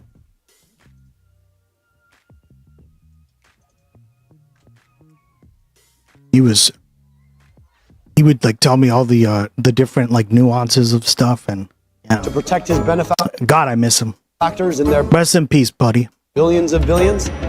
He stopped the Gordie Howe Bridge from opening. Gordie Howe Bridge, not open. Why? Because Donald Trump will sell out our country to the highest bidder. Is there anything that these depraved centrists won't do to try to steal our aura? ABDUL El-SAYED is running away with the race for Senate in Michigan. Already answering what the establishment keeps pretending is still an open question. Whether or not democratic socialism is popular. But if it wasn't, would they be copying us this shamelessly?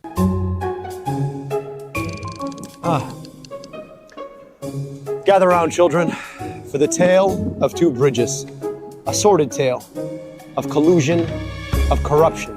The first bridge, the Gordie Howe Bridge. The second, the Ambassador Bridge, the largest privately owned bridge in America, owned by the Maroon family, known for their slimy business practices and tactics. As the opening of the Gordie Howe Bridge came to pass, the Maroons realized that they could not let this happen. Should this other bridge, another opportunity, open, it would mean that the Maroons would go from making billions and billions of dollars to making just billions of dollars. And of course, they could not let that happen. So what did they do? They called their benefactor, one Donald Trump, a would-be king holding office in a White House with now a very large ballroom, apparently. So what did the wannabe King Trump do? He did what any wannabe king would do. He used his power to complete the circle of corruption. To protect his benefactors and their billions of billions, he stopped the Gordie Howe Bridge from opening. So what is the lesson to be learned from this, children? That we need to get money out of politics? put money back in your pocket and pass Medicare for all. Okay, over here, we have the Ambassador Bridge. Trucks, freight moving back and forth from the Motor City to Canada, moving our economy forward. What the fuck? This bridge is open. It's owned by Donald Trump's biggest donor, Matty Maroon. They're collecting tolls with every passing. But wait a minute, look over here. The Michigan-made, Canada-paid Gordie Howe Bridge. Not open. Why? Because Donald Trump will sell out our country to the highest bidder. Michiganders, when I'm your senator, this corruption will stop.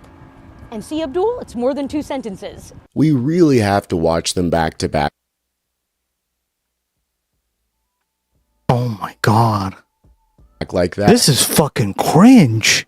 Because it's Giga cringe. Gucci versus Kirkland brand. Yeah, and for real. If you're going to do Prada versus like Temu, like high heels.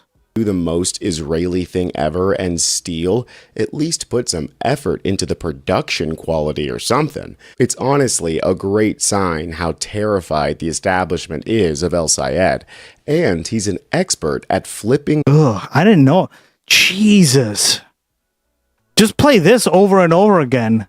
What? Their attacks right back on them. When you said that you hope that AIPAC could teach Stevens how to string 2 coherent sentences together, do you regret how you phrased that at all? Is that the right way to put it?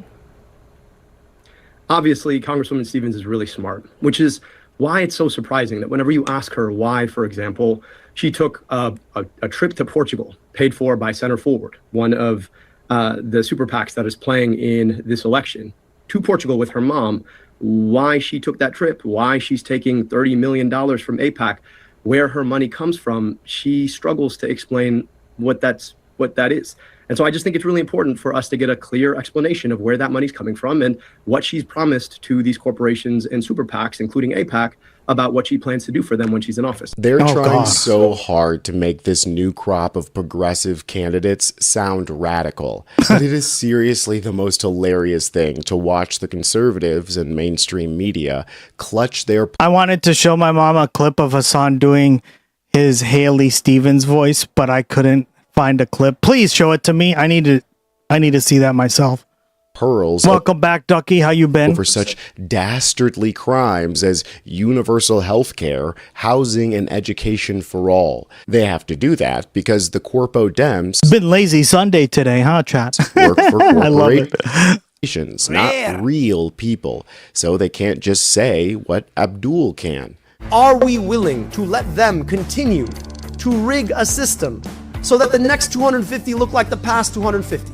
Where the rich get what they want and the rest do what they can? Do we want an America where we make war simply because we can? Do we want an America where people continue to have to fight against their employers who have all the power and all the benefits? Or do we want an America where we are willing to come together across the divides they tell us we can't reach, of geography, of race, of faith, of ethnicity, of sexual orientation, gender identity, to build together the kind of America we know we yet can have? We can have nice things, but we can't do it alone.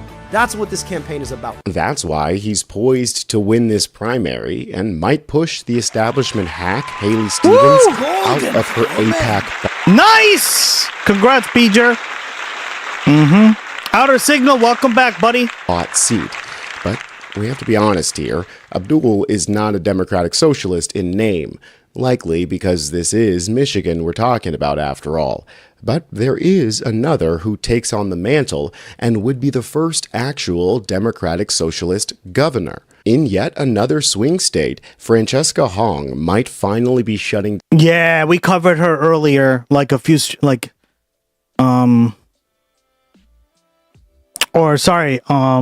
I don't think we've talked a lot about her, but Hasan interviewed her, right? Down the idea that we have talked about her. It's just recently Hasan did an interview with her. Socialism is a death mark for politicians. There is no question that democratic socialism is popular within the Democratic Party. I was like, yeah, she's a great candidate. Are also siding with us against the fascists.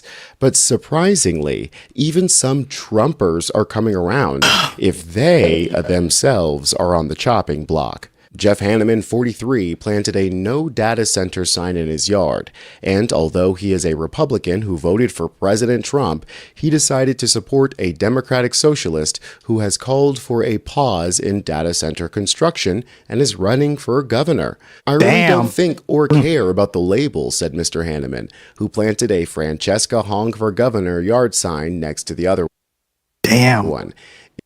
If she was voted into office, that just shows you how like malleable people's vote really is, right? Like they don't care about like the label they put on you or whatever. Some people don't, right? Some people will never vote for someone like Francesca, but could do a lot of good hey things. Everyone, yeah, how you been, man? Our state. Of course, conservatives only gain class consciousness once corporations are literally in their backyard. But as a people's movement, it doesn't matter where you started. It only matters that you join your fellow working human. Communities have all kinds. So when shit hits the fan, people come together. One of them, Marissa Johnson, 42, an independent voter, who hasn't made up her mind yet on the governor's race, said the issue was so resonating about data centers that she heard both Democrats and Republicans in town talking about voting for Miss Hong. It's so important that they're willing to overlook a socialist label, she said. I mean, just look at this person. He's got conservative MAGA voter written all over him, and yet there's the his hair is killing me. Francesca Hong flyer. The GOP has become the party of mass surveillance too, another one of the big no-nos amongst conservatives. So at this point, there's really nothing that they can say against our politicians that isn't just describing Trump, but putting someone else's name in his place. Really funny to listen to Zohran Mamdani talk about other people's soft Never hands. had a real job in his life. This is a real job. He doesn't take it seriously. Oh, shit. I mean, his answer to affordability is grow up as a rich Nepo baby and then marry someone even wealthier than you, then take the money. I mean, we're talking, it looks like hundreds of millions of dollars from donor money. Now, the scary part is that the more popular we get, the more violent the right is likely to get too. Oh, I found the clip. Perfect. Especially egged on by the dying brain stuck inside Trump's stained face.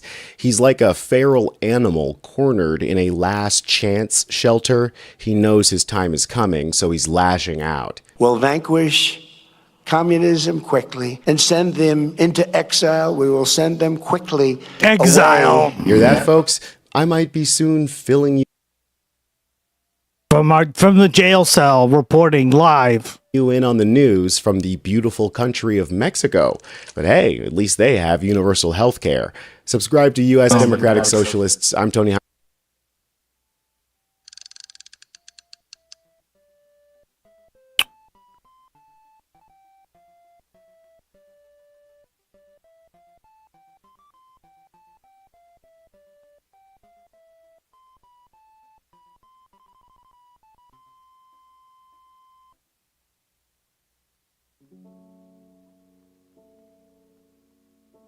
Where's the clip? Let's see.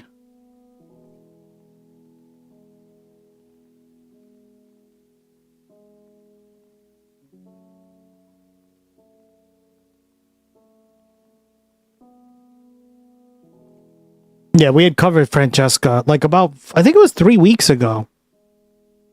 But here you go, guys. Did you know that the ultra rich? Fuck CBS. They can suck a dick. All right. Pick another one here. Many elected officials in. All right, Ducky, thank you. Let's watch that first.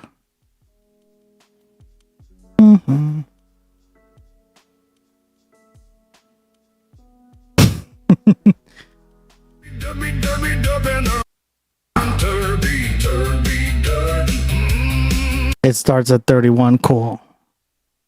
Move it there. Well, speaking of Abdul, there's something really funny that I saw last night.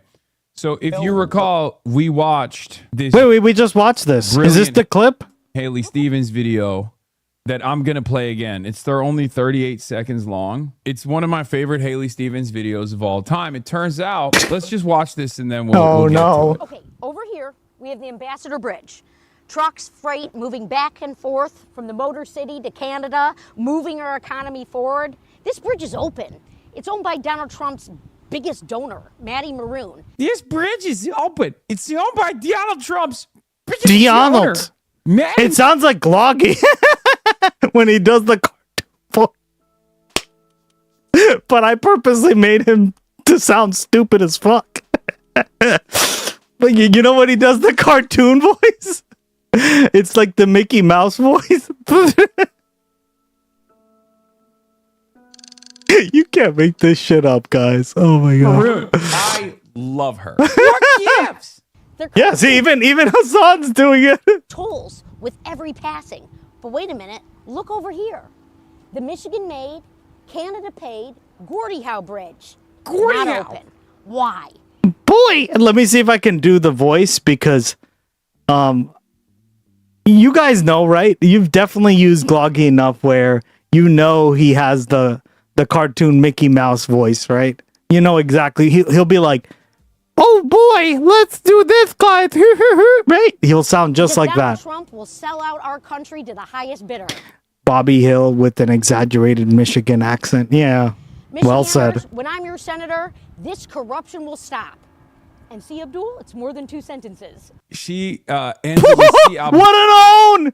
Oh my god, my goat just got sniped. It's more than 2 sentences.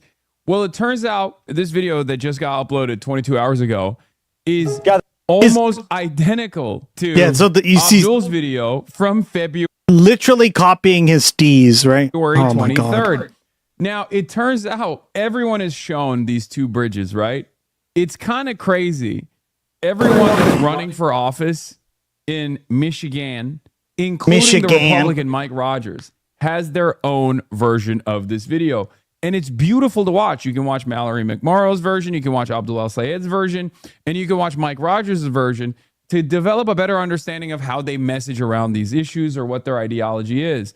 Now, it's a fucking big deal. It's billions of dollars that we're talking about, right? A lot of commerce. Moving the Motor City for Michiganders. It's a big fucking deal. Oh, she would never say fuck. Yeah, she would never say fucking because those Midwesterners are. I know it is such an exaggerated Michigan accent. But I just linked it for his Stevens impression. This is incredible. Yeah. Thank you, Ducky. I find it really funny. Like I was like, oh, I thought you were talking about the clip, but you mentioned Hasan's like impersonation. And I was like, yeah, that's what we're here to watch. That she even brings up Abdul at the end of her speech. And yet Abdul made this exact same video almost a year ago. Yeah, for real. For the tale of 2 bridges, a sordid tale of collusion, of corruption. The first bridge, the Gordie Howe Bridge. The second, the Ambassador Bridge, the largest privately owned bridge in America, owned by the Maroon family, known for their slimy business practices and tactics. As the opening of the Gordie Howe Bridge came to pass, the Maroons realized that they could not let this happen. Should this other bridge, another opportunity open, it would mean that the Maroons would go from making billions and billions of dollars to making just billions of dollars. And of course, they could not let that happen. So what did they do? They called their benefactor, one Donald Trump, a would-be king holding office in a White House with now a very large ballroom, apparently. So what did the wannabe King Trump do? He did what any wannabe king would do. He used his power to complete the circle of corruption, to protect his benefactors and their billions and billions. He stopped the Gordie Howe Bridge from opening. So what is the lesson to be learned from this, children? That we need to get money out of politics, put money back in your pocket, and pass Medicare for all. Okay, over here, we have the Ambassador Bridge. Trucks, freight moving back and forth from the Motor City to Canada, moving our economy forward. Incoming. This bridge is open. It's owned by Donald Trump's big... No, I didn't see Julian Casablanca's Oxford Union speech. Why would I have watched that? Look, chatter, who keeps asking me, have you seen Julian Casablanca's Oxford Union speech? Do you want to know why I'm not watching that? Because I'm too busy. When I go offline, when I end the broadcast. A lot of you think like I'm reading books or whatever, or maybe, reading articles, trying to develop like better understanding of things I'm going to be talking about. No, it's none of those things. I'm watching Haley Stevens videos on repeat. I'm watching Haley Stevens on repeat. Maddie, biggest donor. For real. Maddie Maroon, Trump's biggest donor. I can't even do that voice.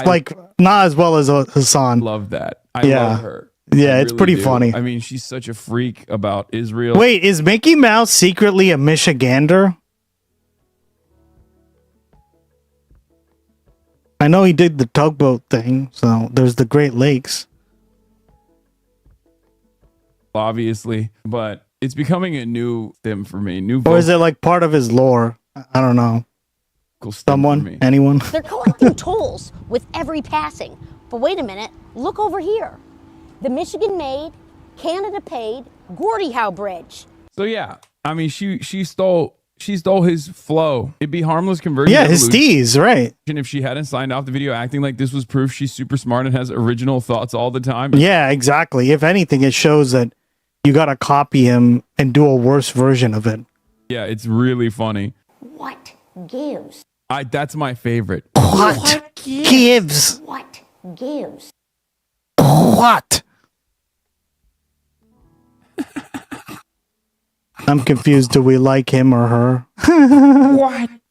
Abdul El-Sayed, we've actually covered him a few times. He's really goated.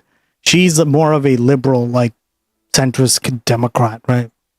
Who has the McMorrow one, though? Because apparently Mallory McMorrow PJ, just to answer your question. Video, and so did Mike Rogers. The Gordie Howe Bridge is finished, but Donald Trump won't open it because the billionaire family that owns the other bridge gave him $1 million. Jesus. How many fucking bridge commercials are we going to see? Okay, people.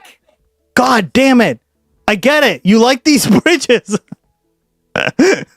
Tomorrow, and I've got one message for the president. I'm sick. Abdul's really good. Yeah, Abdul El-Sayed, Peter. I know it may be a little confusing for you because, like, there's just a lot of candidates and the country's so big, so I don't blame you. But, like, yeah, he's like genuinely a very good candidate.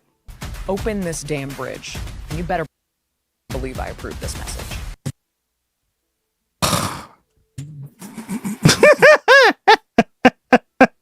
You better believe it, chat.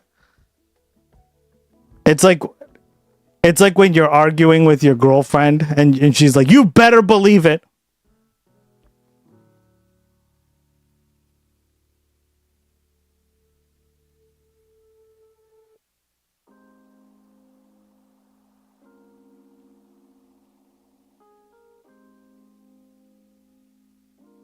Do you see my face?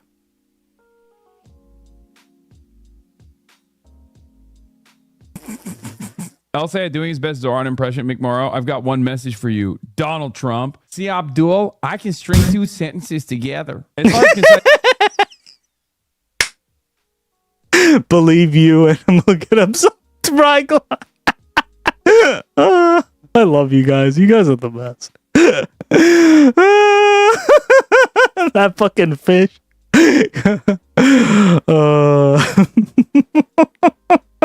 Joel. Messaging goes, McMorrow's is probably the most concise. Haley Stevens is a lot more real sounding and still much more concise than Abdul El-Sayed's. Abdul El-Sayed is very clearly not trying to like Sayed. Yeah, he's just not. He's just saying like facts, right? Like it comes off as much more genuine, obviously, right? Stevens is just like way over the top, right? Does anyone in Michigan even speak like that, except maybe in like the Upper Peninsula? I don't know. I don't know much about Michigan, but there you go, right? Very clearly not trying to. There is like a sense of like, and we've talked about this, right? That like regional accents are starting to die out, right, guys? Like you hear it in Boston, you hear it in Michigan, you hear it in all over, right? And it's not going to die off all right away. It's going to be slow and sometimes quickly, right? But I just, like, I have a hard time believing that's how she normally talks, right? It's kind of like the Foghorn Leghorn situation, right? Remember him? Senator Foghorn Leghorn? Like, he doesn't speak like that. He went to Harvard and he got, like, he's a Rhodes Scholar. He does not speak like that, guys. He's just a grifter, right? He's grifting in this Republican Party. In fact, he was like a Democrat before, right? Need like a scripter. We talked about him as well. Some people, mostly folks older than her. Yeah, exactly. I just like don't really see that being like genuine. I'm just being honest here, right? Like even here in Boston, right? It's hard to find somebody now that is like wicked Boston. Right? Everyone has like a little bit, maybe to a certain degree, and some people don't have any of it at all, but ooh, Swirlix. Or anything. He's just, you know, freestyling. Let's take a look at my goat. With the rare other ability. side. Michael Rogers. It's clear-cut corruption. Matty Maroon, Trump's biggest donor. Trump's biggest donor. Matty Maroon has literally, it's like the Gloggy voice. I put that in there because I thought it sounded hilarious. Obviously demanded demanded the Trump administration to stop the opening of this bridge that will obviously let me play it for you guys in case you guys are wondering what the fuck I'm talking about, right? Because you're gonna laugh your ass off when you hear it. Let's keep playing this while I'm at it. With their private bridge. It's clear-cut quid pro quo Republican billionaires that are campaign mega donors, Donald Trump, just like disrupting Michiganders from making more money, disrupting Michiganders from engaging in commerce. It's totally, it's unbelievable. It's totally unacceptable. Everyone's made that same message be known. Now let's hear how. I hope you roll the voice. Cheer 100, damn you. Trump's biggest donor, Matty Maroon. Matty Maroon. That's not the voice, but still. Thank you very much, Ducky, for the 100. Appreciate the support. My girl coming in with the 100. All right, let's hear it. Hold on. Where is it? Here we go. I've been trying to add more voices. I'm very picky when it comes to voices, guys. I only want like really funny ones or ones that are like, ooh, like they added some new ones.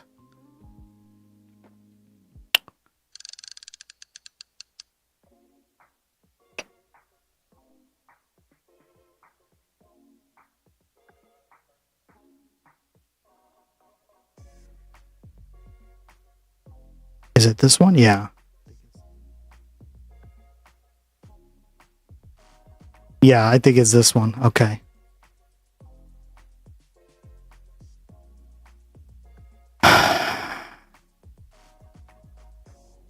There's actually like a few of these now. It's this one. Is it this one? Hi, kids. You're welcome to. Yeah, I think it's this one. Okay. There's several of these, but they all sound pretty similar to that, right? Which is hilarious to me, but wonderful. All right, let me play it for you guys so you can see. All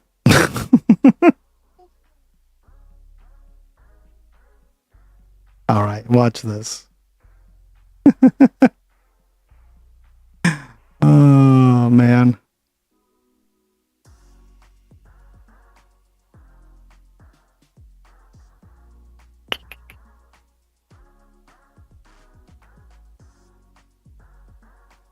What do you want me to say?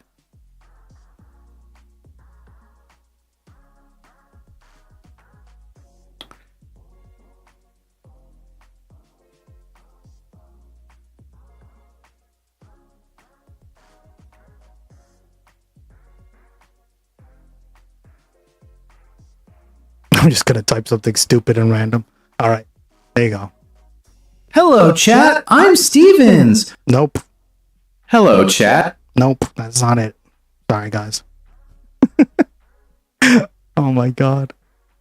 I think it's, which one is it? Sorry, guys. There's like a few of these voices, and they don't always work the right way. Oh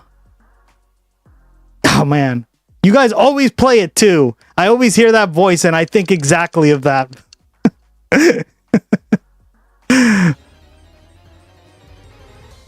Ooh, Lumuni. Okay, awesome. Congrats.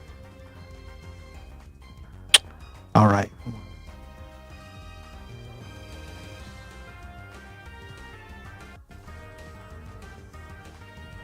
Is it this one? Adventure time with Yep. Miffy Mouse. That's what it was. Let's go, everyone. I'm more than ready. This is going to be amazing. This is it. It might have to be this one, because... Hello, Chatham. Stevens, welcome to the Gustix broadcast. See? Hello, Chatham Stevens. Welcome to the Gustix broadcast. Hey, hey, hey,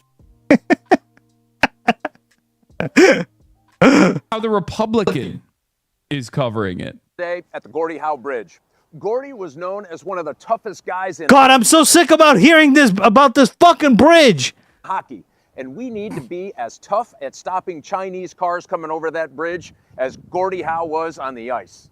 Over the Oh no, this is just some virtue. Oh my God. last 8 years, with 2 Democrat senators in Washington, we've lost over 40,000 manufacturers. Oh yeah.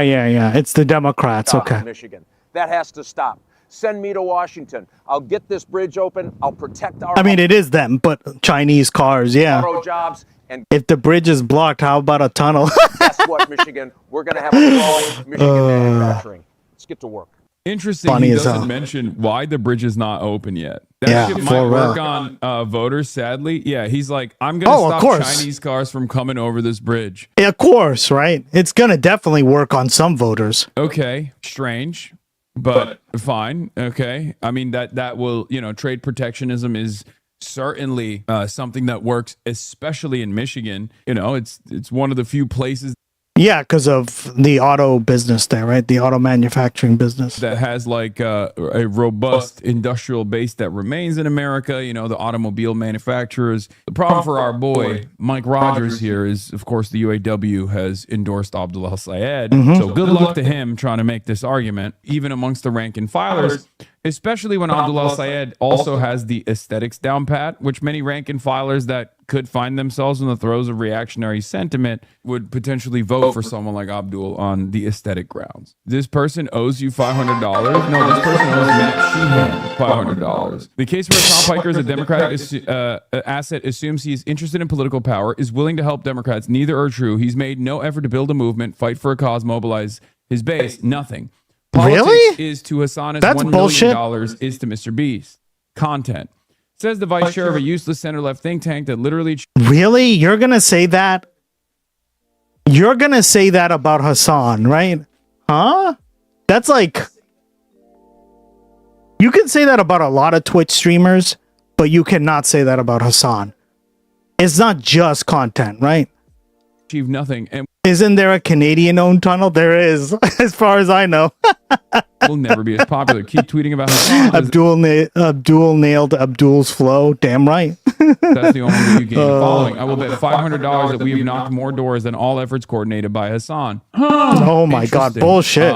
Has anyone checked in on Progress Libs and CN Liberalism? They've been real quiet since this election cycle started. Name one thing Hasan has done other than bringing someone on stream. He's Rachel Maddow for people who don't go outside. I think these guys basically engage in a if I don't see it, then Wow. it's not real mentality. Not dissimilar to Wow. how Republicans behave, no object permanence whatsoever. And I guess that's what it is, where they just try to maintain this grip on the false narrative that they have created, where they're like, he actually doesn't go outside. And if you don't look into it, just trust me, just take my word for it. He's never gone outside. This was their cope when Claire won in New York. Has helped win. If Hasan helped her For win, real. then I was a Biden's 2020 campaign manager. Be real, he did nothing but stream with her, no different from a Fox News interview. Extremely annoying that this terminally online loser gets credit for helping campaigns when there are dozens of terminally online losers, meant endearingly, I'm one of them, who's done more than he has in his entire life to get progressives elected. So they Yup. do actually see me outside. And yet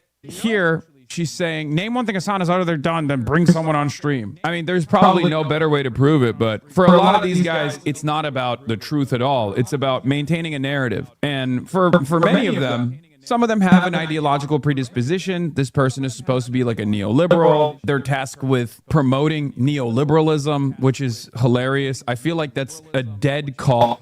I always say this, yep. That's what they care about most. Promoting, maintaining the neoliberal order, right? Not dissimilar to, Jonathan Greenblatt's initiative into combating anti-Semitism, It's not going to work, okay? You're fucking it up. You're making it far worse for yourself and the cause that you ostensibly promote. At a certain point, though, their dwindling followers have to realize that they're being led astray. They're being led neoliberal down this weird... So much that we had that we got that emo fairly like on to. I made that for that reason alone, right? Because it's we used it so much. We talk about neoliberalism all the time, right? Pipeline where they're just consistently wrong. Yes, Blue Room. What up? This woman. I thought so. Also joked about Pete Hegseth. Like, yeah, I tried to block one of the bridges, but because Canada paid for it, it got opened again. Demanded Pete Hegseth murder one of the Cuban flotilla individuals. Demanded that Pete Hegseth blow up their boat. They got nothing. Yep. So the only thing that they can point to, the only thing they can do is just like deny reality. Your mom's a neoliberal, probably. I don't know. Oh, don't insult her like that. I mean, probably. I don't know. I haven't asked her. My mom's very apolitical, so it's irrelevant. It's not enough. It's just funny because, like, obviously, I've been lurking here most of the time and I just had channels to mod. No, I get it, man. I get it. Thank you, Blue Room. I appreciate it. You're the man. I love you modding in other places and multitasking. You're great at that. Campaigns. Thank you so much. Appreciate it. Politicians don't feel that way. The campaigns of the politicians feel very differently, but they don't have to hear from them ever. They can. Their job here is to just like maintain a narrative, maintain a certain narrative in their audience, a narrative that protects their ego, a narrative that protects their position. As long as this is not dissimilar to what Asmongold does, it's not dissimilar to what MAGA does. I think for a lot of people, they've basically realized that they can get away with just like consistently lying about things that are unfolding all around them. Bingo. As long as their audience is not invested in any way, shape, or form in maintaining consensus reality. And unfortunately for me... Well, it's funny because Ice Beans, right? Friend of the stream, I randomly found one of her videos and I was kind of like interested because she said the exact same thing. She's like, you should not be getting all your like takes from like streamers on Twitch. And I'm like, yeah, like, why would you do that, right? Like when I try to back stuff up for you guys, I use political science, I use facts, I use figures, I use data, I use books, I use history, right? I don't like, these aren't just like my opinions, right? These are like the opinions I've read in my books that I've read throughout college, right? I'm building like a sort of like a tent or like a way for you guys to examine this stuff, right? The way I was taught to do so in college, not through some like fucking streamer or somebody, right? Oh, like Destiny says, Mallory Moros is way better, therefore I'm gonna vote. Right? No, fuck that. Yes, it's double echo. The quick brown fox jumps over the lazy dog. More like demo cringe. Oh, ow, rage Shadow Legends. Oh, ow, ow.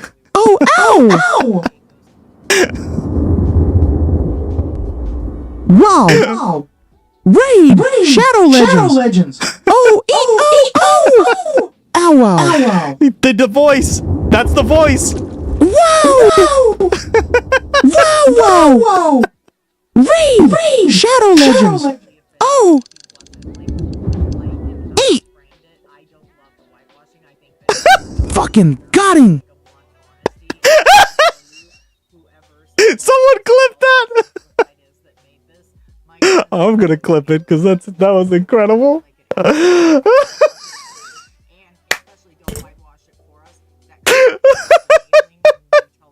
Got him.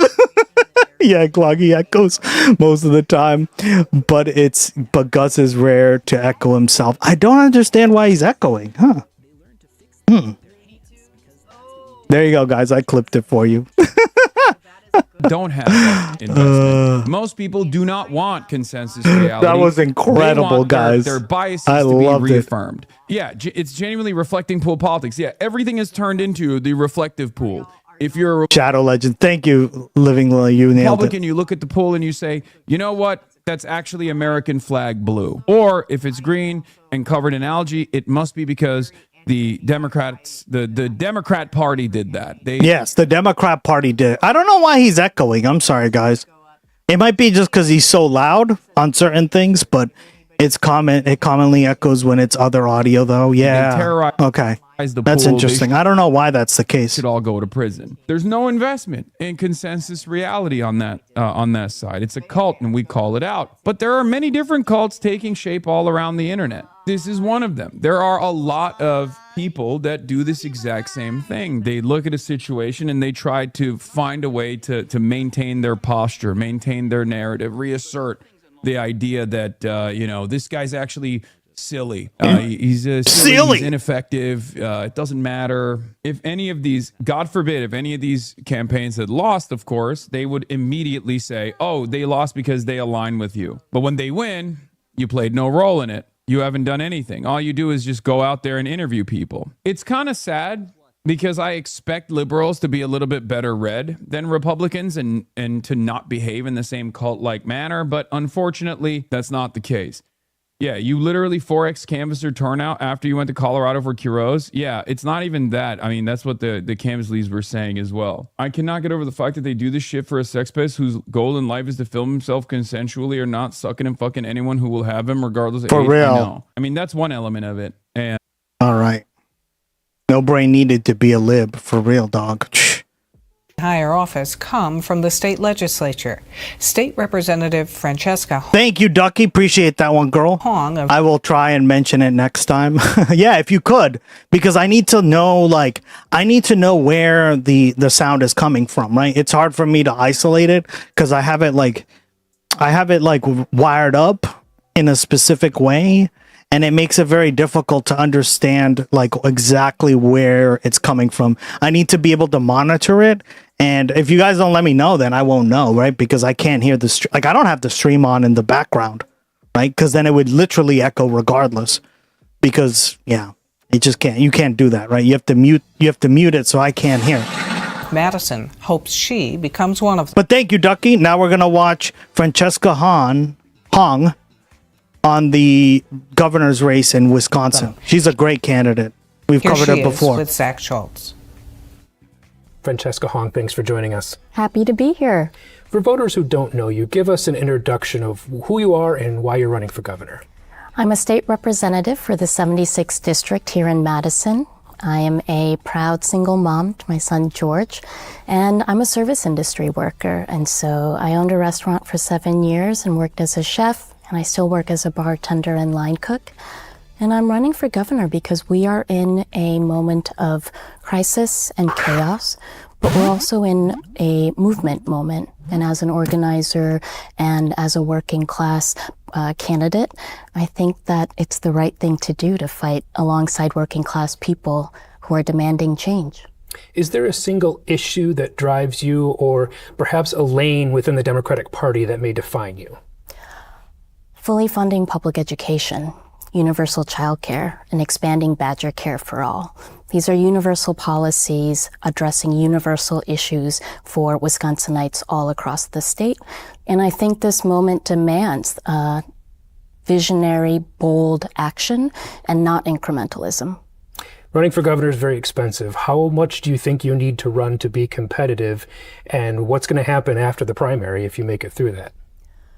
We are proud to be a people-powered grassroots campaign, and we have thousands of donors who have given from all across the state, and in fact, 48 out of 50 states here in the country. And so raising has been less of a challenge because we have so many volunteers and folks across the state who are committed to being a part of our movement. When it comes to a competitive primary, for you, where do you draw the line between negative campaigning against a member of your own party versus defining differences between candidates? No, Crowded primaries are good for democracy, but I think in this moment, people are stressed and demanding bold change. And so we're really focused on making sure that the issues that we see folks struggling with, affordability.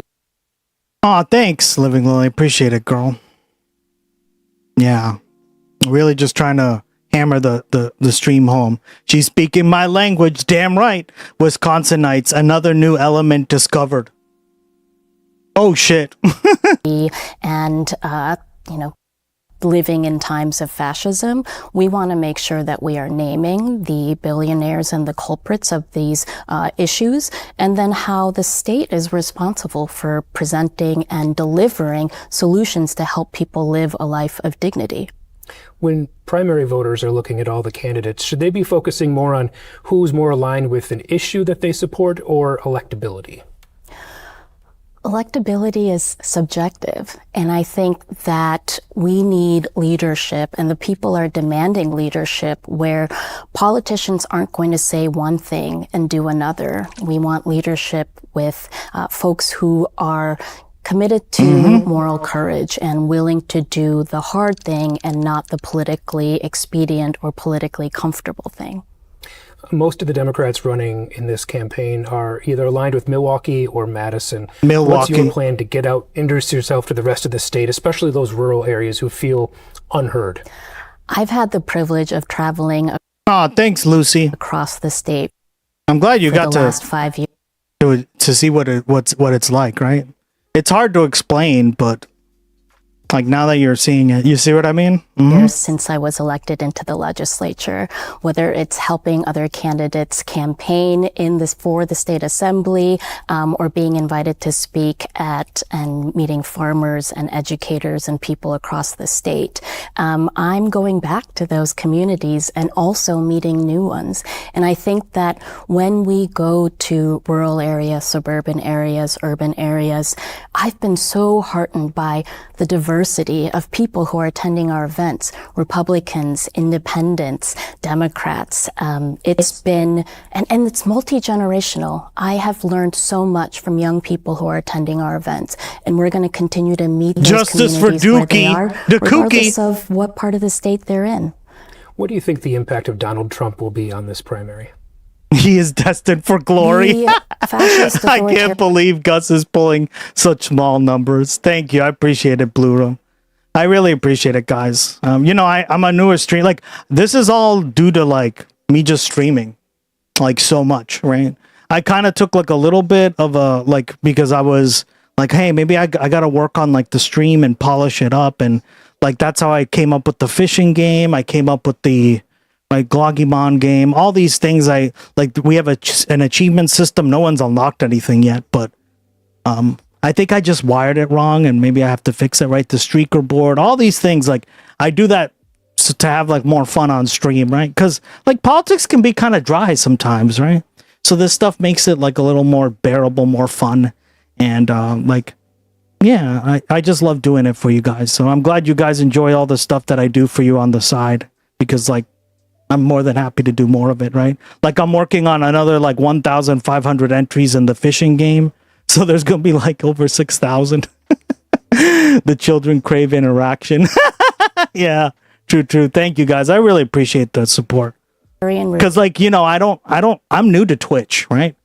I don't have like a lot of connections on Twitch.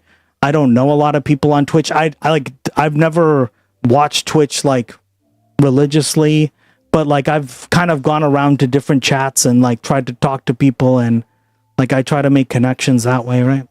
Sorry, I didn't participate in chat. I've been listening. No worries, girl. Thank you. I appreciate it. That's what I care about. Like, this support comes in many ways. I really appreciate it. Me and you too.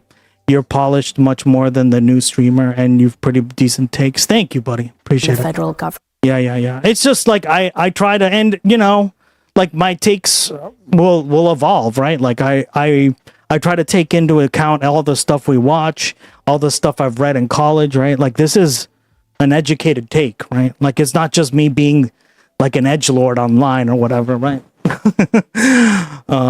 But yeah, like I'm so glad you guys are enjoying it. I appreciate the support.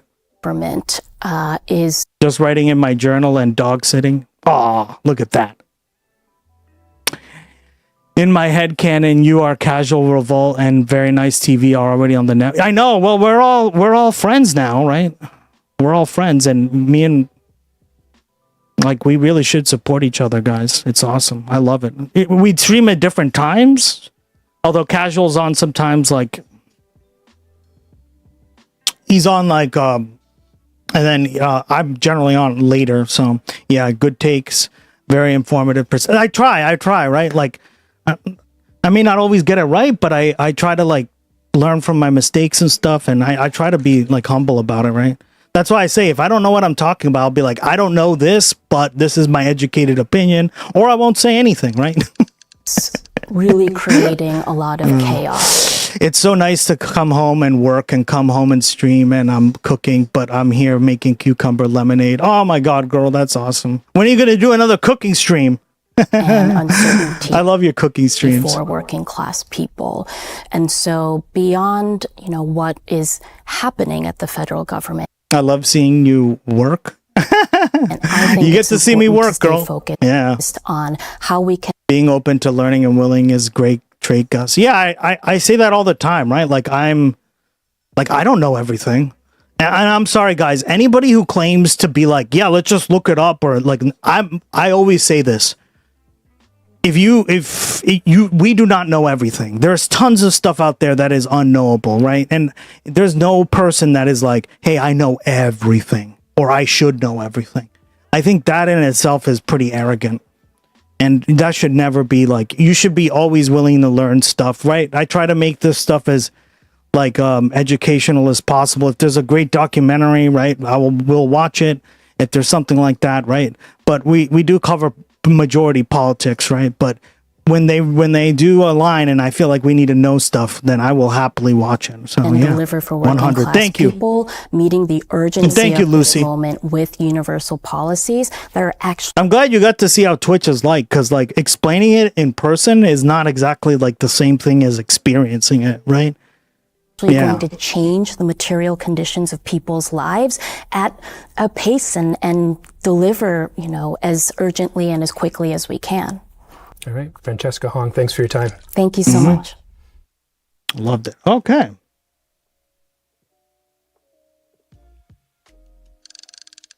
I remember because we had covered her like a few weeks ago. All right. Now, up next.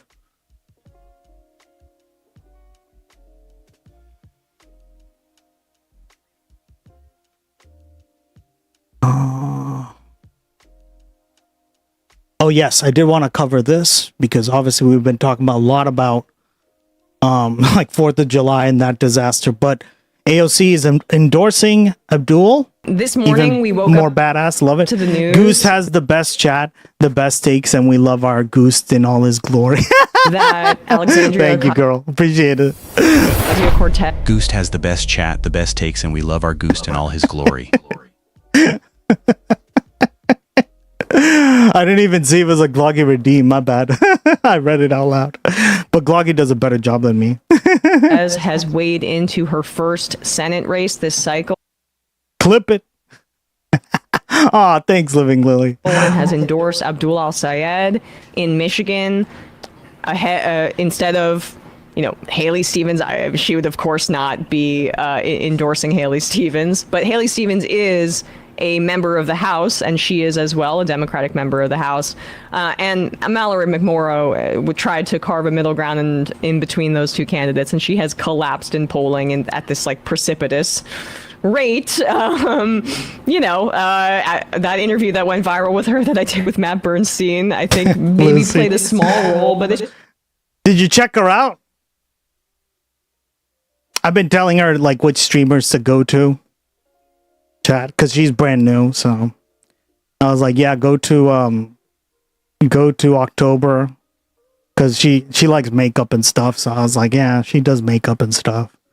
So I hope you explore around and see kind of how other people do it, right? just also like Abdul El-Sayed is a phenomenal candidate. an exciting candidate, a candidate for the modern age. AOC said that to the New York Times. His ability to communicate on social media should be perceived as a necessary skill for Democrats going forward if they want to be competitive and if they October is great. Yeah, she's fun. She's fun.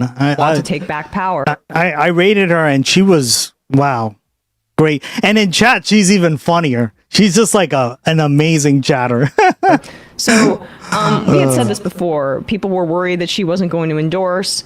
We said that she's going to do so at a time like when she did the day after Mamdani's debate in the New York City mayoral primary. She endorsed Mamdani because that was a short period of time before, it was right before early voting as it was beginning. And that's how you get low propensity voters to turn out. She's a national figure. And if you're not somebody that's that engaged in politics, you're more likely to pay attention to what a national figure says, and then you'll turn out. It worked out for Mamdani. We'll see if it works out for ABDUL El-SAYED because his Yeah, I mean, I'm pretty proud of Gloggy, right? Like, he came to me pretty organically, but because I really wanted like a mascot, right? That would do this kind of stuff. And I was like, what could I do, right? Oh my God. Around a month and change away from when she endorsed. Similar time frame, actually. So ABDUL El-SAYED, and I just want detergent. to Yeah, say on the I've talked to her AOC thing, once. we've been clear about this. I know there's some differences in how, some people on the left, a lot of people that I respect maybe have some disagreements with on this topic. I really do value an inside game, an inside-outside game. And I think the left has sacrificed a lot of strategy in the past for an over-focus on the outside and rabble-rousing, which was necessary, honestly, to break into the halls of power. But now that we're there and we have a foot in the door... Yeah, I agree. This is a Gloggy is proud of you, too, Gust.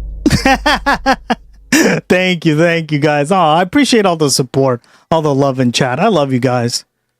That's why I do this, right? Otherwise, like, that was my goal, right? I wanted to build a community of people, like-minded people who all saw this stuff and was like appalled, and right, and we wanted to turn it into something more positive, right? We're not going to be 100% positive 100% of the time. Hug chat. Oh, there you go. User not found. Oh, what's going on? AOC's being strategic. I think maybe I gotta program that. I don't know, but and I, for one, like that. I think you just do hug and then all, right? I think that's what you do, but yeah, maybe I forgot to program that in. Let's see, yeah, is it just? Oh, right, it's hug all. There we go. There you go. See? Disciplined, and it's proving to be effective. But I can add chat. It's not a big deal. They didn't need her in Daria Lisa's race. They didn't need her in Valdez's race. But Chris, it's the thought that counts, right? You got a thought of a hug. She endorsed him in Philly. She's a national figure. That matters.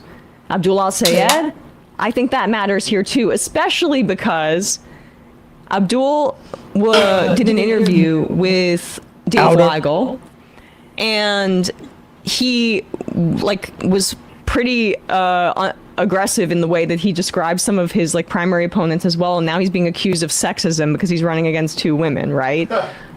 Wasn't that the online discourse about Emily's this? list is saying, this is just another man going after qualified women by saying he hopes AIPAC teaches her to string two words together. I mean, give me a break here. It just does such a disservice. Yeah, it's hug all, but yeah. To real claims of sexism and misogyny, which I'm unflinching about, frankly, on this show, and I try to remind people about. But calling out AIPAC money and saying that they're a puppet of AIPAC is not sexist or misogynist. This guy's my favorite over here. Obviously, Emma's the GOAT, but this guy, actually, I found out he streams on Twitch. Sorry, guys. This guy, what's his name again? Is it Matt? Forget his name. Matt? Is this Matt or is this Matt? I forget. Yeah, we can just go to this. Matt Binder, right. That's Matt Binder. And then, oh my God. Who's the other guy? I'm blanking on his name. this part here. Is any of it complicated by a super PAC entering the race to help you? It's like we look at the players, talking about National Nurses United, talking about working families. Brandon, right? I saw him on Twitch the other day, like a few weeks ago. The discourse, Brandon. That's it. These are folks who are trying to push back against APAC, and some total they're spending. It broke it up as Brandon. Is bumped on the chat here up by 4 points. If you're APAC right now, you've got to be sweating, so it's only a matter of time until they start going negative. And our yeah, the only reason I know Emma is because she was on TYT back when I remember she was on TYT, and then obviously I watched Majority Report as well, and then I was like, wow, Emma's going to Majority Report. That's badass, right? So like I just have more experience with her and stuff, and she's like the local. She's always on the program, right? So allies are trying to push back. I don't take money from corporations. I never have and never will. It's a big difference. Then he goes, Haley Stevens is a suit with a large APAC bank account. Yeah. That's it. I hope maybe they find some way to teach her how to string two coherent sentences. I guess at some point when you sell out for that many corporations and special interests, I guess you forget how to think for yourself. Emma was on TMBS as a guest too much. I miss Michael. Yeah, that's how yeah. Oh my God. I remember when I was like very young. I remember watching Hasan was on TYT as well. He used to do this like a political segment that was like about culture. I don't know if you guys remember that. I forget what it was called though. And that's where I remember first seeing him, right? And then that's when I was like, wait, he does Twitch? That guy did Twitch? Because I had forgotten about him for a long time. And yeah, that's kind of how I discovered this shit. Wow, it's like he's saying that she has marbles in her head. 27 seconds is a cooldown, only 30 seconds. That's a reference to last week Brandon was watching. Well, remember there's a global cooldown and there's a user cooldown, just to give everyone more opportunity. But last week Brandon was watching Jesse Lee Peterson from like 1996, where he had black Israelis on. It was amazing. I had seen that segment, I think. Or maybe I think I know what you're talking about. I think. I could be wrong. When Jank said Dawn lights on Marblehead, or Sam said Dawn lights on Marblehead, and Jank thought that who you calling Marblehead? Marble. He didn't understand what Sam was saying and said that you said. Well, Marblehead is a town in Massachusetts. Marblehead has marbles in her head. It's one of my favorites. Honestly, of all guys, I'm from fucking Marblehead. time in terms of just stupid. Yeah, there's a place here called Marblehead. Yeah, goddamn massholes. Good comments, but that's a real aside here. Do we have the part where Dave asked about Fox News? This also was a really good. It's just word search Fox News. So I love this answer, and you see why he's such a formidable candidate here. He's aggressive. Dave asked, when Fox News is booking you and covering you, might that be for the same reason Republican PACs spend to help progressive candidates, that they see you as easier to beat? And Abdul says, it's amazing to me how deeply they're misjudging this. I'm like, you have never fought a counterpuncher. The number of times I'm going to define and redefine Mike Rogers. We're talking about an anti-charismatic old school politician who doesn't even know what he believes, except for he wants to make himself rich off of the rest of us. You know what I'm going to do to that man? By the time I'm done, his best friends are going to look at him and think what I think, say what I say. I'm going to define him into eternity. Good. Help me beat the crap out of you. Little parts of your vestiges politically are going to be scattered all over the state of Michigan, never to be seen again. You say Mike Rogers, it'll be like, remember when Abdul just completely demolished that man's political future? By the time I'm done with him, people are going to be calling him $5 Rogers. Why $5? Because of $5 gas and how he'll do whatever you want him to do for $5. Abdul, say that on camera, bro. I love getting to read it in text, but that's the kind of trash people want. When you say you want fighters, that's it. And I think he's right. Dave's question is a fair Rip one. Bozo. but Fox News is booking them for the same reason that cable news doesn't understand that supporting Israel's genocide is a problem in these districts. They are out of touch. And the boomer perspective on both the economy and our foreign policy and the moneyed perspective is overrepresented wildly in our press. And that is why they're booking Abdul, because they hear him and they're like, this is a radical. Anybody who's under 45 or something who hears him goes, this is the kind of guy that I'm into. Yeah, I mean, they're reacting the same way Democrats reacted when they saw Trump. I heard was gonna echoes. win Gotcha. I fixed it. the primary I found like one source of it. in 2015 and 16. No worries, man. Says, oh, We're always yelling in here anyway. we can beat this guy. Or how they thought Zohran's criticisms of the state of Israel were going to sink him in the Democratic primary, and it ended up boosting him. They're out of touch, so they're not Jasmine Crocketing Abdul. Ugh. I'm so glad I went with my gut on Jasmine because, yeah, that was not a good call. So many people were like, why don't you support Jasmine? Jasmine. See how well that turned out?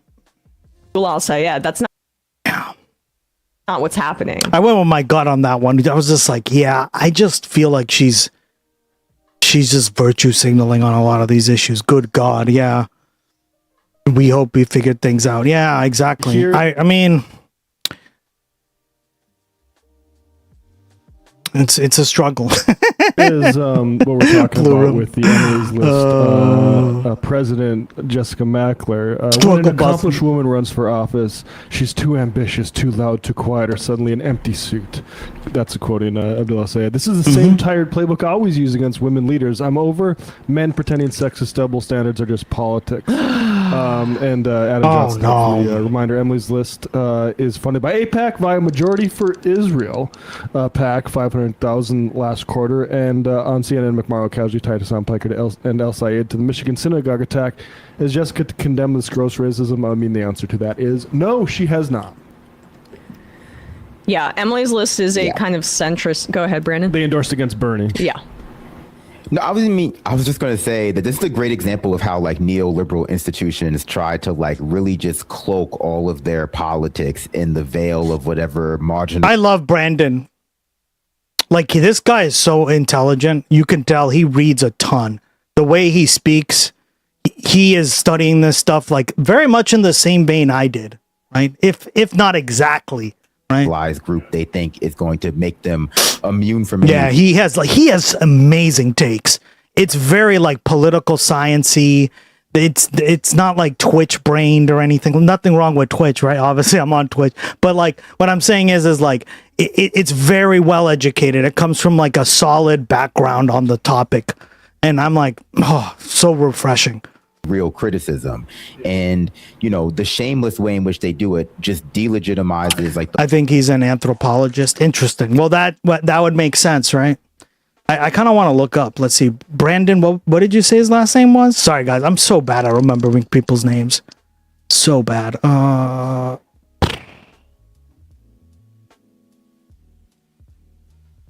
Barely remember your name, girl. The larger issue at hand, like misogyny. Brandon Sutton. Okay. Let's see.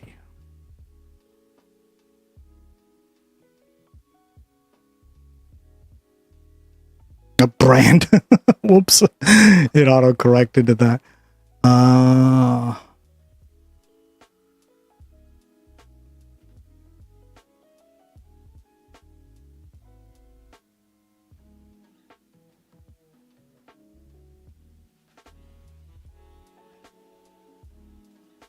Maybe he doesn't have like a...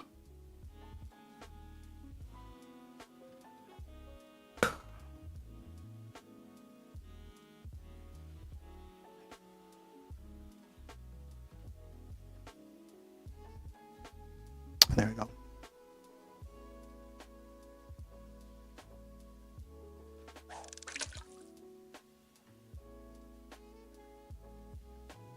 Not coming up. A lot of Brandon Suttons. I was hoping the discourse or something. Yeah, something like that. I've seen him on Twitch. He He has some great takes. Like, he's just very well educated. You can tell. I just wanted to see like what he graduated in, or like what he went to school for. It's not coming up, guys. He doesn't have a Wikipedia either, so doesn't look like he does, right?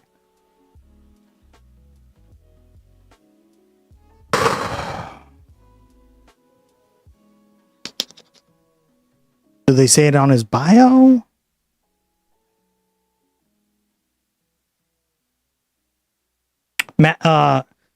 Sam Cedar's a fellow masshole, so I know that for a fact.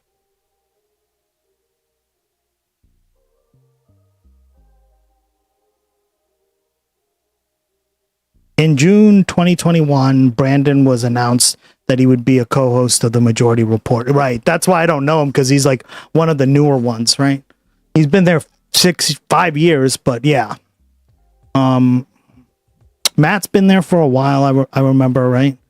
He's been there for a couple years. Emma's been there for... I know Emma since like the TYT days, right? Because she was on TYT a lot, so God. Feels like forever ago now.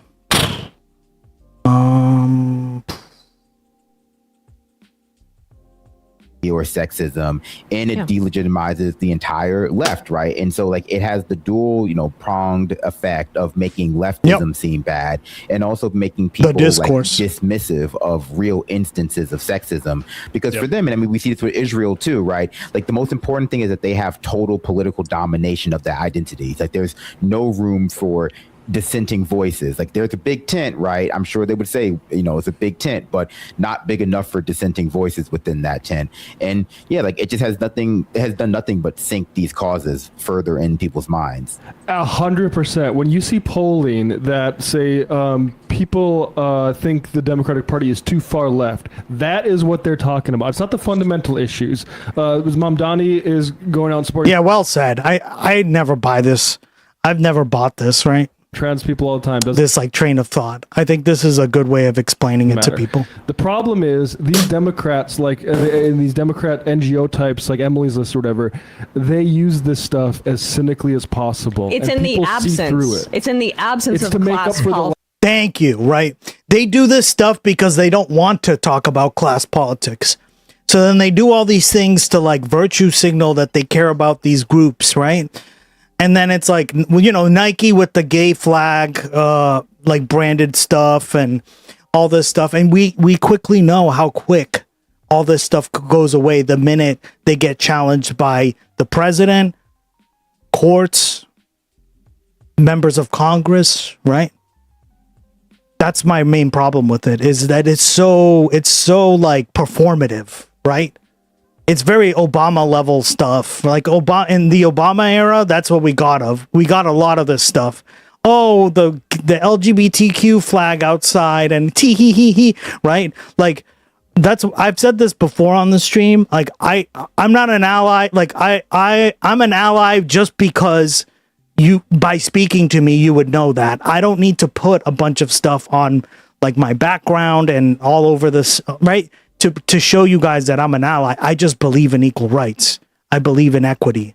I believe in all this stuff. And you guys know this from the get-go.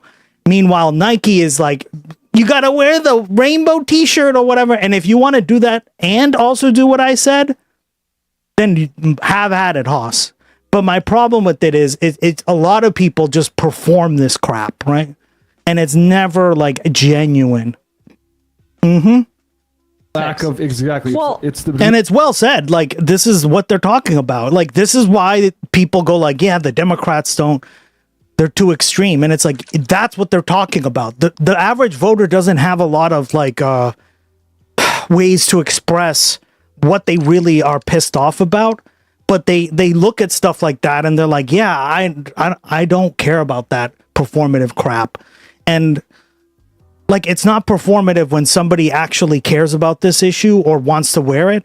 But when it's Nike or like Starbucks, oh yeah, fuck yeah. They don't give a shit, right? Make up for the lack of actual... Gloggy will do that for you. Yep, exactly. Well, I'm actually working on because remember, guys, part of Gloggy's lore is that he's an interdimensional treasure goblin, right? So there's many different versions of him. And it's a little bit harder for me to do because I'm not the best drawer and I don't know how to use like a lot of the photo apps and stuff. But I wanted to make multiple colored versions of Gloggy, right? Because obviously this is his like standard dimensional version. But like I always wanted to do that, right? It was an idea I had of mine. Like, you know, multiverse Gloggy. He's sneaky, yeah. Material agenda, and it becomes about manners and policing people's rhetoric. And what does that do to the marginalized communities that they're using there? It puts them on the front lines and says, meat shields. You're the face of this.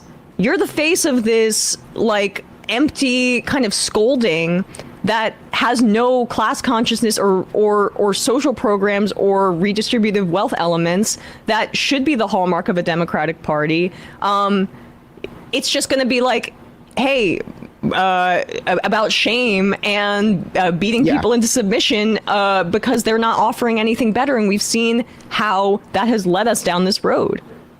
It's about the mastery and weaponization of like social justice language for nefarious ends. Exactly. Which, you know, just essentially like devalues all things and when, you know, that you profess to care about. Like, for instance, like anti-Semitism? Like, for instance, since we're on this topic, here's Mallory McMorrow doing that exact thing. And, you know, girl, I know you used to live in California, but I would say maybe don't go back there and try your hand at acting, because this wasn't that convincing, sweetie. Ooh, snap. At the State Democratic Party convention, my husband is Jewish, and an attendee screamed an anti-Semitic slur in his face. And the Call him a only thing I Zionist? could think of is, thank God, Noah, our daughter has an Israeli name. Thank God she's not old enough to know what those words mean. Oh no, this is the field of candidates. My daughter. Jesus. I knew she was bad, but responsibility for the actions of the Netanyahu. Can you pause it? She doesn't. My daughter, Bray. Bingo, Exhibit A, right? This is exactly what I was talking about, right? It just looks different depending on whether it's a corporation, a corporate dem, right? Just always be skeptical of these kind of performative politics, right? I like how Hutch's interview ruined her. Then she lit the campaign on fire with Islamophobia in Michigan. Yeah. Has a traditional, which like Michigan has the highest amount of Muslims in the country, right? If I remember that statistic correctly. Yeah. American name. Yeah. And when you say that America's helping Israel commit genocide, you're participating in anti-American. Yeah, I mean, presumably, if it was like, I know if my dad said something like that when I was a kid, I'd be like, yeah, we need to stop it then. I wouldn't have taken that personally. Slur and not the word Zionist. What a joke.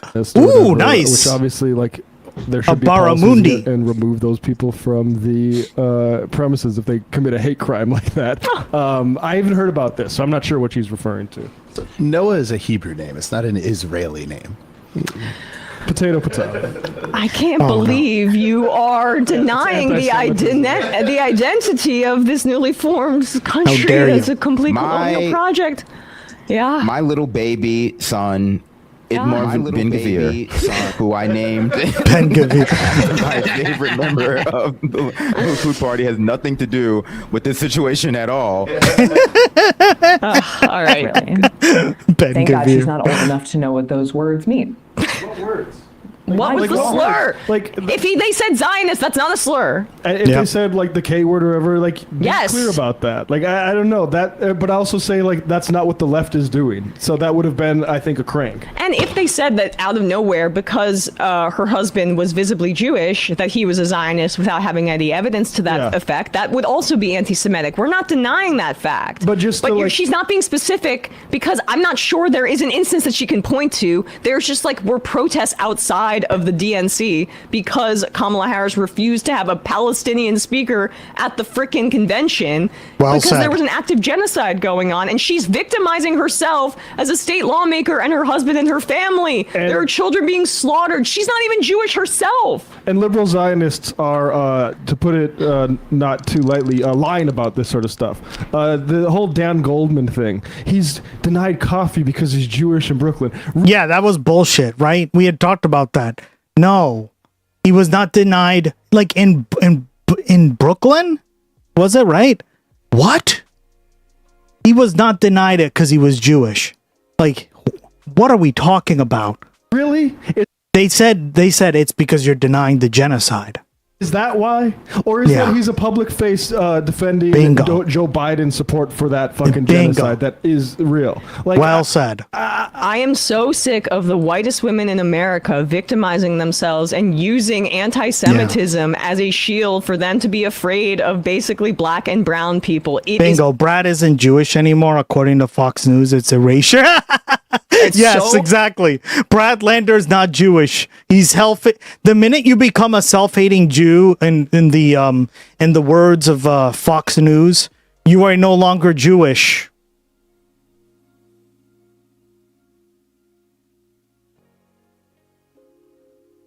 Thank you, Emma. Me too, girl. Yeah. And Living Lily, you had talked about this too earlier, right? Like, she's absolutely right. Like, it's like white women are using this as like a crutch, and it's like, no, fuck that. And it is just to be afraid of basically black and brown people. It is so exhausting, and it is just a continuation of tactics using the Jim Crow South. And I don't care if it's identity politics, right? And it's like the worst form of it. Jewish women doing it or white Zionist non-Jewish women doing it. It doesn't really matter. All of this is like this is as hysterical as segregationists talking about this kind of thing. You are not the victim. And anytime you present yourself as the victim in public, you manufacture consent for the active genocide and Holocaust in Palestine right now. Yeah, because you're by proxy just like letting this stuff go. You're saying, well, look at all this, right? And of course, like, most people are just like, I'm sick and tired of this, right? We just covered Diana DeGette, right? Let's just watch that clip again, right? Because it's brilliant. Living Lily, you're going to want to watch this because I know you just you're back home, right? You're cooking.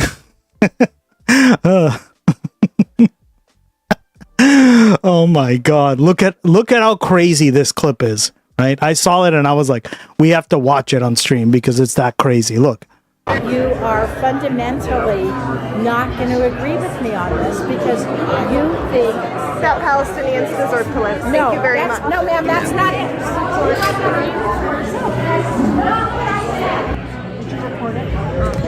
Did you record it? Hi. Yes, I did record it. Okay. So here I am. Hi. She's literally upset that people are recording her in a terrible situation like this. Isn't that crazy? Absolutely insane, right, guys? What the hell? Wholesale. Thank God she lost. Extermination of this population. It's underway as we speak, and we still don't even know to the death toll, the true death toll. And that woman was because she just ended it. She was like, "You are a terrible representative. Get the fuck." And she went after her. You saw that?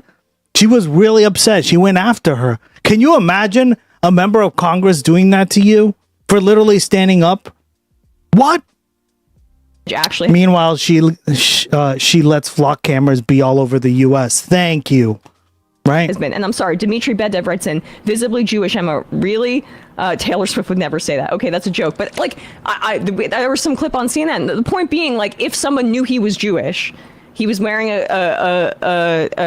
yarmulke or something like that, and called him a Zionist without any other context. Yes, that would be anti-Semitic, but she's not being specific, and I feel like that's for a reason. Yes, I think it's for cynical reasons. Well, we got 90 more seconds. Okay, great. Our daughter has an Israeli name. Thank God she's not old enough to know what those words mean. My daughter bears no responsibility. No one said that. For the actions of the Netanyahu government. She doesn't. Wait. The 140 kids. All right, go ahead. But why is your daughter's name being Israeli have anything to do with the situation? For real. if she's not responsible for because like they didn't like Exactly. address her in any real way. So it seems like a very like weird aside to add, like, oh, by the way, my daughter's name is Israeli, but it has nothing to do with Israel at all. But we're definitely still friends of Israel. And it was my husband who was addressed. I mean, it's almost like she's invoking everything she can for sympathy. But anyway, we got to get through this clip. I'm sorry. Yeah, I'm a minute sorry. 20 left. We're at Temple Israel. Bear no responsibility at Netanyahu government. She doesn't. The 140 kids who are at Temple Israel bear no responsibility for the actions of the Netanyahu government. The attacker on the mosque in Texas, the parishioners there bear no responsibility for any of the actions of Hamas.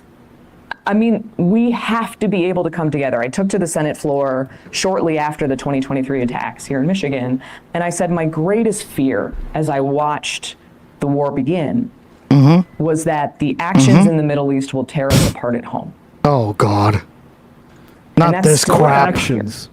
So as a U.S. Senator, first of all, we have to keep the door open. That is something that... So that's enough. We don't need to go anymore. The actions, she's right. The actions in the Middle East, as we put it very passively, like, officer-involved shooting, are tearing this country apart. It has led to a rise in hate along religious lines.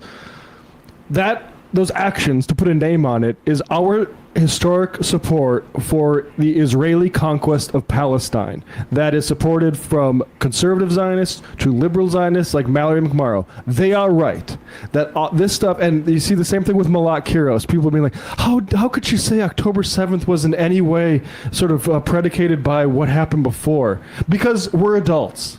And the majority of this party is ready to be adult about it. Very few of the politicians are ready to be adult about that. Guess what? Sometimes violence is provoked.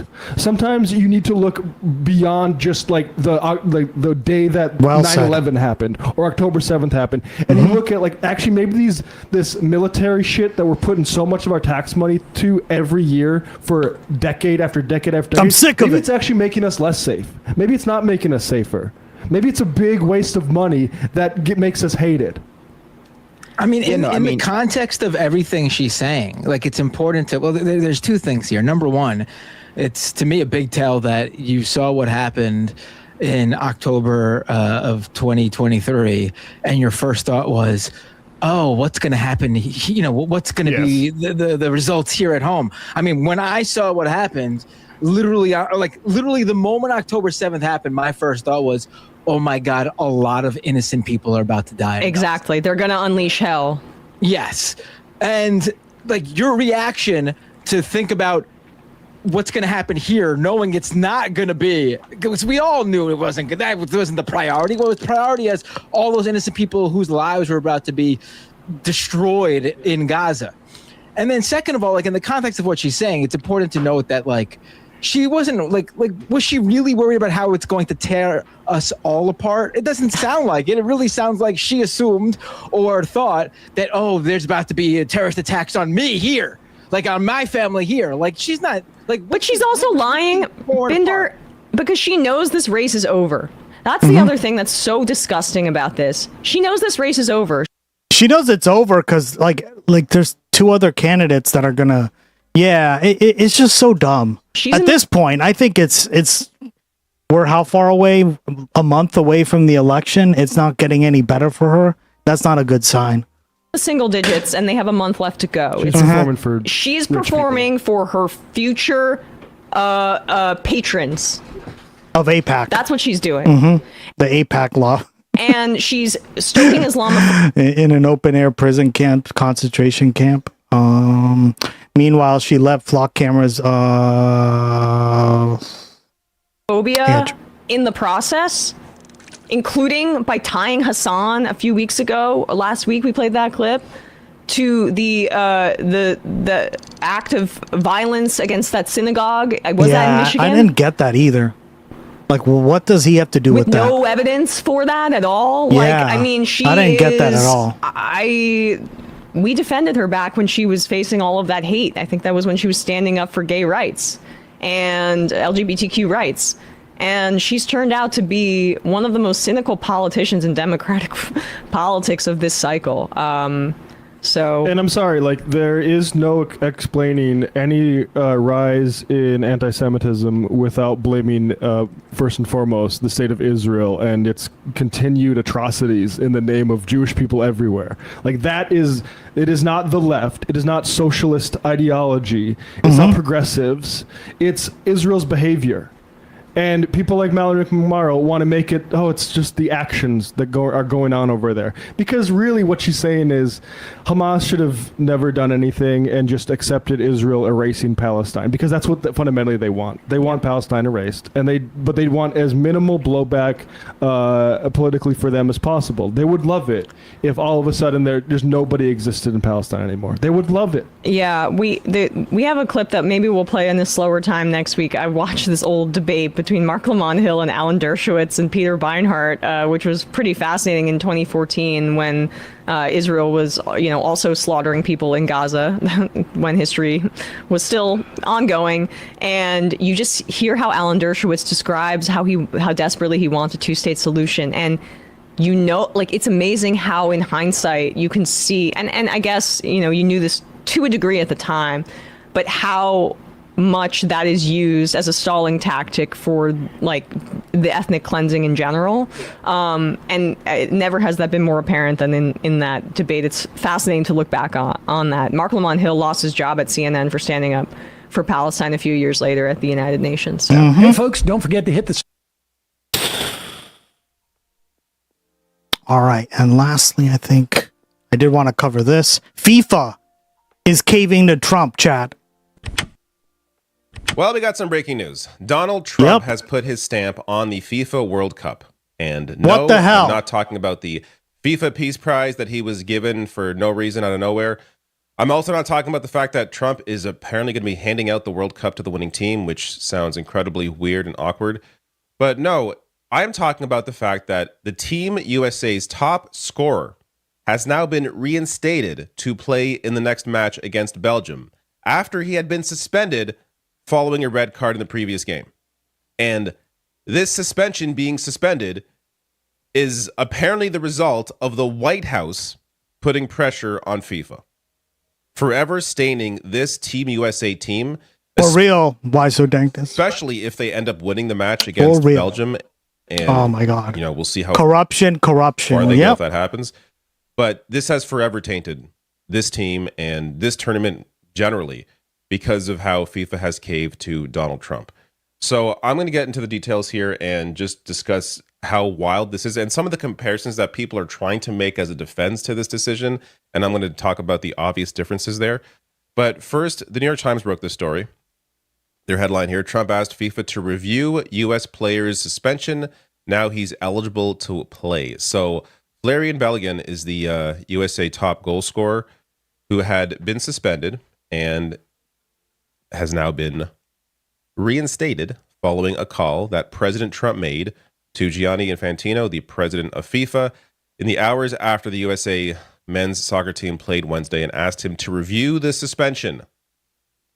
So the reversal is highly unusual and is the first time since 1962 that FIFA has allowed a player to appear in a game when they would have been suspended after being sent off in the World Cup. And it's worth pointing out as well, when that happened back in 1962, that was also because of government pressure.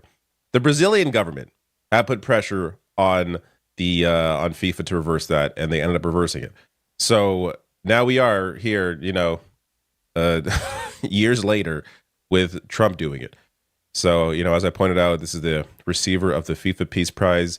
This FIFA president is already, gone on his knees several times for Donald Trump and continues to do so. Trump's reaction kind of gives away his involvement here. Thank you, FIFA, for doing what was right and reversing a great injustice. President Donald J. Trump. Oh, God. Do you think Trump would be engaged in this at all if they had no say, if they had no fuck off ability to impact the decision here? That this is Trump is only aware of this because he was involved in reversing the decision. So the White House also screenshotted their Donald Trump's Truth Social post saying USA, USA, USA. There's also, I got to say, this is hilarious. I mean, this is AI, but somebody put Trump as a card facing the referee as he doing the little finger. The tiny one. Got the red card, just so silly. That's pretty good. But so this is the comparison that some people are trying to make. Some defenders of this decision, which appears to be a lot of MAGA people. I'm seeing, Team USA supporters generally not support this decision because of how bad it looks. But they point out, but how about Ronaldo? How about the other players who are also reinstated? There's a difference here. The government didn't come in and tell them to look at it. Mm-hmm. These decisions were made by the organization. Now you can say, well, FIFA itself, maybe Wow, they were Ronaldo. corrupt I forgot about that. He was banned. Oh my god. in some way, in another way, in these various decisions. I don't know. Gluck, gluck, gluck. Trace meal. The Portuguese government 3000, didn't come in and damn put right. pressure on FIFA to bring Ronaldo in after he was going to be suspended for the first 2 games of the World Cup. And again, this is unique. This is unique to any of these situations as well, because it is a red card that was given during the tournament that is being suspended. Ronaldo's and these others here were not given during the tournament and then suspended. These were prior. So this is the first time since 1962 that this has happened, and it's because of the pressure from the Trump administration. Now, they also want to write here this the is so Belgian corrupt. Federation, 'cause Like, what's the point of even having sporting events if they're not even going to be fair, right? Like, they're rigged already with the fucking poly market crap and all the like insider stuff that we've talked about, right? And betting, sports betting in general. And now this crap, we're putting politics into it? Oh, hell no. I think I owe that. USA is I own facing that. Belgium in tomorrow's game. Reacted with fury on Sunday. In a statement, it described being astonished FIFA's by been FIFA's always super decision to corrupt, declare yeah. suspended U.S. player Valerian Balogun eligible to play in the USA-Belgium match. The federation added that it was investigating all potential options.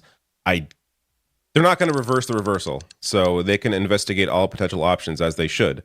But the idea that they're going to change now seems highly unlikely. Mm-hmm.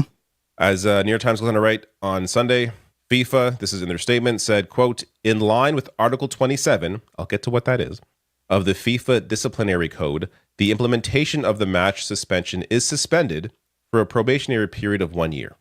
The statement did not explain why he did not receive an automatic ban as other players who have been sent off have received. So they didn't explain why it was reversed, just that it's in line with Article 27. Well, what is Article 27? Basically, it's FIFA saying we can do whatever we want based on whatever decision that we decide to make. So the judicial body may decide to fully or partially suspend the implementation of a disciplinary measure. By suspending the implementation of the sanction, the judicial body subjects the person sanctioned to a probationary period of 1 to 4 years. So it's basically them just saying, yeah, we can, if we decide there's a reason to reverse it, then we can reverse it, which you can have an issue with on its own. But the greater problem here is that you had a government putting pressure on FIFA to then decide to use Article 27. If there is another reason, so something else had happened, or maybe it was given improperly, like maybe there's corruption from the referee for some reason, like if there was another reason to do it, then whatever. Like if there's a good explanation as to why that doesn't involve pressure from a government, then, we can debate over that. But I don't know how anybody can possibly defend the idea that it's okay for it's corruption. Yeah. I mean,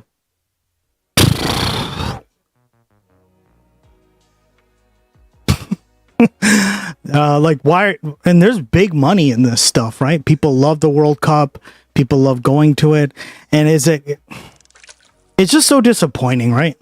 Government of one of these countries, be it the USA, be it whoever, to put pressure. Like this may not be your cup of tea or whatever, but there are plenty. Like this is going to impact sports regardless, right?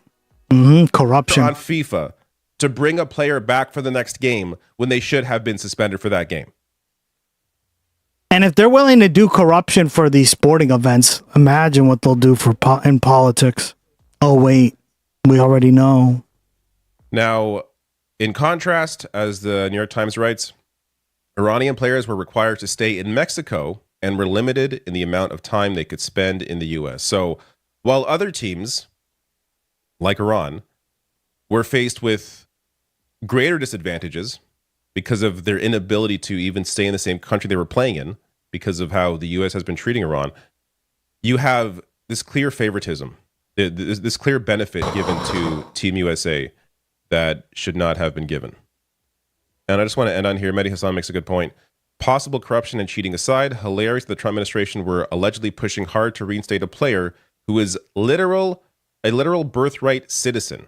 His pregnant mother gave birth to him on a visit because the airline wouldn't let her board her return flight. So this is a player that otherwise would not be on Team USA if it weren't for birthright citizenship that Donald Trump is still trying, even after the Supreme Court overruled it, trying to overturn. Anyways, let me know your thoughts on all of this below. Did I get it wrong? Is this a perfectly fine decision? Is it perfectly normal to cave to pressure from a government in a world tournament, sports tournament? I don't know. Maybe this is totally great, but let me know your thoughts in the comments below. Hey, folks, if you enjoyed this video, please hit like and... All right, guys.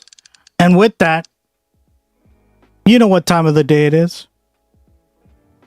It's that time of the night where I say good night, good day wherever you are. Thank you for joining me on another episode of the GustX broadcast. Stay tuned for the credits, and I'll be back tomorrow, same time, same place. Love you guys. We're gonna raid out to, well, oh, Peacefire's gone. Fuck. I wanted to raid Peacefire. He was on. Damn. Damn it. Let's raid out to Rapture Blue. I've never raided him before. Thank you, guys. Stay tuned for the credits. Bye. Don't do anything stupid, Ducky. Later, Gus. Yeah, later. Take care.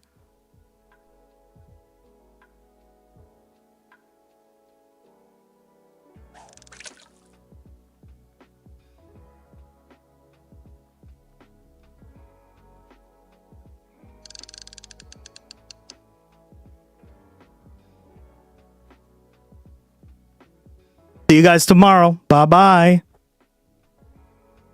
But I only do stupid things. Well, don't. Don't do them. Don't do stupid things.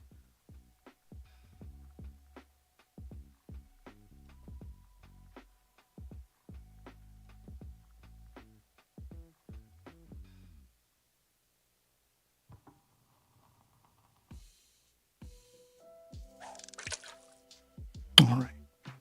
Ooh, cool. Check your DMs. All right. Will do. Thanks, girl. Appreciate it. Bye, everyone. I don't know who Rapture Blue is, so like this is he's a brand new person I'm raiding, so I like to raid like as many new people as possible, right?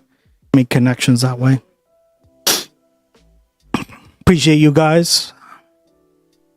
Peter, you're just starting your day, huh? Well, technically, like you woke up like a few hours ago. I wonder.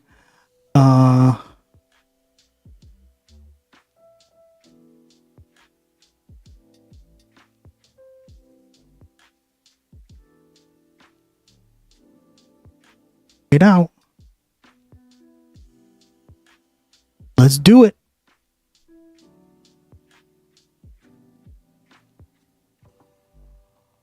I hope I don't lose my bloody. Too funny.